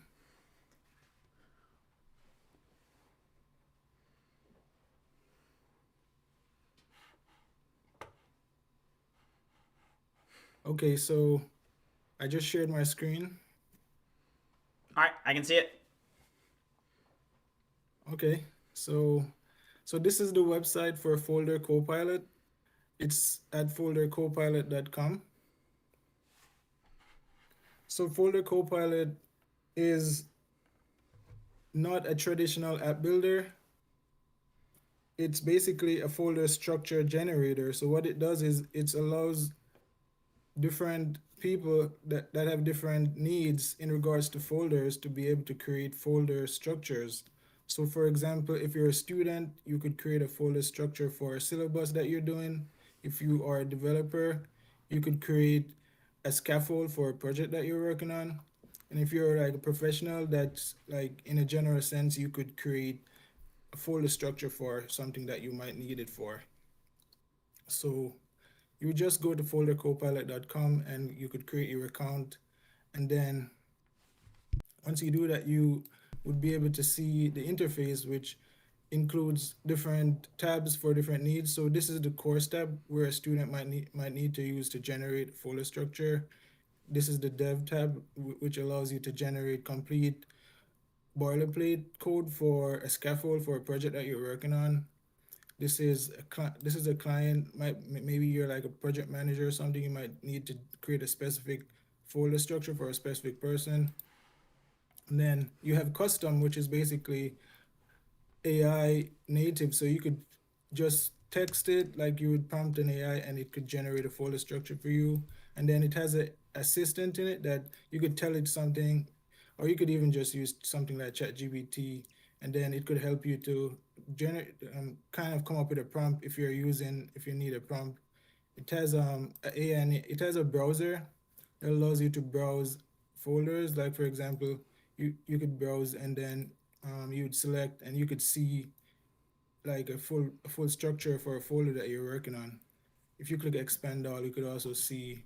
So this is a really cool feature because if you're like, say for instance, you're a developer and you might need to share a project with another AI, but you don't have access to the full folder structure in one place. I think that's something that a lot of people have experienced. You could use the browser tab in Folder Copilot and you would copy the full project structure for your project, and then you could share that with your new AI if you're like, maybe you don't have like some of the other technologies and stuff. But I'm going to show you how a student would generate a folder structure. So the student would basically browse to their syllabus. In this case, I have like a syllabus example here that I could show you. So you would select the syllabus and then you could just give it a name like intro to stats or something. And then you could just select a semester like fall or whatever, and then you could just click generate. And it's going to generate a folder structure for you by parsing the PDF and extracting the information, and the AI is going to analyze it and create a folder structure based on the syllabus for you. And it's going to show you the syllabus folder structure here in the right in a few seconds. All right. So this, you see it says folder structure generated successfully. So this is the folder structure that it generated. It generated several weeks. I think it generated like 5 weeks. It didn't generate like the complete thing, but this definitely helps you if you're a student. You also have the option to download the zip. So once you download the zip, then you would start using it on your system. So you could just extract it and stuff like that. You guys know how to manage folders. So that's basically, but I could open it to show you. It's basically the same folder structure as before. So that's basically one of the features of Folder Copilot, which is really useful for students. You could share this with, like say for instance, you're a teacher, you could actually generate your folder structures for your students, and then you could share it with them. You could like kind of just copy this and share it with them, and then they could also be able to use it.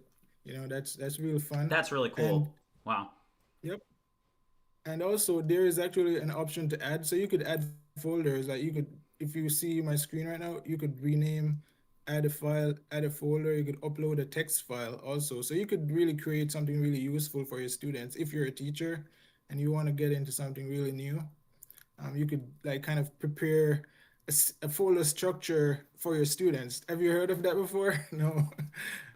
Right. So that's one thing. And then for developers, they have the dev tab, so you could kind of just generate a folder structure here using if you're like say for instance you wanted to create a Next.js project, you could click that and then you could just name it test app, and then you could click readme git ignore, and then you could kind of just kind of select all of these because these are needed files, right?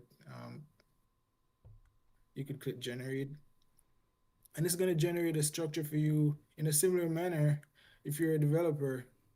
And this is really useful, but there is the custom tab that kind of gives you more, because it uses the AI, it's more useful for you. So this is an example of a kind of like a project structure that you might want to start with, which I just showed you right there. And then you could use the custom tab, which I have a prompt right here that I could show you. So I have a test prompt here that I copied, that I created earlier. Let me just copy it and just paste it in to show you guys what it does. So 1do5.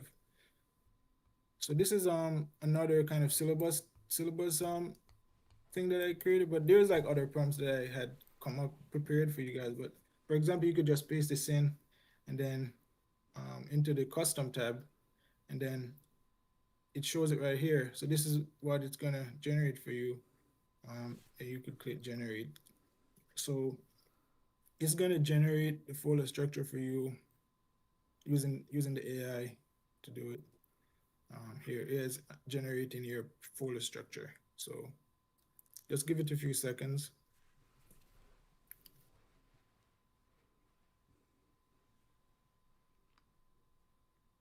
You've done a great job with this. Was this something, because I remember you presented Open Verb, you presented Open Verb last week, correct? Yes. Yeah, So is this a new OpenVerb- project? So this project came before OpenVerb, but OpenVerb is basically the kind of evolution of all my projects into, because I wanted to create something AI native, and OpenVerb is the AI native framework and also an AI native protocol. So that's basically Folder Copilot was like something I came up with before, but after that I realized that maybe I should just go full AI native. So that's why I came up with OpenVerb. I wanted to present OpenVerb today, but I decided against it because there are so many nuances and stuff with it. So I decided maybe I shouldn't. Next time, when I have more structure to it and everything is like bug free and everything, I would present it again. But this is another folder structure that was generated for you guys. So these are like some of the features. It generates really great folder structures. There's the assistant. You could like talk to the assistant. You could say hello, and then it's gonna reply back. It's all good. You'll fix that. It's a Yeah, demo gremlins. right, right. So yeah. So basically, that's some of the features that I have, and there's templates. So for example, you have templates. So you could click academic template, client work, small business. These are all templates that's working right now. So if you click this one, it's gonna show you. It's gonna show you the template for. Let me see if maybe I should refresh the screen. That's why the template is not showing. So if right, right. So the template project development. See what's going on. I'm not sure why it's doing this. Maybe I should log out. Sorry, log in, because this account is a demo account that I created, so I'm not sure if that's why it's not doing. Something is not right with that. But anyways, templates not working. So real. But I have like other projects. I have the code tab is basically a full code editor. So in this tab, it brings you to a code editor that I kind of decided to add to it after, because folders also has a lot to do with building apps, right? Which we all know as vibe coders. So here you would be able to kind of generate a folder structure, which I showed you could before, but this kind of gives you that kind of V0 kind of environment that I decided to put into it after, because I'm like, okay, developers like to see what they're doing, so I decided to go full V0 this was a feature that I created after. So for example, if I actually these are one of the projects that I was working on before, which is much easier to show you guys because of all those bugs and stuff, right? Maybe I should show you guys some stuff I already fixed. So for example, this is a chat I was having with the AI. I said create a beautiful fully functional task manager dashboard. So it was giving me a lot of problems to the point where I decided, like I said, you are wasting my time, and then it finally gave me something. I'm like, man, this thing is so crazy. But yeah, so for example, if I open this as a new tab, you could see what it did. But the useful thing about it is it gives you a starter pack for you. So you could download the entire folder structure like that I showed you before. So once you download your zip, as you know, like that's one thing that we know as vibe code is you download your zip, you could extract it, extract all, you extract it to where you want it to be.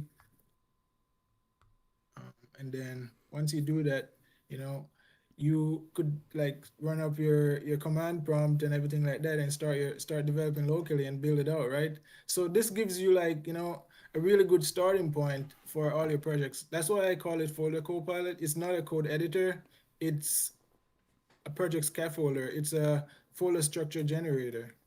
So Yeah. that's my project that I want to share with you guys today.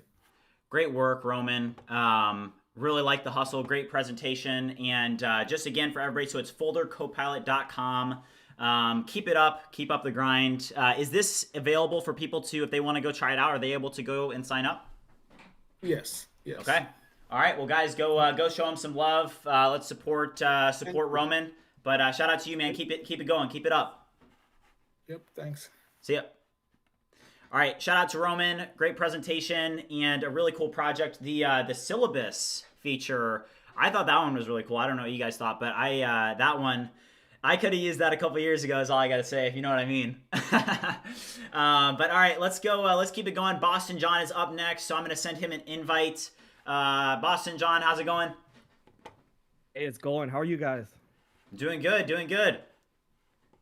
I'm super excited to talk to you guys. I mean, I have a different perspective when it comes to vibe coding because I'm a serial digital marketer. I have zero coding skills. But Okay. now, the past 4 months, I've been able to figure out that I don't need any coding skills, and I've been able to develop some cool stuff. I've been go. able to monetize for a couple clients. Really excited to share you some of that. If I could share my screen. Any ideas? I think that it's in. Somebody can in the chat can let you know, but I'm pretty sure that it's like in the bottom left, I believe.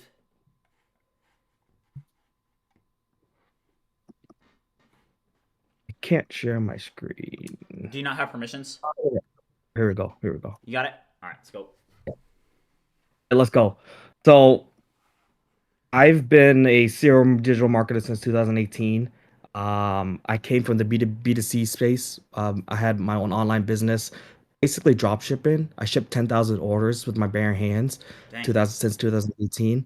And then I realized I didn't have any managing experience. So I was able to get a job in marketing as a marketing manager. And I've been really on a marketing tear ever since. I'm a marketing manager for a big B2B company now. And just 4 months ago, I started, vibe coding on Replit. As you can see here, my first few projects were these, I had a humanized copy, of course, website, as everyone has one nowadays. But things really got real for me recently because I had a couple friends who recommended me to a friend who's leaving a timeshare business, and they needed a new website. So I was able to vibe code basically 5 websites for them and monetize and get paid for it.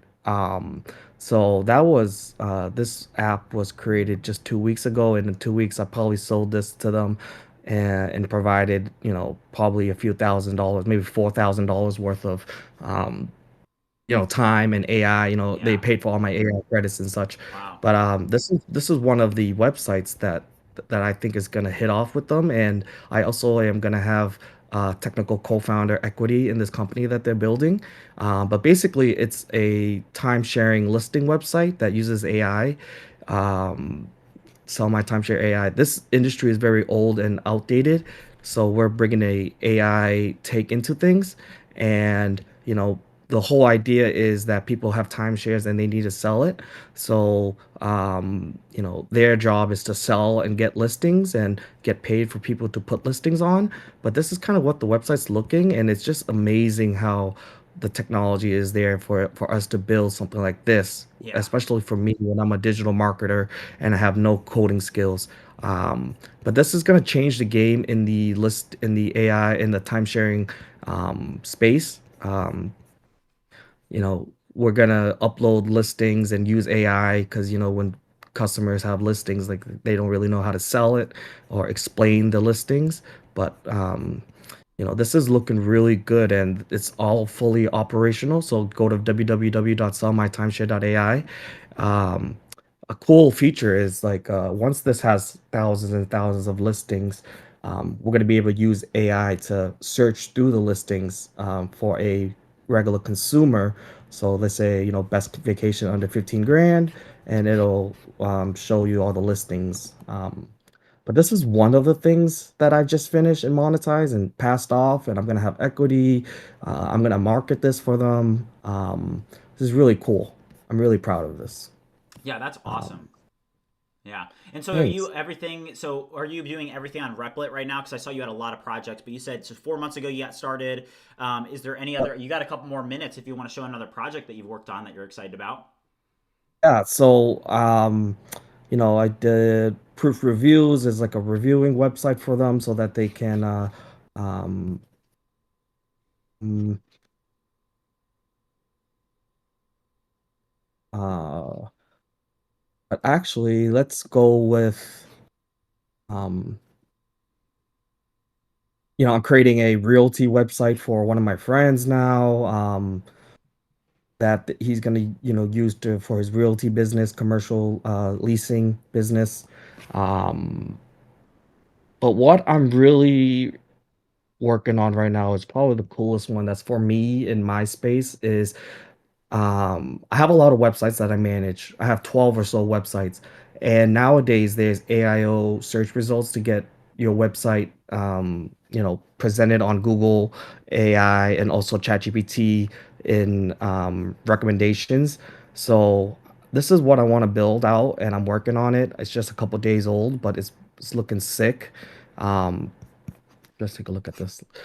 So basically it's gonna be uh, we're going to be able to enter a domain and then it's going to optimize and give you an audit so that a digital marketer like myself can know what I need to change on the website in order to fix and get ranked on, Google AI, Perplexity, Copilot. Um, it's getting there as far as like the design. Um, if you go into dashboard when someone logs in, you can see results. Basically, your overall score, your ranking, um, you know, where are you mentioned on ChatGPT? Um, yeah, I mean, there's a lot of things. I feel like right now it's not spitting out the best results when it comes to the audit, but this is just so I just need to work on that. But I hope that I'm going to be able to monetize this uh, in this way, free one website audit per day. Here's a sat. This is basically my MVP. Yeah, I really hope I can monetize this soon.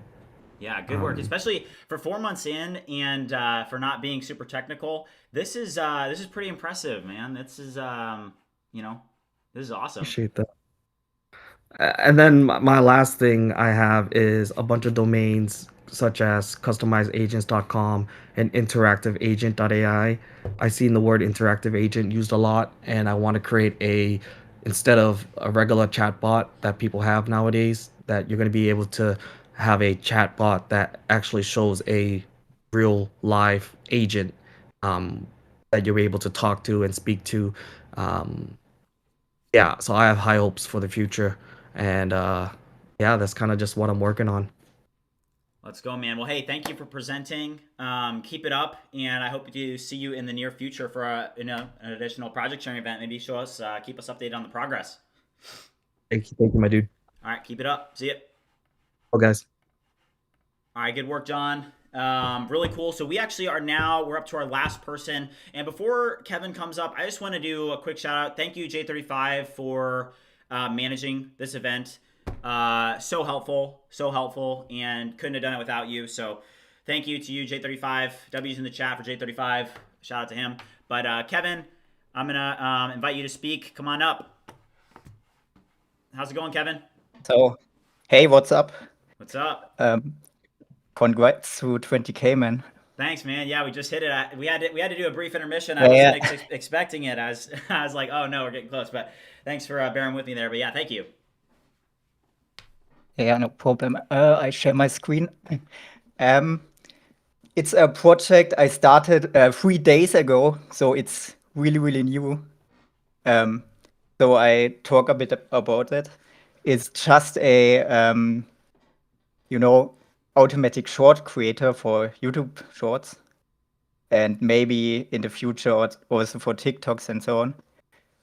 So what it actually does, it searches trends or gets the actual trends that are currently,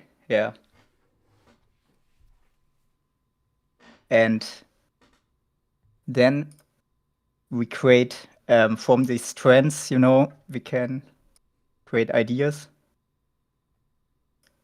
So for example, you have your minimalistic style living with, which is currently at, it says it's 95% going up. Yeah. And then you can create from these ideas that are, for example, greenwashing scams and whatever that is generated from sustainable fashion, these scripts, and then you can create these shorts from them.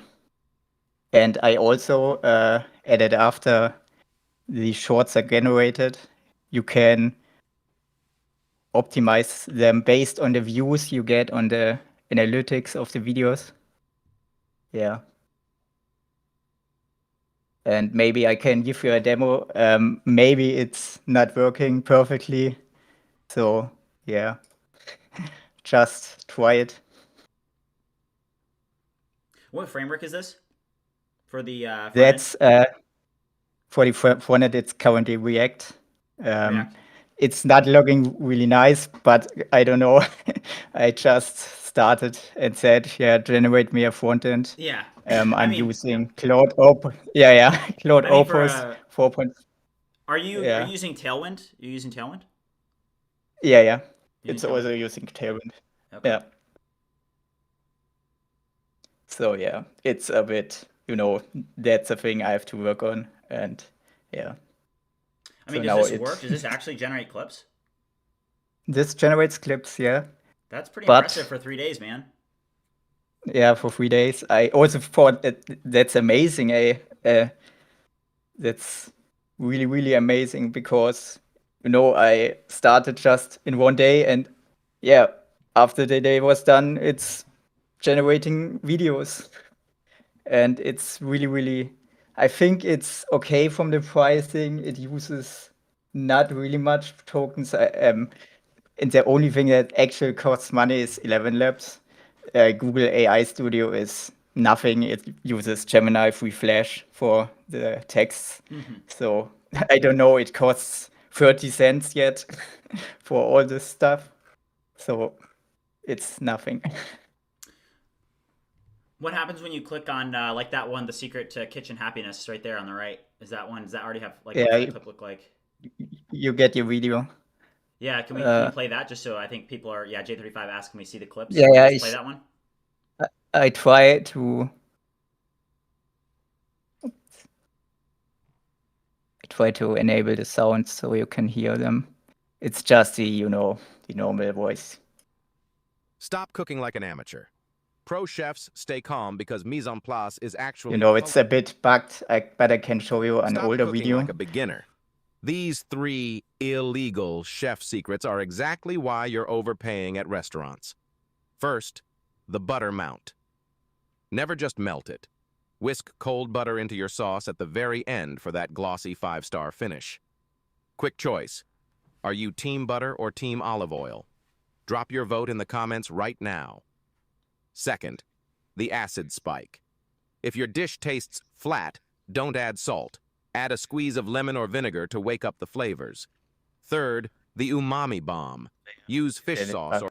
But yeah, you can see the videos are really, really nice, I think, for 3 days. Yeah, for 3 days. Yeah. Are they AI generated, or how is it getting the videos? It's getting the videos from stock footage, pixels. Gotcha. Okay. Interesting. Yeah. Okay, cool, man. Yeah. Yeah. Yeah. And currently, I'm working on something that it's not only using, before it used just this, you know, stock footage stuff. Now I try to, you know, add more stuff like it should do quiz polls and whatever. Yeah, and I'm German. I'm German. So my English is not the best, I know, but, you know. Yeah. Well, great work. 3 days in. Excited to keep up with your progress. Yeah, next time. I mean, this is pretty cool for only 3 days. You got the AI clipping, you got stock footage, you got transcript creation, you got captions, overlays. Yeah. I mean, good work. I can see it. You know, it's like, hey, 3 days in. Yeah, I think that, yeah, I mean, good work. The functionality works, so keep it up. Absolutely. And, you know, you get these patterns back also. You know, I also run a channel, a test channel, you know. The clip's getting more than 1,000 clicks, so yeah, actually not bad, the results. Yeah. All right, well, thanks for sharing, Kevin. Great work. Keep it up. Yeah, thank you, man. All right, guys, we were over the limit a little bit there, so great work, Kevin. Great work to everybody that presented. Let's make sure that we get everybody once you do a presentation, you do get a special role. It's like the Vibe Squad role in our Discord, which gives you the ability to paste in links and stuff. Because, hey, it's hard to present in front of hundreds of people that are watching on YouTube as well as the Discord. So great work to all of you that presented. Keep going in your projects. Just keep moving forward. You know, we talk about this a lot, but hey, just keep making progress and it'll just continue to compound and compound and compound. And you never know what direction you're headed, but just keep it up. And thanks to everybody that presented. And I will see you guys next week for another project sharing event. All right, I'm going to end the event. So thank you guys. All right, end stage. Great work to everybody that presented. We're gonna keep on grinding on the ViewCreator MCP. We're not done yet for the day. Hold on, let's go over the goals again. So that is our project sharing event. Let me get the music back on, and let me see here. But yeah, we did just pass 20K, and we're already at 20,060. So we are just going up like crazy. And yeah, I mean, nothing's gonna stop this community. It's the Bridge Army. We're at 20,060 subs. And let's just keep it going. So this was the project sharing event. Look at this, 20,060, crazy. And we have the project sharing event. Let's mark that off. And this is, we're up to 50. I didn't update that yet, but we still have 170 push-ups left to go, 50 pull-ups.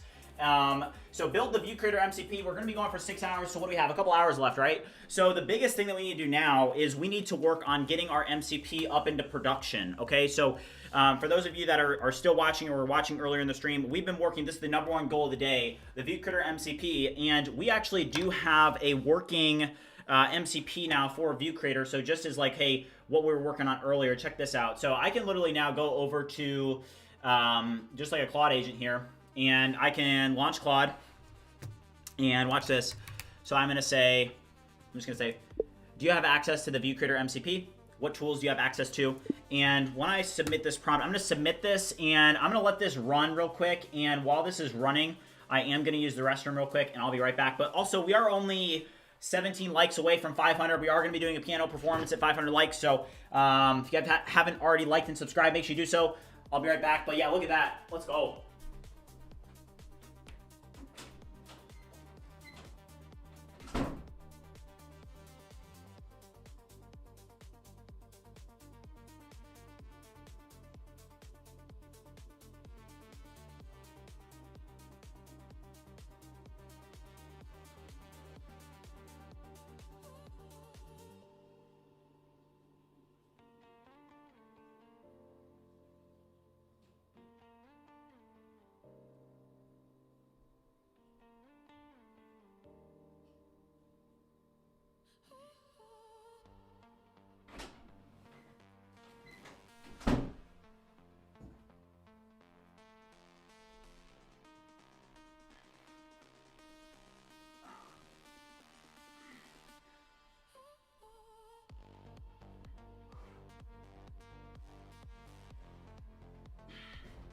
Go.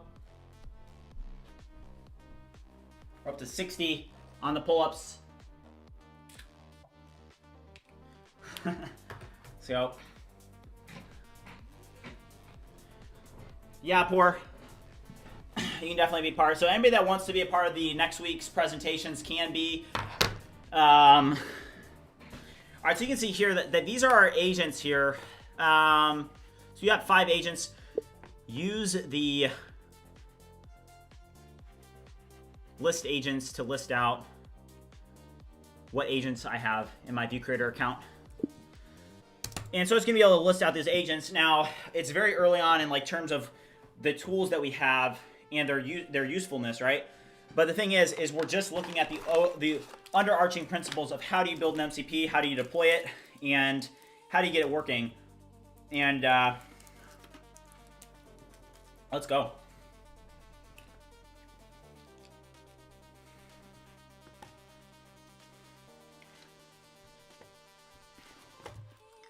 So these are all our agents. I mean, check this out. It's insane.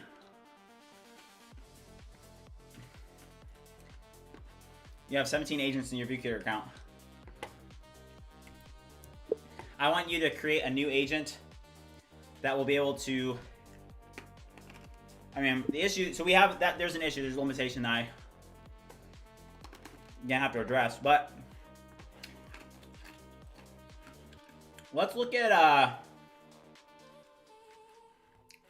so I was looking at, basically, all right, here I can show this, I'm just confirming that I don't get, all right, so this is, check this out, guys. So this was the agent that that was working while our project sharing event was ongoing. And what you guys can see here is we created a structured plan because we're going to have to create, 11 steps. These are the resources in AWS that we're going to have to create. So I'm just going to check these. So ECR repository, then we're going to have to create the security group for the MCP. Then we're going to have to set up the IAM roles for the MCP. Then the CloudWatch group, the ALB, the ALB listener room rule, Route 53 DNS record, build and push the Docker image, ECS task definition, ECS service, and then GitHub variable. I don't really want this here. Yeah, the legendary agent's still in there, yeah.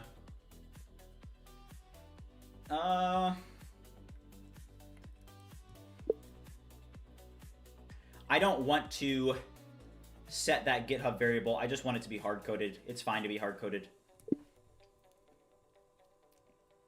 Auto-compact in 1. And this is the problem that you have. Like, hey, I have to be careful because I've got my AWS credentials in that conversation. But the issue that we have is that, like, I'm just tired of things auto-compacting.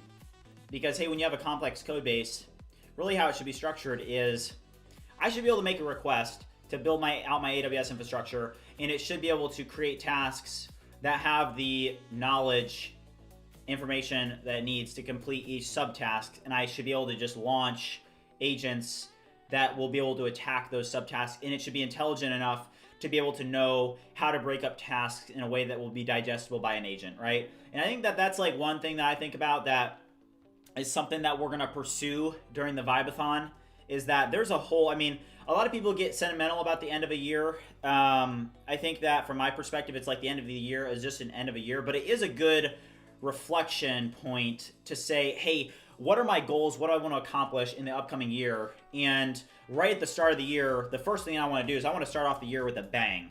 And that's what we're going to be doing, because obviously this community and this mission is going to get a heck of a lot bigger. You know, we just passed 20,000, but this is only the beginning. And I think that like there's this whole suite of things that we're doing, right, that all fit under this BridgeMind umbrella. And there's a couple things that I have in the back of my mind that I know are a part of the ultimate strategy that I am pursuing as a business owner. And you guys are going to start to see those things in 2026. And one of the first ones is going to be this Vibathon and how we're going to kickstart the year. And you guys are going to see basically the next steps of this journey. But the reason that we're building this MCP is because we have to be able to know how to build an MCP. Very important. Update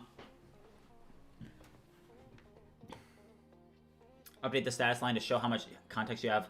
Docker is overkill at this stage. No, Docker is definitely not overkill.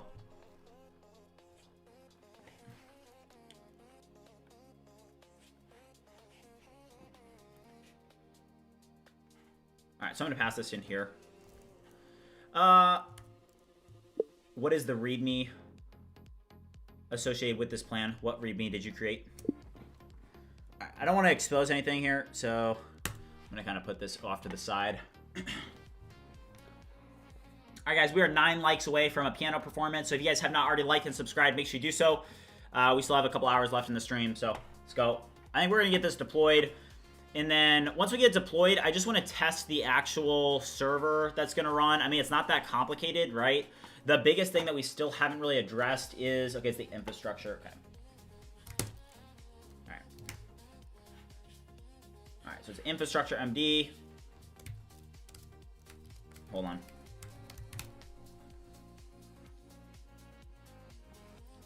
Oh, shoot. All right, thank you, WDan. All right, infrastructure MD. I want you to review this infrastructure MD file. I do not like how there is this GitHub variable. I just want that hard-coded. We don't need to set a GitHub variable with the MCP service name. Let's just hard-code that.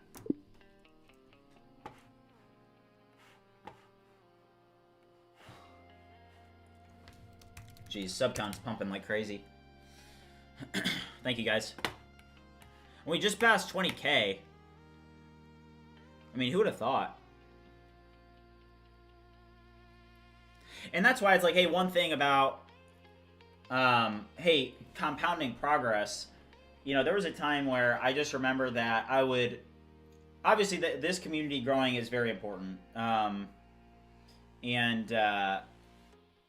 remember there was a time when like 30 subs in a day, or like 20 viewers watching was like a big deal for me. And now it's like, right now it's at 210, and we can gain, you know, 500 subs in a day, no problem. And that's why it's important for you guys to understand that, hey, when you're in the arena and when you are showing up every day and you're making progress every day, that is like the ultimate ingredient to success, because at some point you are going to hit an exponential wall where everything just boom. And that's what happens when you're in the arena. You can go a long time without getting results, or a long time without reaching your dream, but it gets to a point where all of a sudden things just start compounding and compounding and compounding, and it's pretty cool to see that on display here. So I appreciate everybody in this community. I think that we are definitely accomplishing a lot, that's for sure. So all right, so I did just run this, and I can show this to you guys, so I didn't want that in there. So it does, so the ECR repository, that looks good. Security group. So this IAM role that's going to create is going to be for the task definition. It needs to create that. All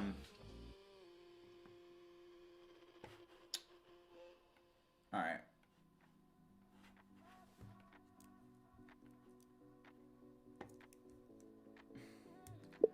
okay, great work. I now need you to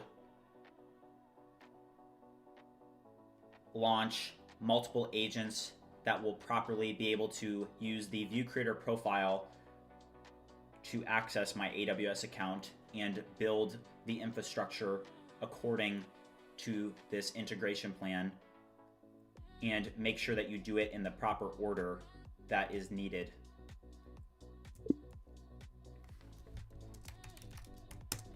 All right, alter think. You guys can't see this because it probably is going to be exposing credentials here, so you guys cannot see it. Let's launch Cursor, and I do want to do like one thing in Cursor is we need, so I'm just going to open this up. So while this is building, I've got this on my other monitor here. Yeah, so MCP is basically connecting AI to your CLI. Yes, somewhat, yep.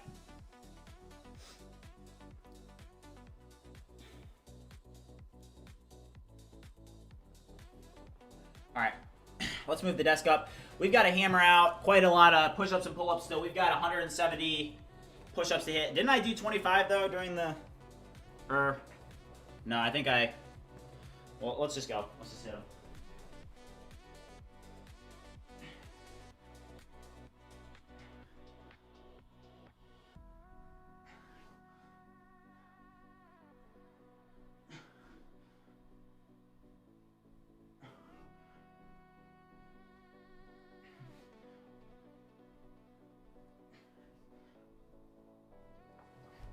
All right, 30 bomb. Let's go. We're up to 360. Okay, so I need to review the MCP here, and then I need to also review the API. And hold on, what is up with my mouse? All right, we're good. All right, there we go. So let's give a prompt to, let's do Gemini 3 Pro. Review the ViewCreator MCP and the API in complete depth. Right now, there is not really a good way for users to simply connect their ViewCreator account respectively to get their bearer token to use in the MCP.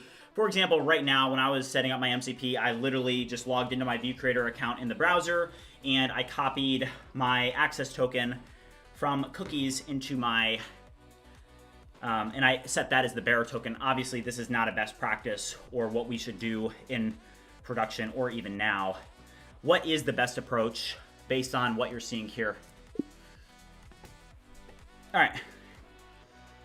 So now I'm going to drop in ViewCreator UI.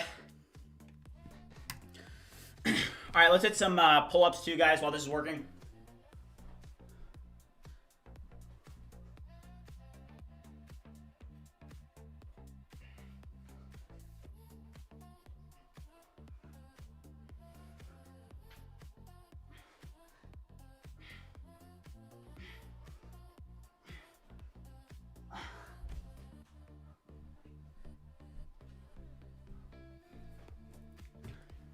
All right, we're 70.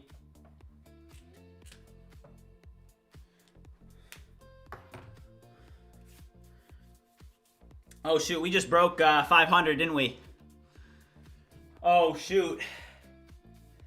We just broke 500. You know what that means, guys? Piano performance.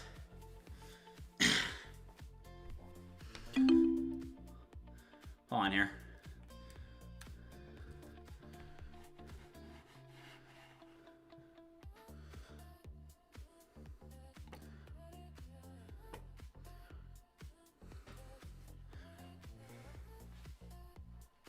All right, time for piano, guys. We're gonna let, so we have an agent. I have an agent here that's working on this here. I think that you guys can actually see this. So for example, here's what it looks like here. You can see that this agent is working on building out the infrastructure for this deployment. So I'm gonna let that run. And yeah, thank you for 500 likes. Let's get some piano real quick. All right, let's go. Hold on, put this here.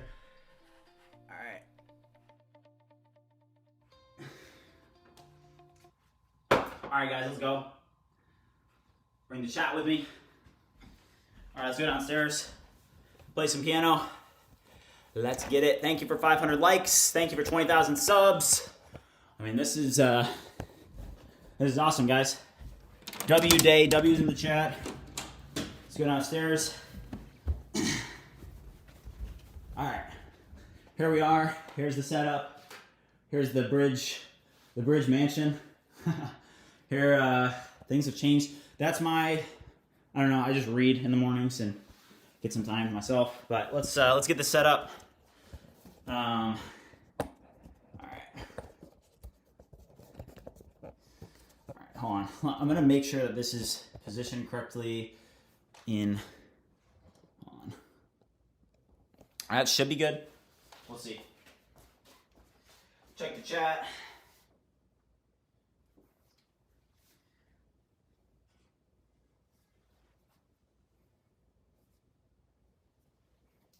All right, I don't know if that's good. All right. Is that good? Hold on. Not good enough. All right, there we go.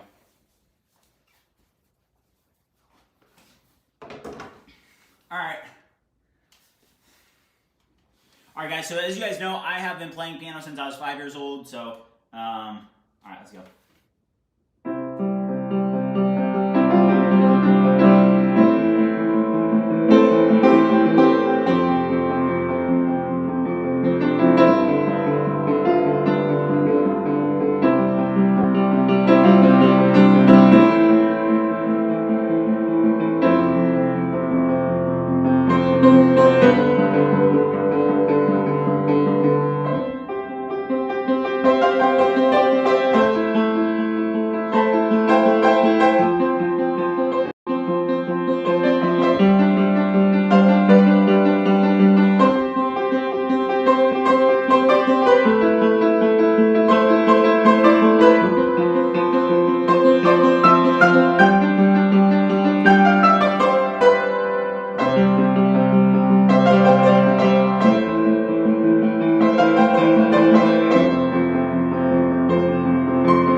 All right, let's go, chat. All right.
That's all for today. Had a little riff. Thank you for 500 likes. And thank you for 20,000 subscribers. We're going to continue growing. But let's get this MCP deployed. Literally the entire time that I was playing piano for you guys, we have an agent working for us. I mean, that's the beauty of vibe coding is, you know, we're using AI agents and they're working for us right now. And they haven't stopped working for us. I mean, literally, I can go over here, right? And what's the status of this? So this one here is working for us. But what about this one? Let's see. Look at this one. This one is still working for us. So the entire time that I was downstairs, I mean, it was literally working for us. It was just insane. It's crazy. So let's just keep it up, guys. Let's keep going. We've got like, I don't know how many push-ups left, a couple hundred, I think. So let's just keep on grinding. All right, let's go.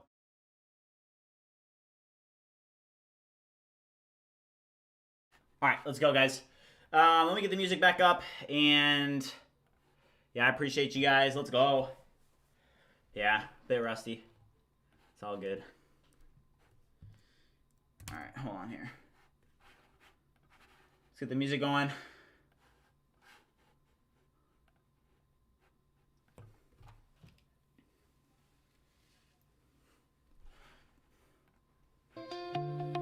All right, let's go, guys. So we're gonna deploy this AWS infrastructure, and we're gonna hammer out. We got 140 push-ups left, 30 pull-ups left. So let's hammer out some push-ups right now. Let's drop a 30 bomb. Let's drop a 30 bomb. Let's go. Wait, hold on. Where's the camera? Is the FBI cam good? No, it's not. Hold on.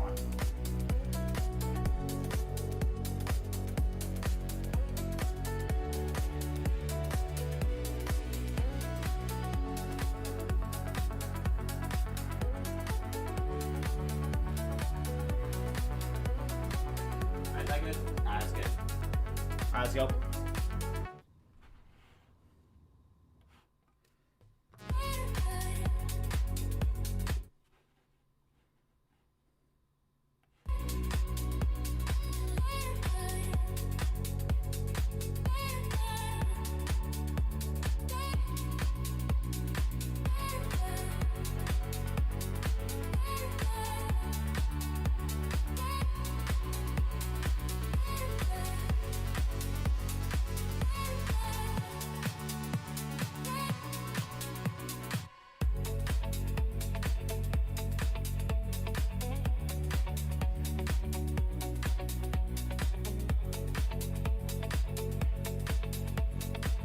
All right, I accidentally did 40.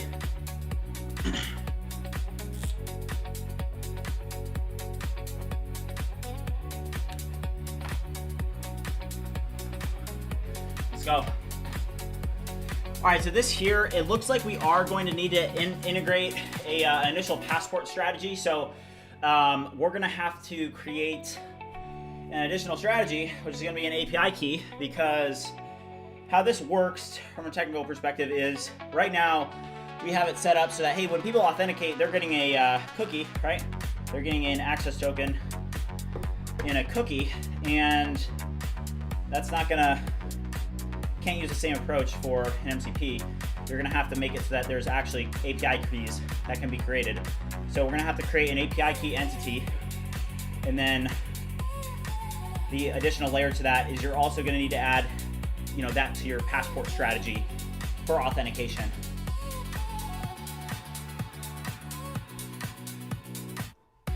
All right, let's go. Okay, so break it down in a nice diagram for me to understand what entities need to be created and why, and what files will need to be updated. Make it very simple and very concise in your output. All right, let's go.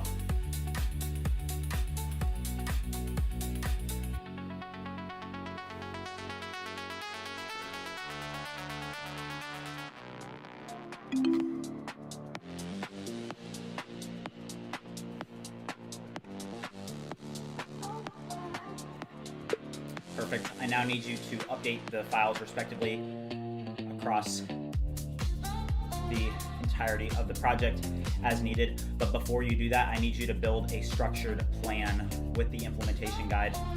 I will just do plan first. Plan, let's go. Cursor plan, first time I've used cursor plan in a while.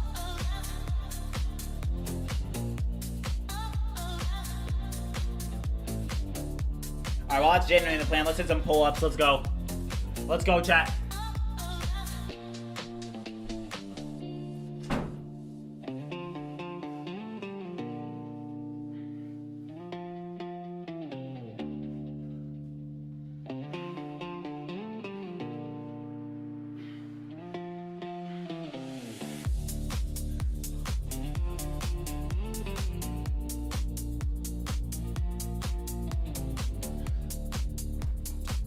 Go.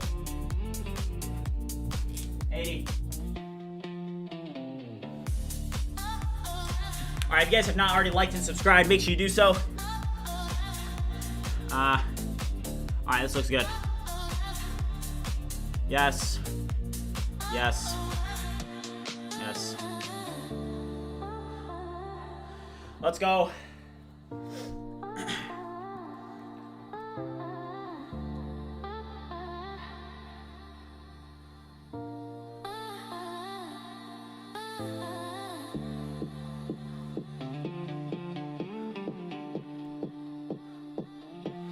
Let's see if our AWS infrastructure is finished deploying. Let's check the infra. All right. It's almost done.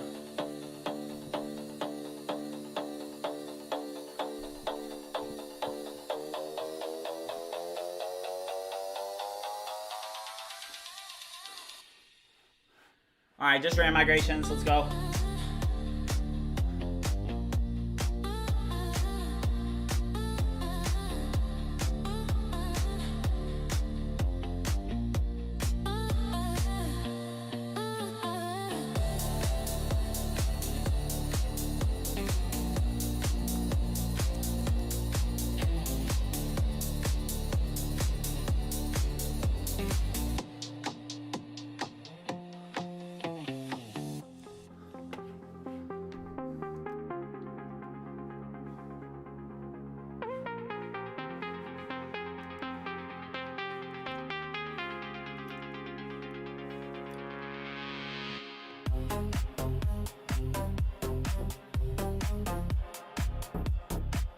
Oh, I already did piano. Hold on, let me move this off. I already did that.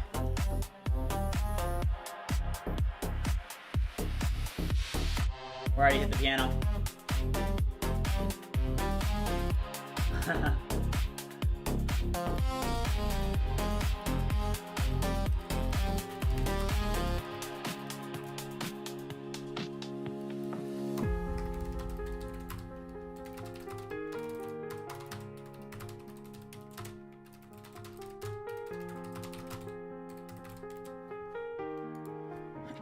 All right. So now it's updating the auth guard. Perfect.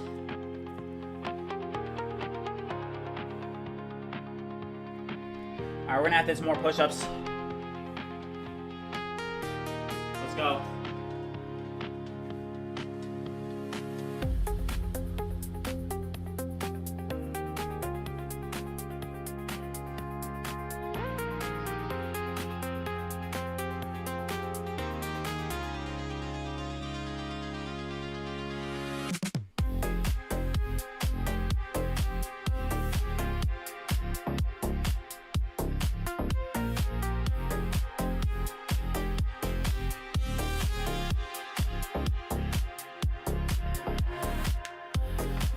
All right.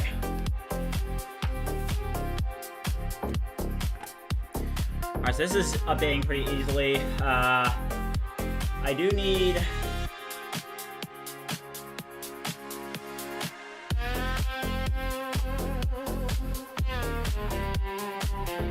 All right, oh my gosh. Why are we blowing up? Jeez, it's insane. All right, did we push this is what I'm concerned about. Did we push MCP? Yeah, we didn't even push the repo yet, so.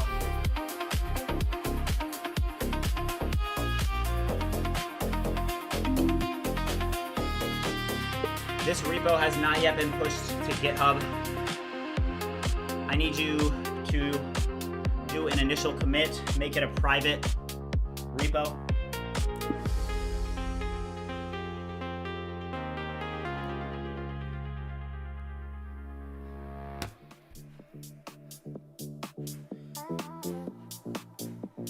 All right, thank you again to everybody that joined the project sharing event. How many members are we at? I'm gonna give a quick shout out to newly joined members. So we were at 2,194 members. Shout out to Chaz, Valky, Raz, Mollusk, Ayush, Picker, Cheyenne. Shout out to all you guys. But yeah, we're blowing up. It's insane. So if you guys have not already joined the Discord, make sure you do so. There's a link in the chat as well as in the description below. It's crazy. All right, so this did just finish. So did it update anything in the front end?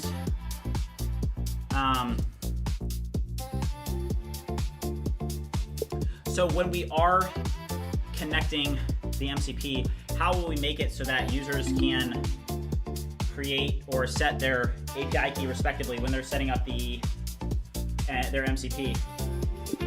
I did not use GitHub MCP, no.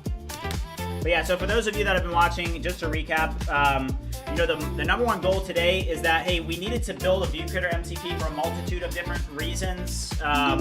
The main one being that next week for our Vibe-a-thon, we have a special sprint that we're going to be going on. We're going to be working 12 hours a day. It's going to be insane.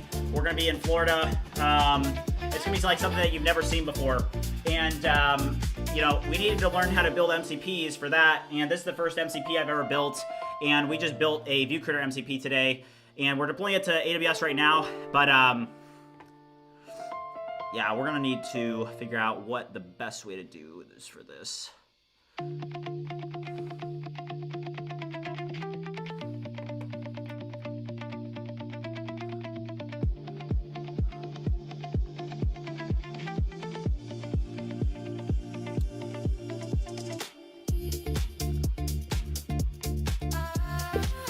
Okay, yeah, let's wait. Hold on there. We'll revisit that. All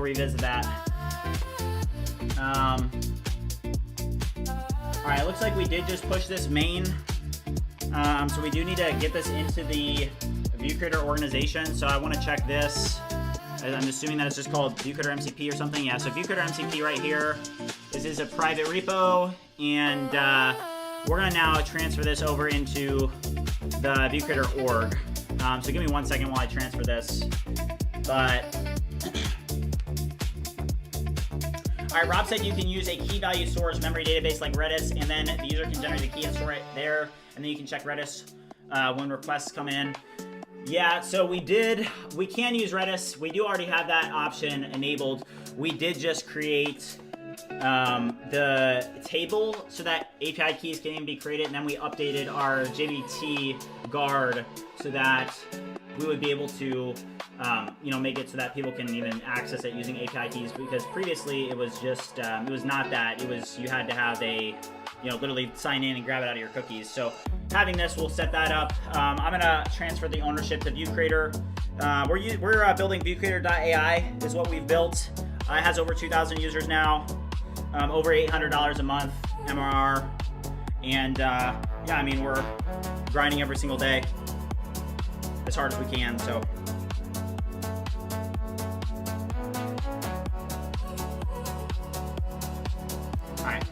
so I did just transfer this. Let's go over the organization now, because now we just transferred it to the ViewCreator org. And this has all the secrets that we need for deployment in the first place. So we should now be able to deploy this.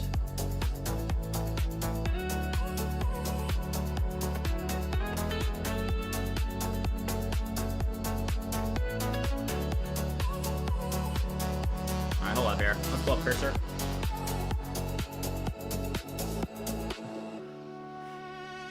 Alright, let's go here.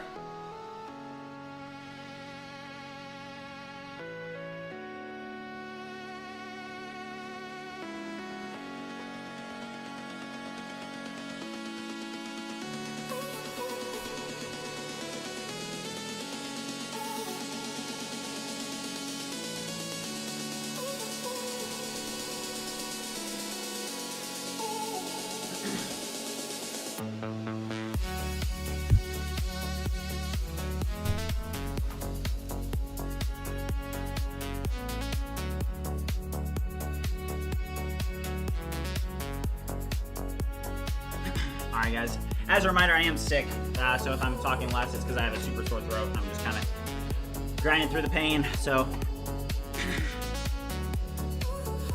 Alright, let's see if this deploys. I'm assuming that it'll fail. Yeah, it just failed immediately, didn't it? Yes, so let's review why this failed.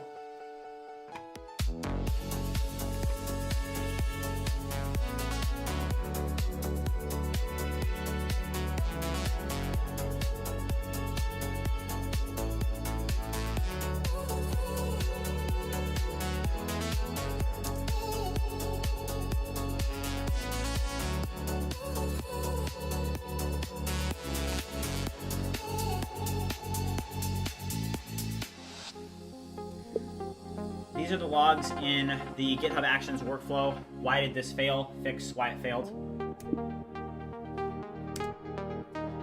Honestly,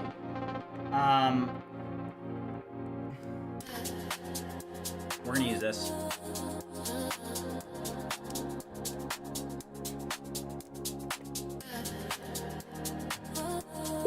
would you update that README file with the up-to-date documentation of what you did in this conversation, so that not only do we have the documentation, but you then add a section of your summary of what you actually did, step by step, and the status. All right, so we're gonna have that update the status. This here, so this is gonna update the status. JDT is stateless, and you don't even have to hit the DB, probably because it's in an org now. You have to change how action press maybe. Yes, 10th, ViewCreator.ai, you can check the description as well.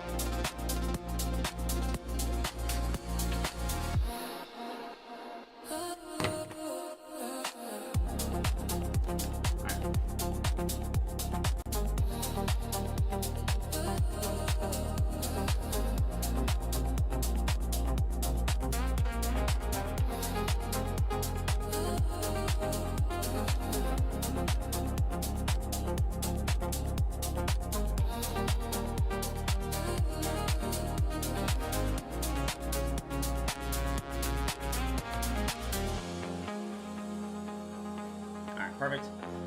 All right, so that updated the infrastructure. So now we're gonna be able to pass this in. So for it's the infrastructure MB file here. Infrastructure MB, yes. Fix what caused the workflow to fail. Do I recommend Claude Code for non-devs? I mean, yes, I do. I think Claude Code's the best agentic coding tool that there is right now. For a multitude of different reasons, but there's a ton of different tools that work for different, workflows and stuff. So,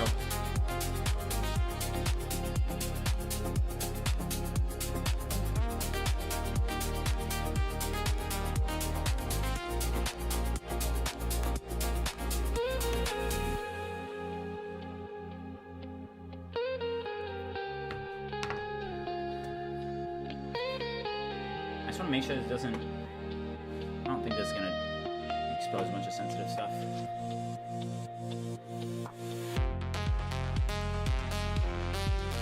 Also, guys, if you guys are watching and have not already liked and subscribed, we're trying to get to 600 likes on the stream. We're going to continue grinding. All right, let me update this.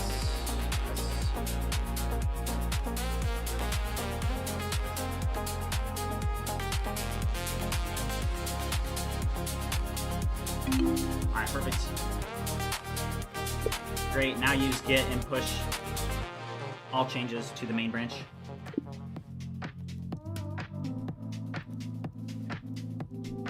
All right, guys, let's hit some push-ups. We've got 75 push-ups left, 20 pull-ups left, so let's keep on grinding. Let's go.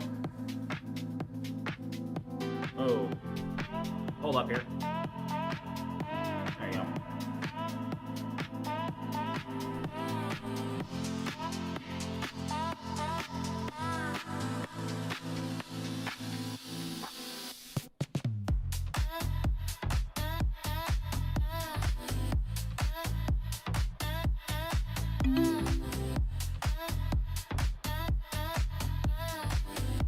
All right, we're up to 450. Let's go. Only 50 left.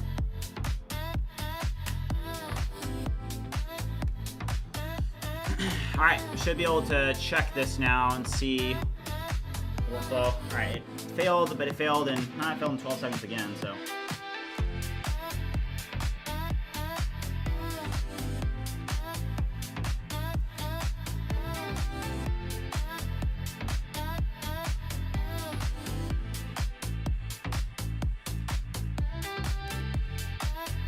Now it failed for this reason.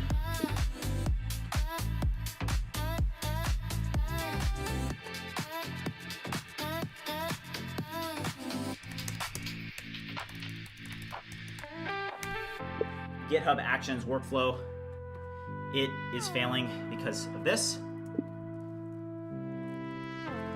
I want you to review the Actions workflow for the ViewCreator API for reference, as this one works perfectly.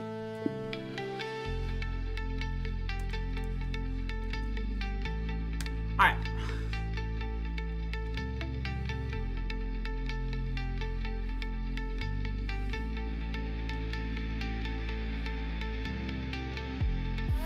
Yeah, I do push-ups and pull-ups every day. How can I focus for this long? I'm very passionate and determined about what I'm doing. I believe in myself. So the more time I can throw it out, the better.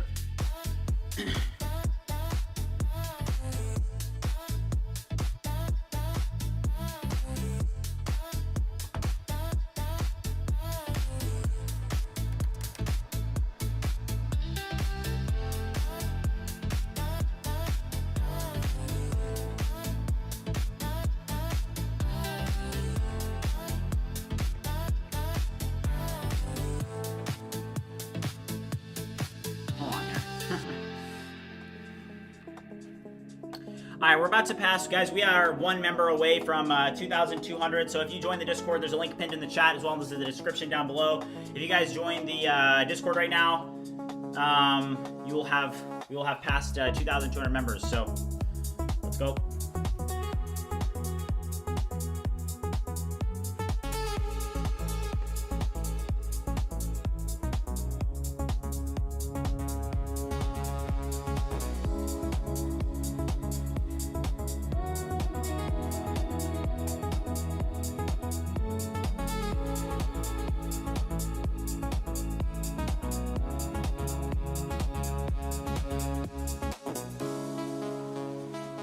I just wanted to make sure I didn't. All right.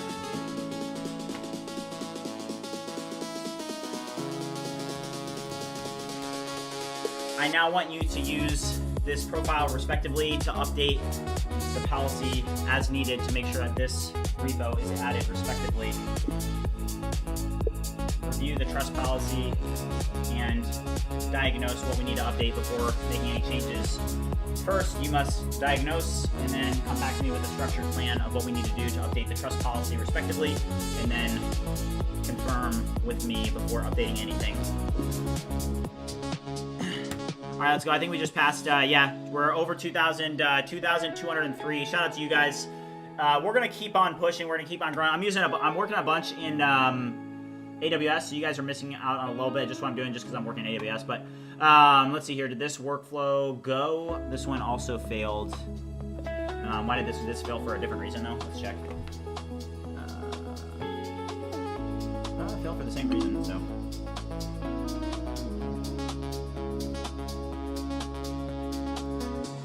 Yes, make the changes respectively. What am I working on right now?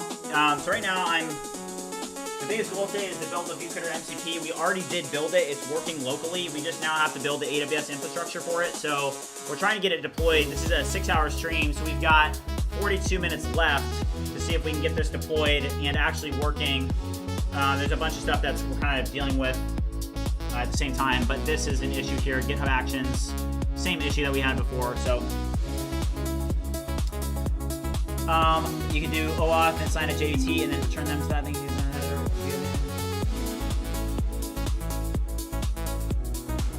Coderilla said I've joined. Thank you, man. Welcome to the community. All right, so same issue here. So I'm gonna just. I am getting this same issue when trying to deploy. Why is this happening? Fix this. I mean, hold on here.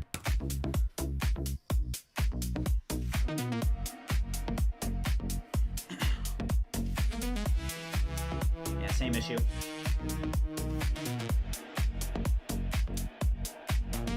No, so yeah, it has over 2,100 users now. I think 2,200. Let me do a quick check real quick.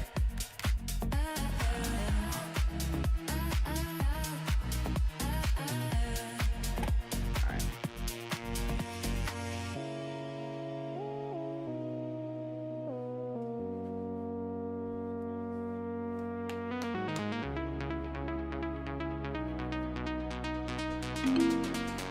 That's it, first saying it.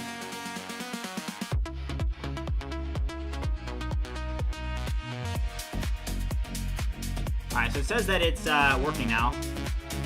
We'll see. I don't want this to... Okay, it did not fail within 14 seconds, so it's now in progress. Also, let's hit some push-ups, guys. We have 50 push-ups left and 20 pull-ups left, so let's knock them out. Let's go.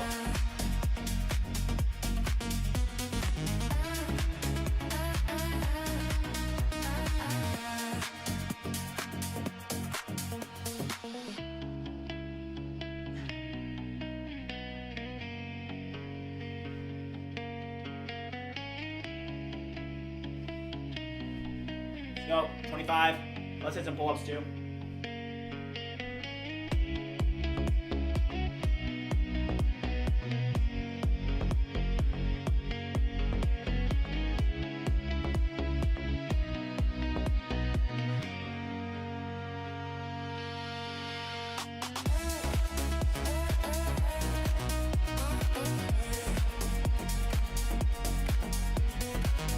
Let's go.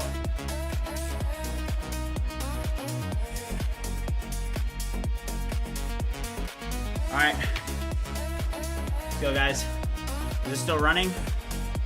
Oh, wow. I think we got it. I think we may have gotten it, guys. Let's go. Still running. All right. I'm going to grab a glass of OJ. This action is running, so we'll check when I get back. I'll be back.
Failed.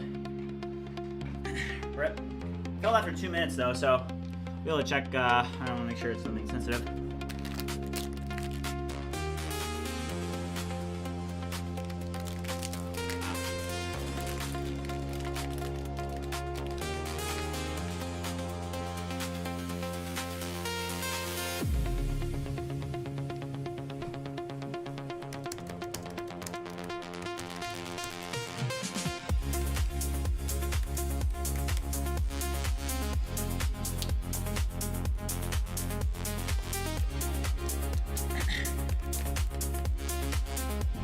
Yeah, it's Lucas. That's a good idea.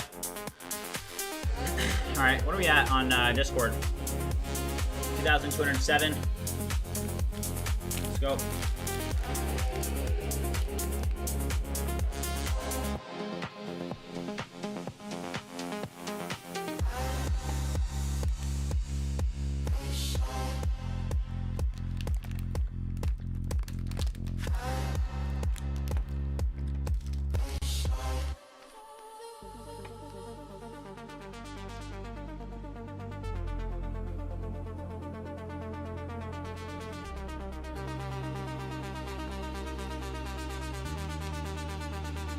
All right, so here is sort of 2,200 users, 2,255.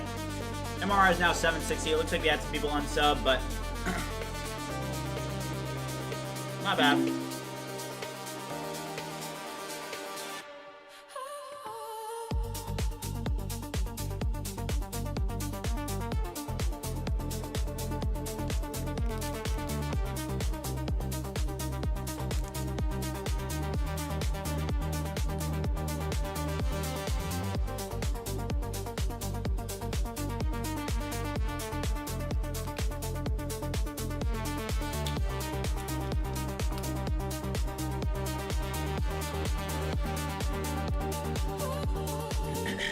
Okay, so there's an issue with our trust policy. So let me see. This should work now.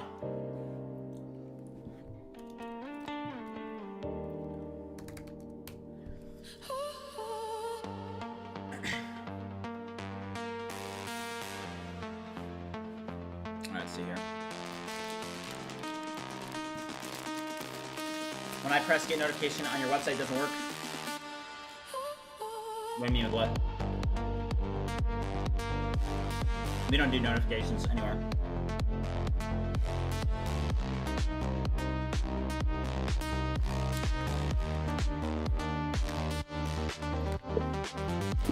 I think all I have to do is actually just rerun this. Yeah.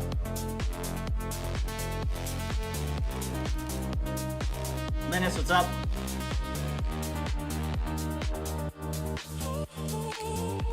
Alright, here's the music. Somebody just asked for it in the chat. Here it is.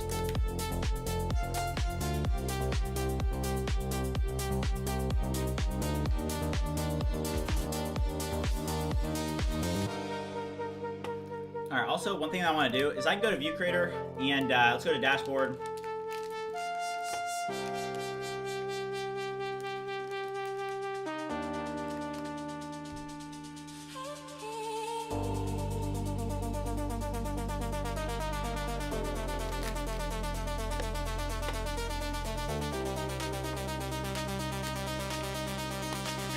Very nice.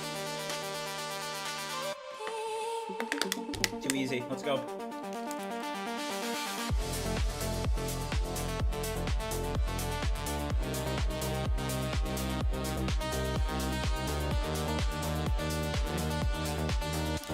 Well, you can always rotate the JBT secret, and that'll force log people out.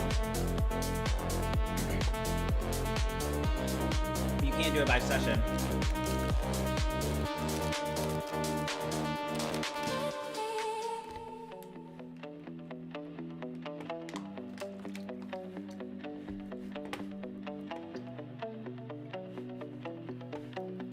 Alright, this failed again? No, that was the old one. Guess it did fail.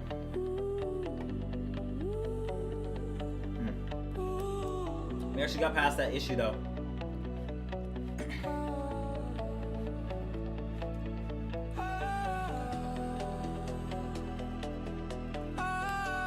Great, you fixed that issue and now you need to fix this one. This is a new issue. Review the screenshot for reference.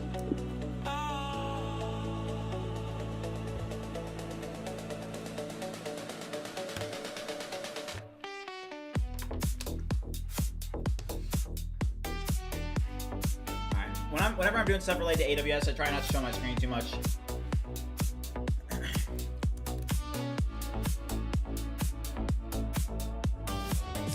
So what we're doing right now, we do have light mode, dark mode hooked up now here. A little bit better.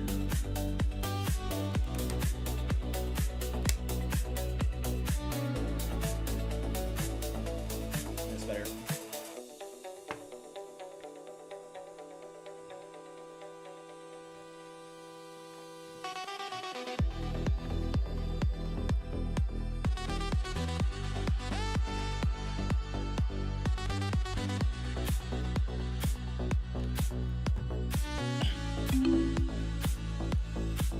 Young said, just found your channel. Appreciate you. Thanks, man.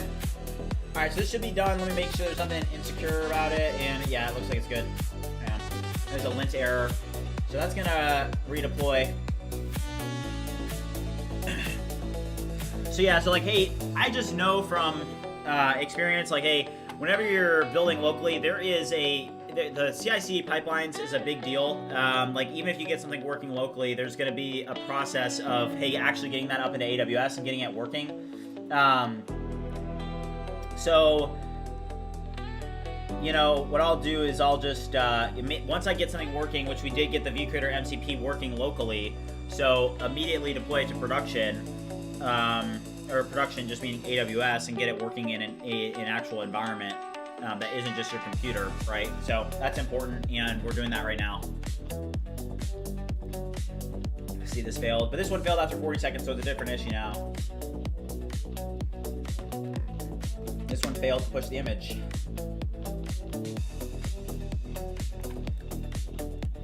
All right, this is sensitive. Now I got this issue, and I need you to fix this.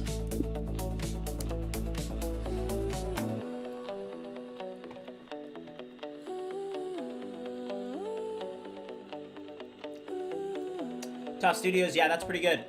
Building locally, I'm not an expert in website stuff. So building locally is just like when you're developing locally on your computer, right? So when you're developing locally on your computer, just like the example here is we built this ViewCreator MCP, and hey, just because I have something working locally, like you're still a pretty long way off from actually getting that deployed into production, so that you know, it's usable in production. Let's see here.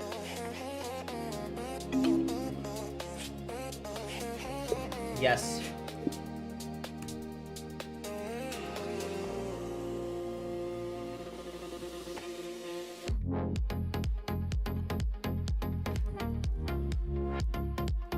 Also, shout out to everybody that's new to the Discord. If you haven't already joined the Discord, make sure you do so.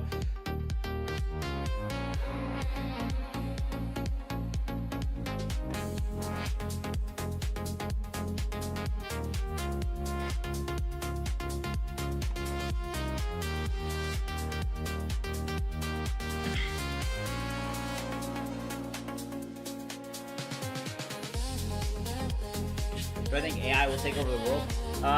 No, I don't.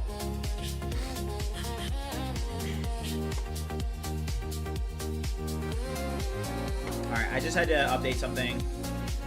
I'm gonna be able to rerun this. Hold on.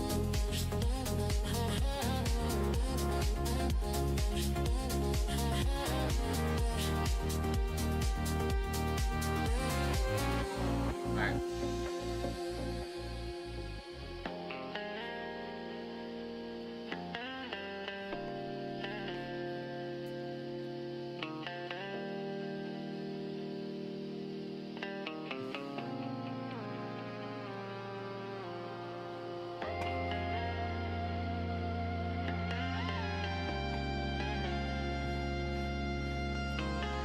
Let's make the front end page for this, right?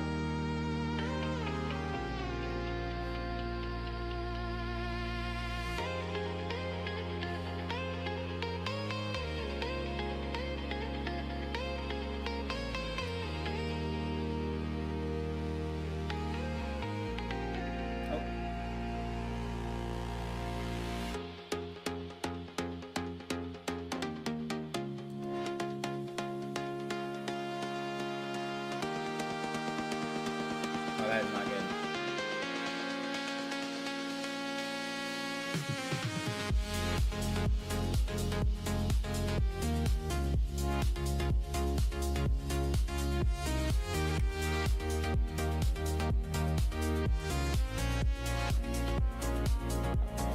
What did I just do?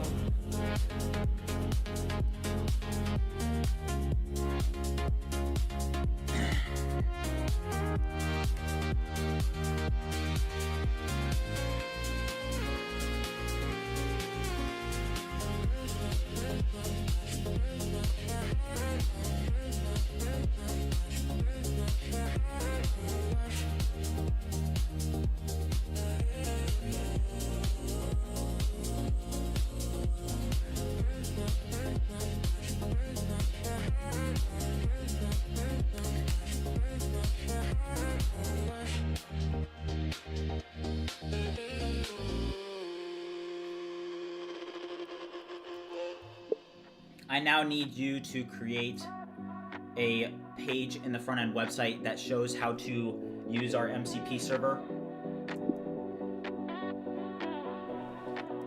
Review the documentation in depth related to the MCP. Also, review this page, as this company does a really good job with their instructions.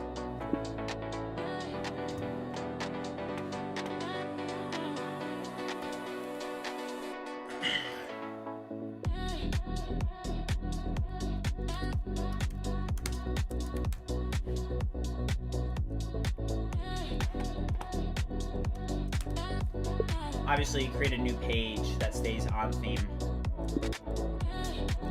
But yes, look at PostHog for reference.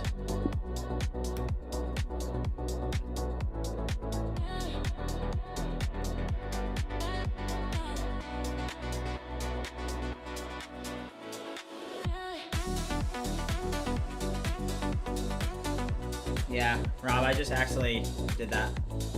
Did I cause a bunch of issues with that though? Also, let's check out our, oh, no way, guys, look at this.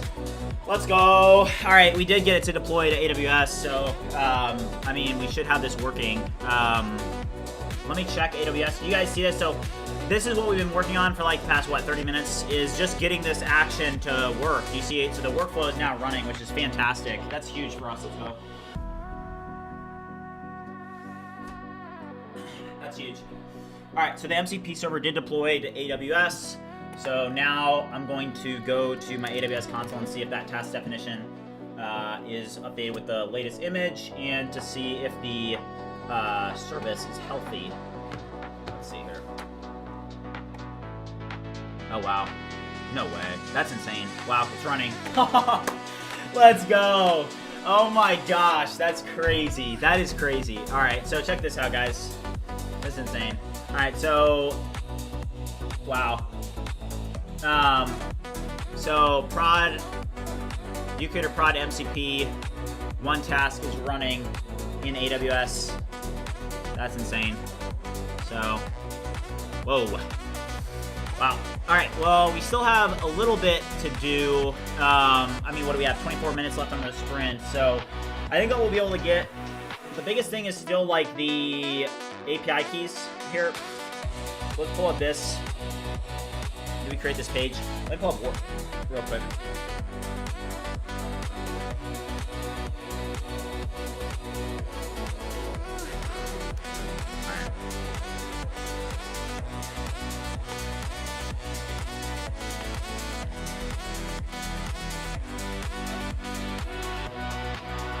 All right, looks like it's good. I just want to make sure. Also, I'm going to launch this.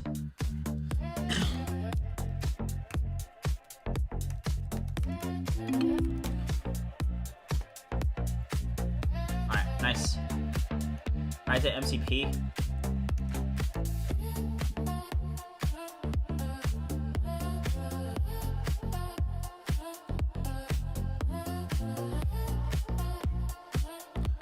Let's try that again. Make the page more compact, use the theme, and just look better, more modern. And have the install right underneath the header. Improve the page significantly. That's crazy. GFM said, today Claude and I built my own Whisper Transcribe app because I saw you are using it. It is very nice to just talk. Thanks for the idea. Yeah, 100%. Yeah, Whisper Flow is great. What do MCPs do? So MCPs are built for agent-to-agent communication. So it's, well, technically not agent-to-agent communication, but it lets AI agents interact with another system, right? So, for example, what we're doing with ViewCreator is we're making it so that I can use AI agents to be able to interact with ViewCreator. So rather than even having to interact with ViewCreator, like on their website, I can just use AI agents from now on. So, we're going to continue moving forward in this way. I needed to make it so that I needed to understand MCPs so that I could, that's okay. So that we're going to be doing a crazy event next week.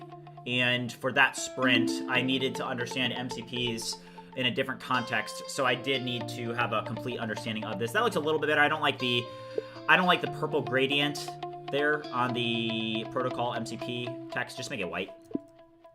And then with cursor, it's nice. You can just go here. All right, boom. Let's go. Yeah.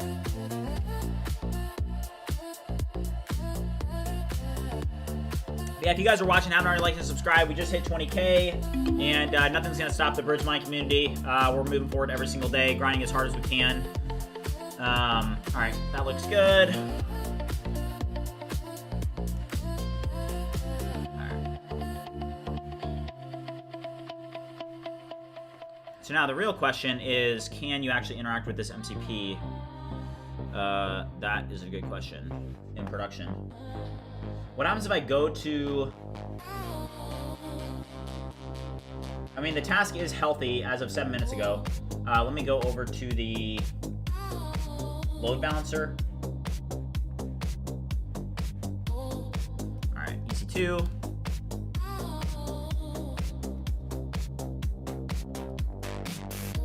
We hit 20,000 subs earlier in the stream. It was crazy. During our project sharing event, we hit it. All right, so I'm gonna go to load balancers here.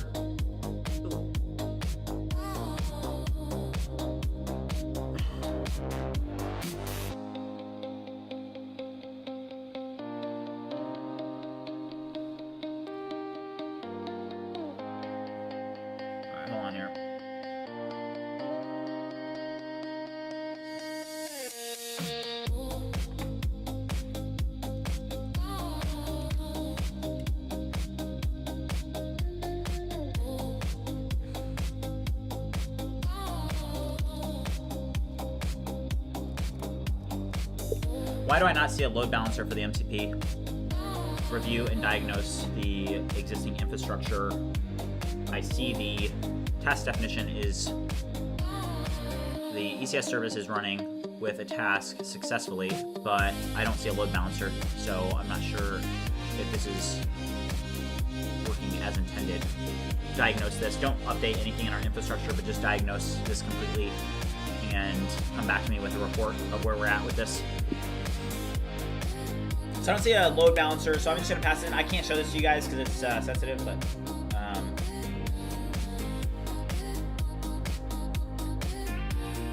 for example, like, hey, I can now go, I mean, this was a good example here. I can go over here and I can, you know, have it list this out. So, hey, you have 17 agents in your ViewCreator account. So I can now interact with ViewCreator via AI tools. So I'm just now going through, hey, how do we actually get this into production? We're almost there.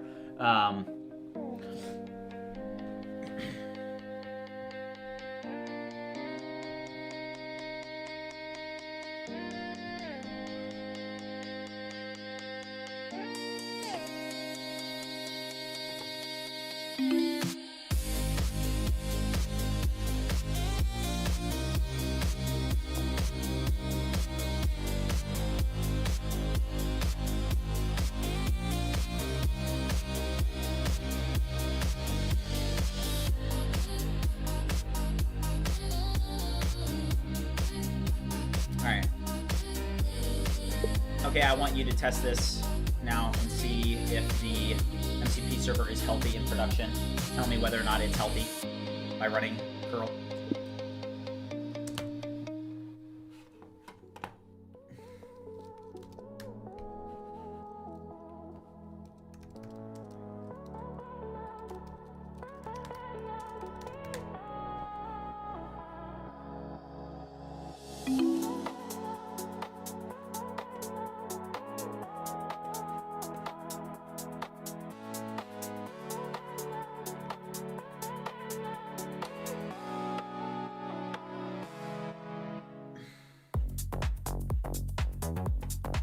All right, went through successfully. Wow. All right, so it is in production. Now, let's test. Okay, so it's time to actually test this. So what I'm gonna have to do, well, all right. Let me think here. What is the best way to do this?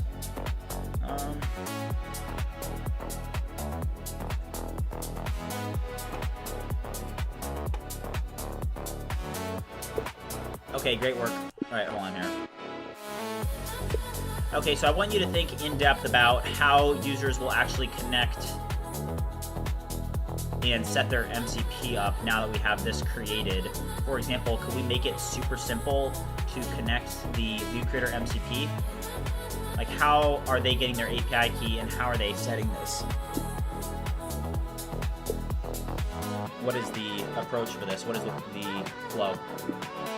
No, this is cursor.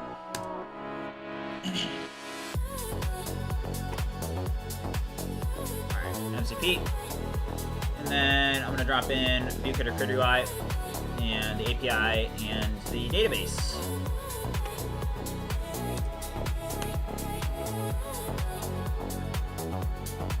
Because some companies, like, I do know that, hey, PostHog was not a very user-friendly approach where, hey, you'll have to go create an API key and then you set that manually, like, in when you set your MCP up, which is fine. So I'm assuming that will go that way where, hey, users can go into their ViewCreator account, they can go to some API key section. And remember, we're doing this for the purpose of trying to learn how to use MCPs and opening up that market, because now, hey, ViewCreator at this point is the engine behind BridgeMind. It's a virality engine, and whether or not that's kicking off significant amounts of revenue in the short term doesn't matter. It's that this is now a tool for virality, and we're going to be able to market it using itself, and we'll be able to automate the marketing for it. But there is so much potential now that we have this tool. And I don't know if you guys like see what I'm talking about, where it's like, hey, I'm generating 40,000 views every 48 hours using ViewCreator agents, and it's empowering the UGC team. And it's like, hey, when you have something like this, it's like, whoa, you know, take a step back and be like, whoa, you know, that's a pretty powerful tool. And that's what we have with ViewCreator now. So to be able to say, hey, create this agent or run this agent just from Claude Code or an interface is very, very nice.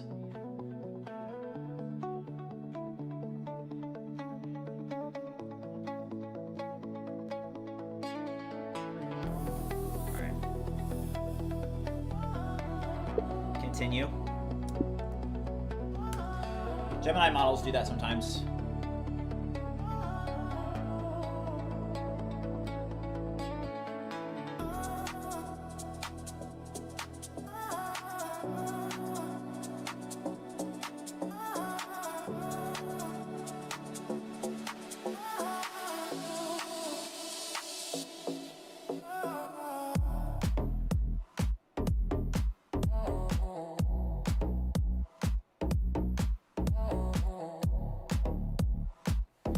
I think that we can test this in production now.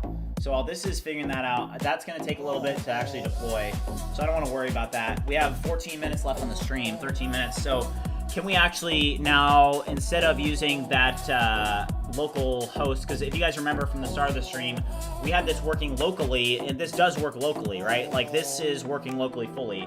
Now the question is can we get it working in production? So to do that, I want to take a look here, and I'm going to say, just with Claude Code here, let's launch ViewCreator MCP.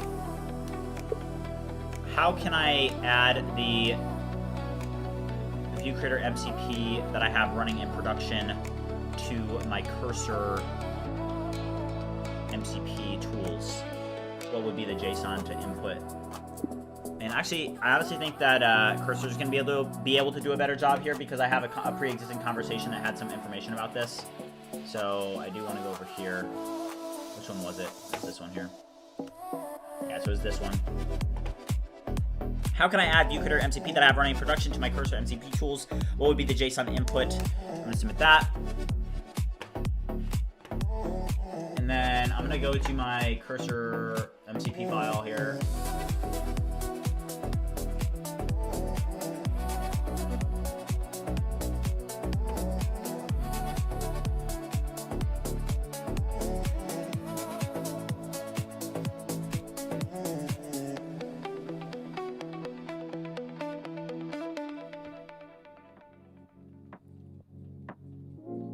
Yeah, I've been having that issue. I'm actually having that issue right now with Cursor, yes.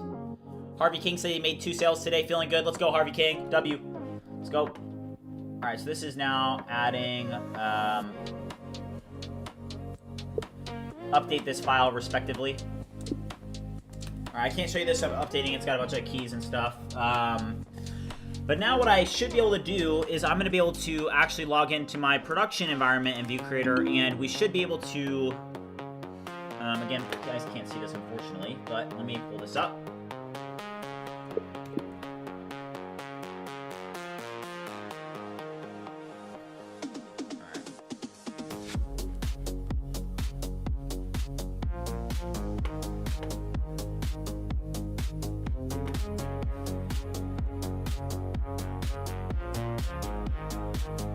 Alright, I have it inputted. Alright, so here's what it looks like, guys. I'm going to try and show you as much as I can without exposing, like, environment variables and stuff.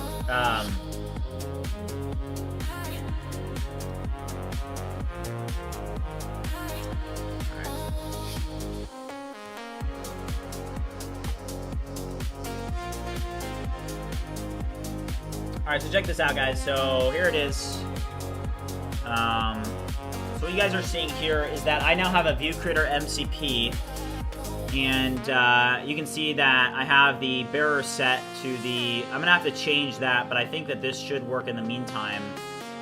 I mean, let's test it out. Do I now have this enabled? Let me do keep file, and now let me see. Wow, error show output. Whoa, oh my gosh, wow, all right.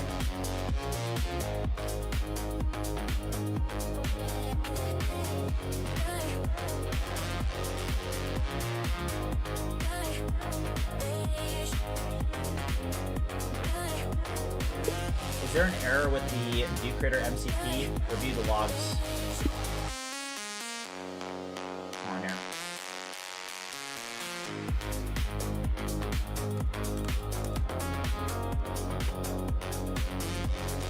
Alright.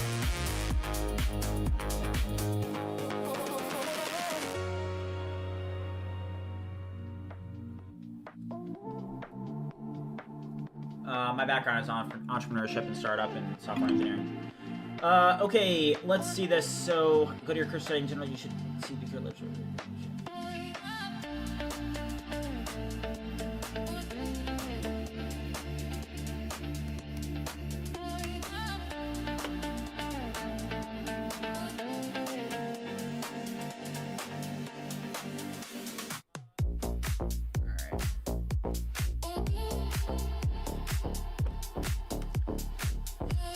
Here are the errors that I'm seeing. What is causing this? I am getting errors here.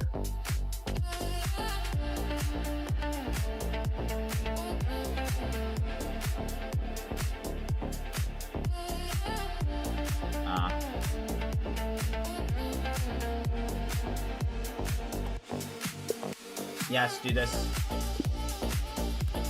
Alright, so it says that it's actually being blocked by the web application firewall. So in order to make it so that it works, and sorry, you guys are not like getting a chance to see this. This is super, super sensitive. Like I'm exposing. Wow. Oh my gosh, guys. Okay, I can show you this now. Alright, this is insane. Oh my gosh. Alright, literally perfect on time. We're 5 hours and 52 minutes into the stream, and I got something to show you guys. We have a ViewCreator MCP working in production, guys. Look at this. 5 tools enabled. Oh my gosh. This is insane. So, when will I wear a full suit? At 25? Maybe. Maybe at 25. But look at this. So, ViewCreator, 5 tools enabled. We officially have the ViewCreator MCP working in production. And we did it in under 6 hours. With 5 tools. Now, the tools that we have are going to need some work to actually make them more useful, but that's very easy to do because, hey, you know, if you guys have been watching since the start of the stream, you know, what MCPs are for is it's for enabling agents to be able to use your software, use your tools. So we're going to be able to build out tools, but I mean, this is just a huge win. Yeah, this is a huge win. I mean, we have a ViewCreator MCP, 5 tools enabled. So that's incredible to be able to not even know anything about MCPs, and within a couple hours, we've built them. So if you guys look at that, it's like, hey, this is just another case where this is why I'm such a big believer in agentic coding and vibe coding, because, you know, coming into this stream, I didn't know much about MCPs, and coming out of it, I know quite a lot, and I built my first MCP server. So, I mean, how can you look at that and not see that this is the future of software development? You know, I came in not knowing anything, or not knowing much about it, and I built an MCP server in under 6 hours.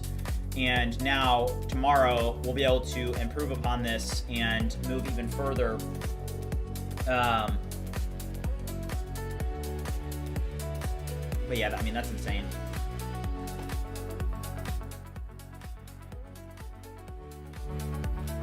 Yeah.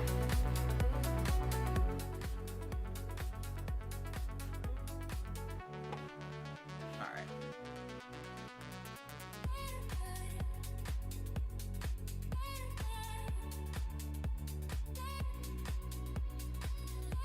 This is crazy, guys.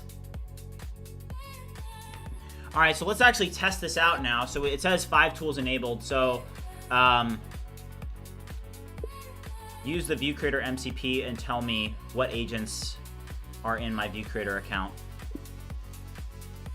All right, this is the first test of it. Output a table of my ViewCreator agents.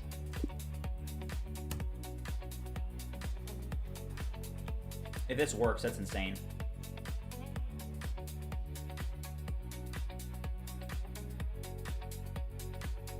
$403. Oh.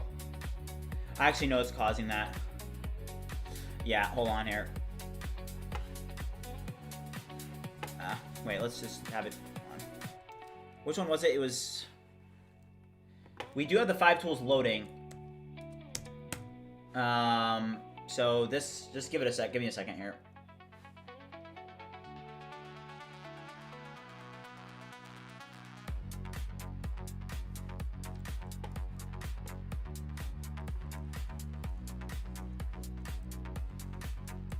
Okay, do it.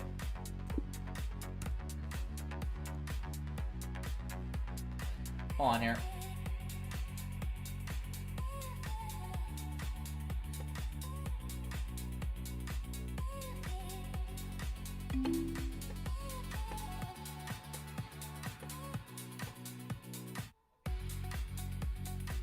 Okay, try using the ViewCreator MCP again and using the list agents tool to see what agents are in my ViewCreator account.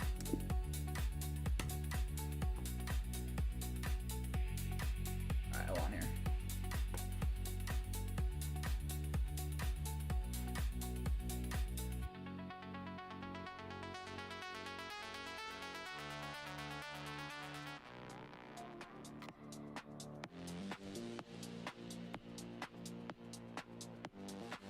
Alright, so I'm getting a 403 because it's being blocked by the web application firewall. So, No.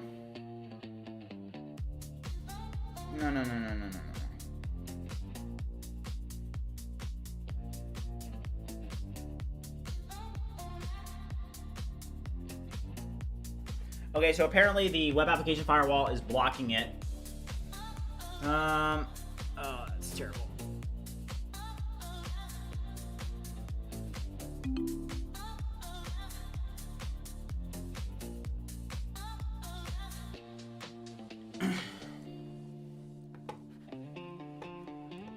Okay, fix the script. Alright, sorry, there's a bunch of sensitive keys.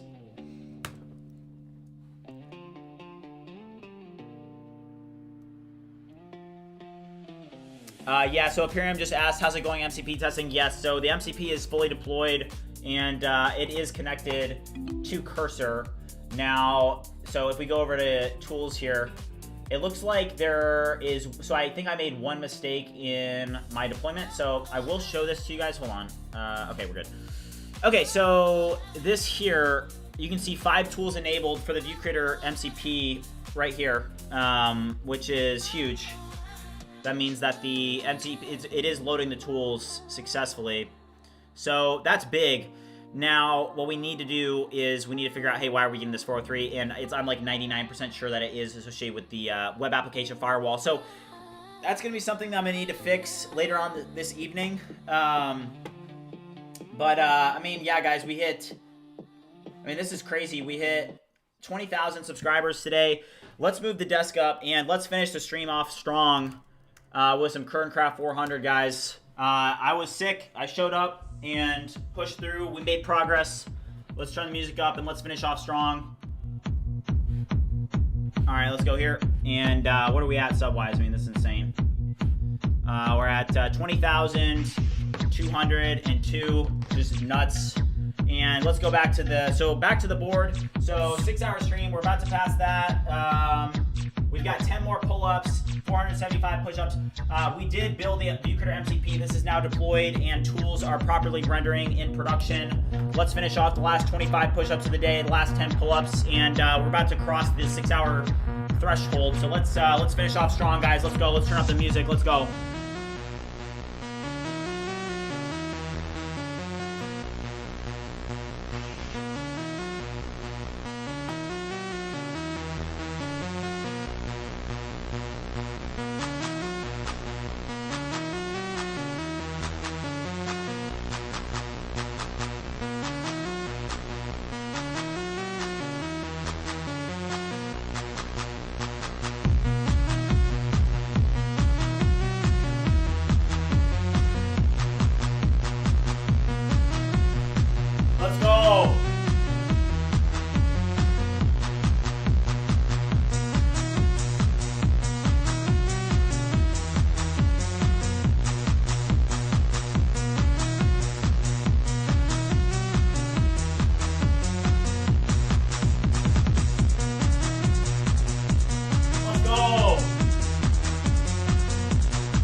Let's go, chat.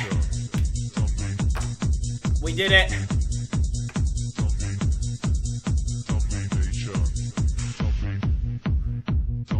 All right, guys, fully deployed MCP for ViewCreator, accomplished in under 6 hours. And next week, we got our Vibe-a-thon coming up. We had a successful project sharing event. And tomorrow I'm going to be live, 10 a.m., 10:30 a.m., and we're going to keep the grind going.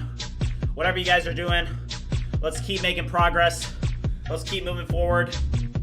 We're going to go far. So with that being said, guys, I'll see you guys in the future. Let's go.